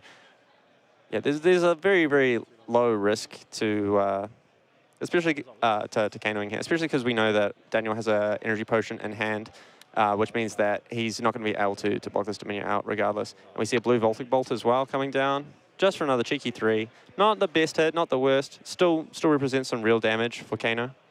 So pretty nice just getting in that 6 damage on your opponent's turn, on turn 1. Mm-hmm. So we'll see here if he, like, I suspect he may just look to pitch away to Kano and keep trying to pump the damage. Yeah, definitely. I think it's just a case of, look. Oh, no. Looks like Dominia's coming in here. Is Daniel going to respond to the trigger? Yes. No, he just shows a Aether Spindle and a Energy Potion. Now, if Dominion takes... Daniel's giving his opponent the choice here. He's basically saying, like, look, do you want me to block your dragon for 3? Or do you want me to have another run at Kano? Yeah, I suppose one option is, he, depending on how he wants to play this game, he may be looking just to dump that Energy Potion into play on his own turn. Mm-hmm. Absolutely. I mean, it does mean that he's not able to present a burn spell at Remy. He's not able to present extra damage through. But yeah, Energy Potion, definitely a very, very good card at setting up some of those massive, massive combo turns that we can expect from Kano. So yeah, what I suspect he may be potentially looking at here is just drawing up his hand, maybe pitching away a couple of blues in the hand to try find something off the top, running up the spell that way, and then just laying down the Energy Potion. Yeah, absolutely. And it's not a bad thing either, just guaranteeing a blue for next turn, making sure you have the resources in order to be able to pump out some real damage. Also perfectly viable. But I think the getting that Dominion is a pretty nice start for the Dramai player here. Yeah, you definitely wouldn't want to be on the other side of that Dominion. It's really, really going to inhibit Daniel's ability to play the game during his opponent's turn. Kind of acts in a little similar way to Themai, obviously on a much less scale, but it's definitely very, very punishing. So it looks like he found a blue Aether Dart off the top there. So I believe I saw a Blazing Aether in his hand. So it could be looking just to set up that Blazing Aether in Arsenal and dropping down the Energy Potion. Yep, absolutely. It seems like a very, very fair line here from Daniel. Look, a little bit of poke, gonna play an A-pot, gonna get that Blazing tucked away in the Arsenal, setting up for a really, really big turn. Obviously, Daniel would probably prefer if that was an Aether Wildfire, but hey, it's not always magical Christmas land in Kano World. No, so it looks like we have a few more dragons popping up in Remy's hand here. You can't quite make out what he's got there, but he's definitely got something cooking. Oh, is that a Tome of the Imperial Flame? One of the new hottest cards on the market from Bright Lights, if you want to put it that way. So Daniel choosing to let that resolve. Yep, just let him do his thing. I think he's just going to wait to see how many resources Remy will expend before he attempts to make any play. And that Command and Conquer could be very nice here as well, particularly if Daniel looks to play around by just getting rid of all of his cards before the Dominia. Being able to clear out that Blazing Aether with the Command and Conquer could be huge if he chooses to go with that line. Yeah, absolutely pivotal. Obviously, he doesn't have the full information like we do here in the booth, but definitely worth considering. Tome of the Imperial Flame obviously is a very, very powerful card because of Remy's equipment suite. He's in fact royal, which means that he just gets to draw 2 cards and then pitch 2 cards, which obviously works very, very well with Flamescale Furnace being able to generate resources, makes Ash, basically just keeps Dromai's engine ticking along. Yep, choosing to get rid of the Command and Conquer there, probably just looking to establish more dragons on the board and really keep the turn-by-turn pressure going. Yep, and we see a Azrael come down for Remy. Nice little 0-cost invocation, presents 2 damage, and 1 arcane when it attacks. Not bad for a 0-cost. I suspect we may see things kicked off here with a Dominion attack just to get a bit of information. Yep. So Remy's played multiple red cards. His dragons do in fact have go again. He says, yep, Dominion coming in. All right, here we go. Some action from Kano. Daniel flips a blue Immerta Scalding. Not bad, 4 damage. Not bad, presents 4 damage on his opponent's turn. Obviously not the best, not the worst. Daniel finding a little bit of hit and miss here on the Kano hero ability activations. Really wants to find something a little bit harder, something that will hit a little bit harder here. But again, another blue Scalding Rain off the top. So you can present sort of, 7-ish damage here if we look at the Crucible of Aetherweave as well. Daniel just thinking, does he want to go fishing one more time? Does he want to send out his line, look for a better spell, or does he say that, look, I'm happy with my 7 damage here? Yeah, and one thing, this is kind of what we talked about in the game, just Dromai getting that early board presence and just actually putting the pressure on. So if he chooses to actually, okay, so he's going to Kano one more time here. Oh, we see Daniel shaking his head there. That can't mean good things. Wonder if that's potentially another blue or something like an Eye of Ophidia. Yep. Daniel having a really rough time at the top of his deck here. We see another blue being pitched. Scalding Rain coming in. So it doesn't actually have the resources for the Crucible, so looks like it's just going to be 2+4 here. But that's the thing, he's going to be taking damage from the Dominion, damage from the Azfly, and whatever other follow-up Remy has here. So the clock is really starting to tick. Remy probably regretting the preemptive pitch of that CNC. Obviously, didn't know Daniel was going to go off in response to his Dominion attack, but still got some action lurking in hand. I believe I saw another dragon and a Oasis Respite. Ooh, okay. Now that's big. That's really big for Remy. Having Oasis Respite and Arsenal means that he can shut down a Wildfire off the Storm Striders with that and his one source of AB, which is huge. Very, very powerful, particularly if Daniel's going to rely on that Blazing Aether to try close things out here. Yep, absolutely. But yeah, so there was sort of that one alternate line of coming in with the, perhaps pitching the Miraga instead and looking to come in with the Command and Conquer. Hey, we take those. Yeah, but like you said before, board presence is really important here, so I think Remy just really values that, which is why he's probably just going to say, look, I'm just going to take this arcane damage, I'm going to put a Miraga on the board, Arsenal the Oasis Respite, be sitting pretty here behind my 3 dragons with my Oasis Respite, and it's looking really good for Dromai here. Yep, I mean, when he sort of chucks that 3rd dragon down, it's pretty nice having 3 dragons on the board, Oasis Respite and Arsenal perfectly set up. Yep, you definitely want to be seeing that as a Dromai player. Just doing some quick math calculations.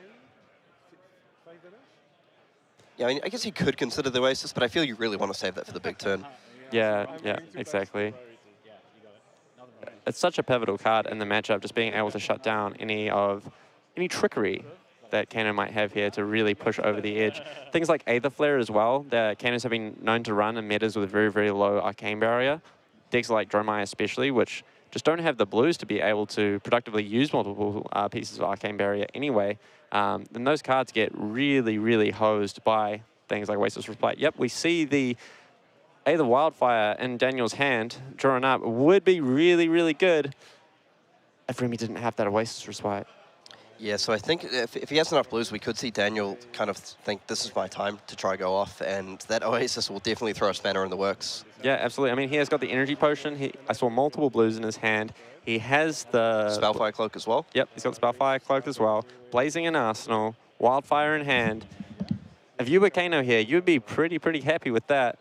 I mean, it's so much damage. If Wildfire sneaks through and your opponent's only able to prevent 1 off the Arcane Barrier, it doesn't have any Sand Cover, doesn't have the Oasis Respite, if it gets Metacarpus nodes plus Crucibled, that's so much damage, especially when it's comboed with something like Blazing Aether. That damage gets doubled, and it gets the amplification from the Wildfire as well. Roughly 1 million damage. Exactly. Okay, so we got the blue Aether here, banished off the top here. That's actually not terrible if you put your opponent on not being able to prevent multiple sources of damage, because it will amp alongside Wildfire. But we see one more Kano come in. Ooh, that's a good hit. Lava. That's a good hit. Now that might be a good way to bait out that Oasis Respite we saw. Now, Daniel's at 19. He can probably afford to take one more turn of Dragons, one more turn of this, before being forced into, I'm going to kill you, or you're going to kill me. Yeah, so if we look at his resources available, I believe he has one more blue in hand, plus the energy potion, plus the Spellfire Cloak, so that's up to 6. So if he did choose to decide to try and pop off, I mean, I suspect maybe he's not, given he's already pitched the Kano twice. I mean, we could see some Ragamuffins action coming on as well. Yep, absolutely. But yeah, definitely a bit of a rough spot for Daniel. There's a lot of nuance to the situation. There's a lot of things that Remy could have to punish him. He's facing down a large board of dragons. He's definitely on a clock. Now, what would you be thinking here as Daniel? Like, are you just trying to, like, what would you be trying to find off this Lesson in Lava if it were to get through? I mean, one option could be something like a Tome of the Eighth Wind, for example, just to try and refresh your hand, keep getting more cards. Mm-hmm. Yeah, absolutely. And we see Daniel just presenting this Lesson in Lava just for 3, no buffs, representing that he has a little bit more left over to keep this turn going. Potentially trying to bait out the Oasis as well, if it's seen there. Yep, absolutely. Yeah, if you're sitting across from this as Remy and your opponent has an Aether Flare in their banish zone, and they didn't use it to try and pump the Lesson in Lava, I'd have a few alarm bells ringing in my head, because it just means it's like, what else can Daniel have here that's like better than pushing through this lesson? So he does in fact get the Oasis here. Yep, that's very good for Daniel, getting that out of the way. And I believe we still have a Dominion trigger. So Dominion's attacked, but it hasn't triggered yet, right? This is all in response to... Exactly. So yeah, we see the Oasis come down, prevents the Lesson in Lava. It's not going to deal any damage. Daniel's left with not a whole lot of damage to be able to push through, but that's okay. He gets one more shot at this. I suppose one option is potentially the Ragamuffins here as well. He does have that Aether Wildfire in hand, so he could maybe look to just get that back on top of the deck and set up for next turn, knowing that the Oasis, hopefully the one Oasis, is gone, and that he then will draw up, have all his resources available, take that one more damage turn that you mentioned, and then potentially look to pop off the following. Yep, absolutely. I mean, it is a big cost using the Ragamuffins that way. That's huge, don't get me wrong, but I just wonder if that's what he's considering here. Yep, having it guaranteed for like a big turn next turn might just be the ticket, or maybe you just have to say, hey, Ragas is too valuable. If I have a tome in my hand next turn, like we haven't seen any tomes from Daniel yet, I believe. If I have a tome in hand, I really need to make sure I get that on top of my deck, and maybe I just have to try and find the Wildfire somewhere else. Yeah, so on board he's facing down, what, about 9 damage, I believe, from the Dramai between all the dragons here?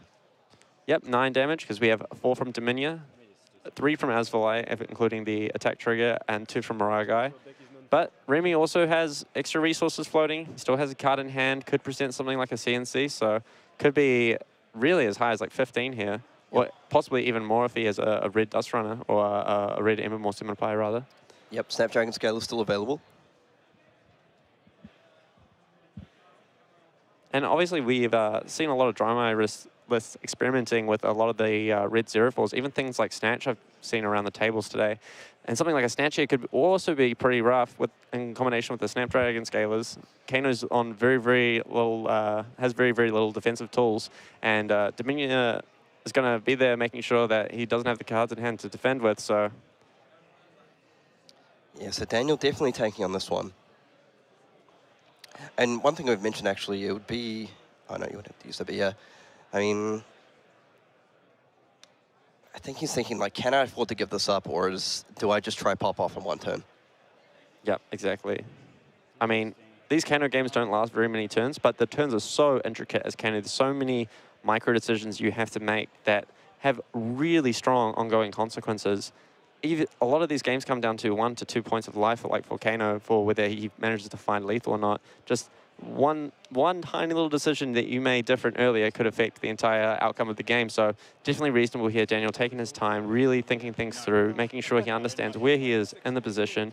And as Remy here, how would you be feeling with this board and staring down what Kano has? I mean, I feel I'd be pretty happy with the number of dragons I've got down and with the Dominion trick on the stack, and obviously putting my opponent into the tank here. I mean, the big problem, I'm not sure if that Ragamuffin's play is that viable. I mean, he has the Blazing Aether and Arsenal. I feel he probably wants to be able to set up the... Okay, so he is just going to pitch the Kano here and preserve that Ragas for another turn. I think that makes sense, right? Because if you blew this up here to save it for the next turn, it means you can't Striders your Aether Wildfire and then use the Blazing Aether and Arsenal. So I think he's going to play towards that that Blazing Aether and Arsenal on a future turn. Yep, makes total sense to me. So now that this has happened, I would feel pretty decent from Remy's side, really. Yeah, I mean, he's got a strong board. We don't know what his final card in hand is, but yeah, it's just such a good board into Kano. It isn't a Thamai, but Dominia is definitely putting in a lot of work here. Forcing Kano to not be able to defend, forcing Kano into these very, very aggressive lines, doing lots of damage.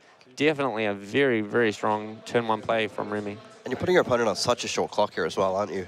Yep, absolutely. Like I was saying earlier, probably only has one more turn. Daniel, rather, only has one more turn in order to be able to find the right string of cards to be able to take down the Mother of Dragons. Oh, and we see a Tumultai there, but not likely to come down without a accompanying tome. But just the ability to be able to start off all your turns with a Dominia and force your opponent into responding. Yep, oh, we see a Nourishing Emptiness and a few other cards in hand for Daniel. Nourishing Emptiness, good card, but you really don't want to be seeing it in face of a Dominia. It would be pretty cheeky if that was a Thamai instead coming through. But, obviously with Miragai in play, I suppose that does not have Phantasm regardless, but here we go. Centering Foresight, Kano's digging. Yeah, now I wonder if he's thinking, like, this is just do or die. If he has 2 more blues plus the Nourishing, is that going to be enough to pop off with something or other? But it may depend on what he finds on the Cindering here. So it is just a blue, I believe that's a blue Cindering Foresight, just looking at the top 2. No, I believe he was looking at 4. I believe it's a red Cindering Foresight. Okay. Yep, 3 rather. Blue just was 1, by the way, Kieran. Right. Got to call me up.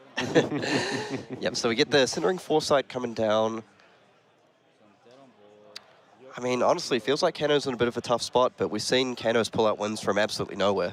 Yeah, exactly. I mean, that's the thing with Kano. Sometimes you'll just activate your hero ability, you'll hit a time. You'll draw 2 blues, you activate your hero ability, you hit a time, you draw 2 blues, and well, sometimes that's just enough.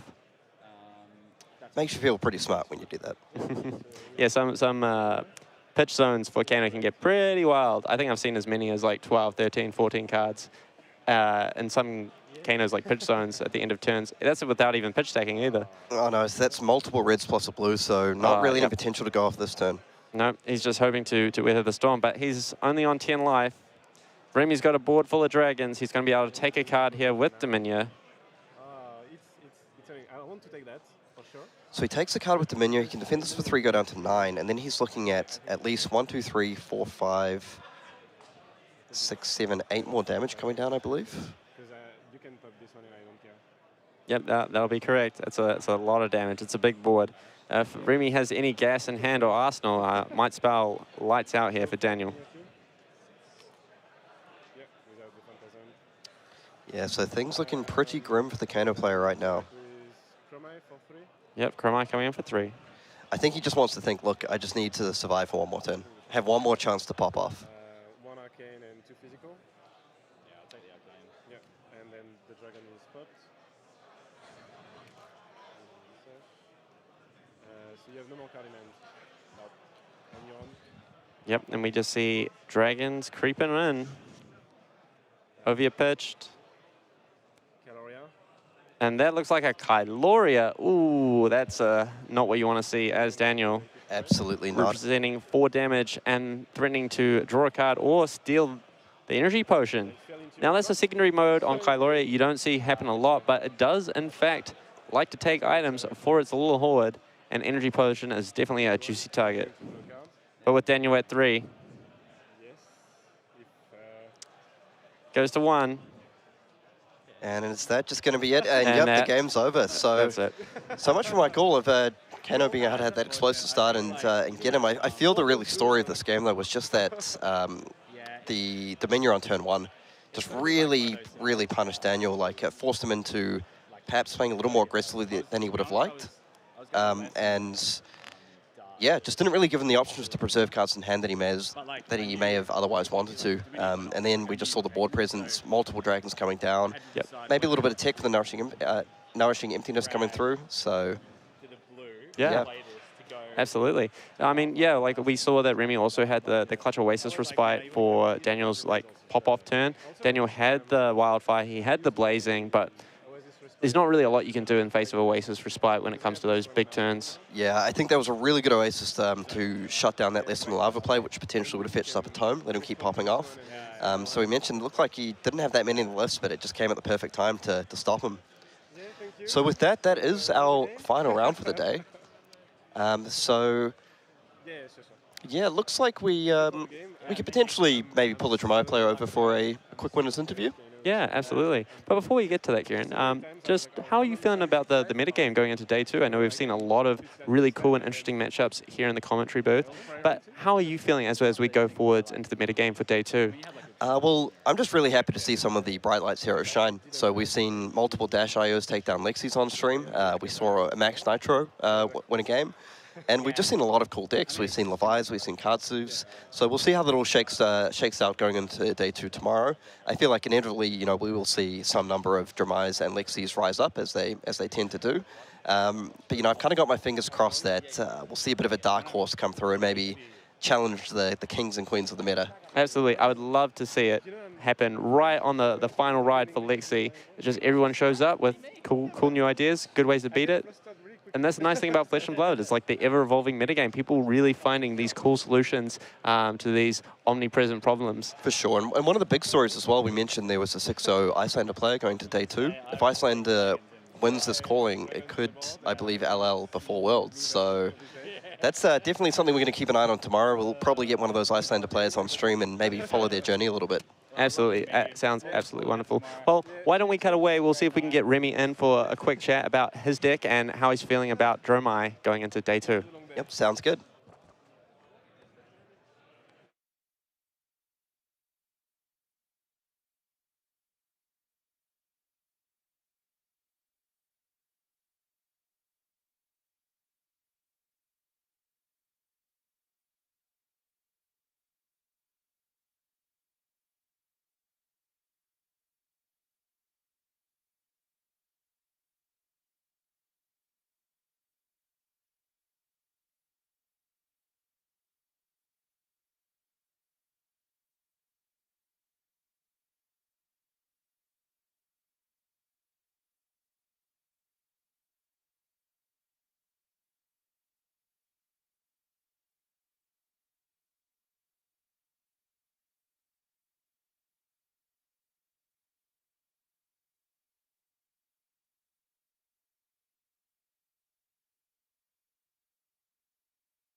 All right, thanks for waiting, guys. We're back in the commentary booth with the round 7 winner, Remy on Dromai. How does it feel to go into day 2 on an X1 record with Dromai? It feels great. Feels great.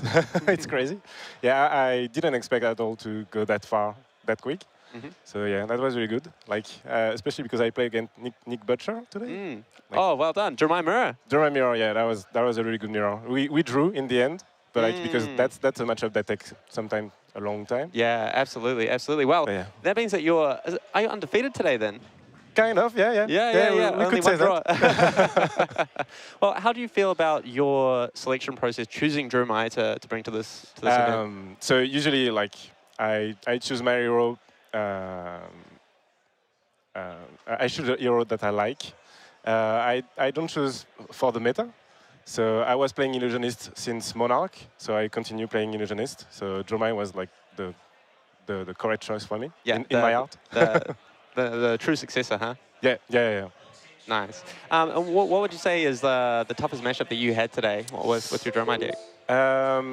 Katsu was really like a tough matchup. I think Bravo is a long matchup because it requires a lot of like thinking on my side. I think also on the Bravo side, but I think more on the Dromai side. Yeah, absolutely. As a Bravo stand myself, I've got a nice pin here. I do like to play a lot of Bravo, and yeah, there's a lot of micro decisions to be made in that matchup for how much pressure you need to apply, how much you really need to pick and choose at which dragons you target as the Bravo player, because if you leave their life total alone for too long, you'll just get swarmed. Yeah. They'll manage to push through eventually. I would build like a nice board and then waiting for that Miragai Chromaton. Where Yeah, exactly, the dreaded.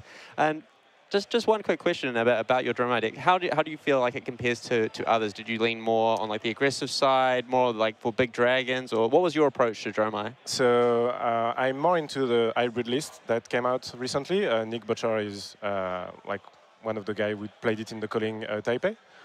Also, Guy played a kind of hybrid list also in the Calling Dallas, I believe. But I've added more blues because I was afraid of those Icelanders and Lexis. Like, we have a lot of ice Lexis in the locals, so I was a bit afraid of that. And I know like more blues help me in those matchups usually. Yep, absolutely. And going forwards onto day 2, what are the matchups you're kind of hoping for as Dromai? Like, what are the things that you feel like really confident in? Really confident? None, I would say.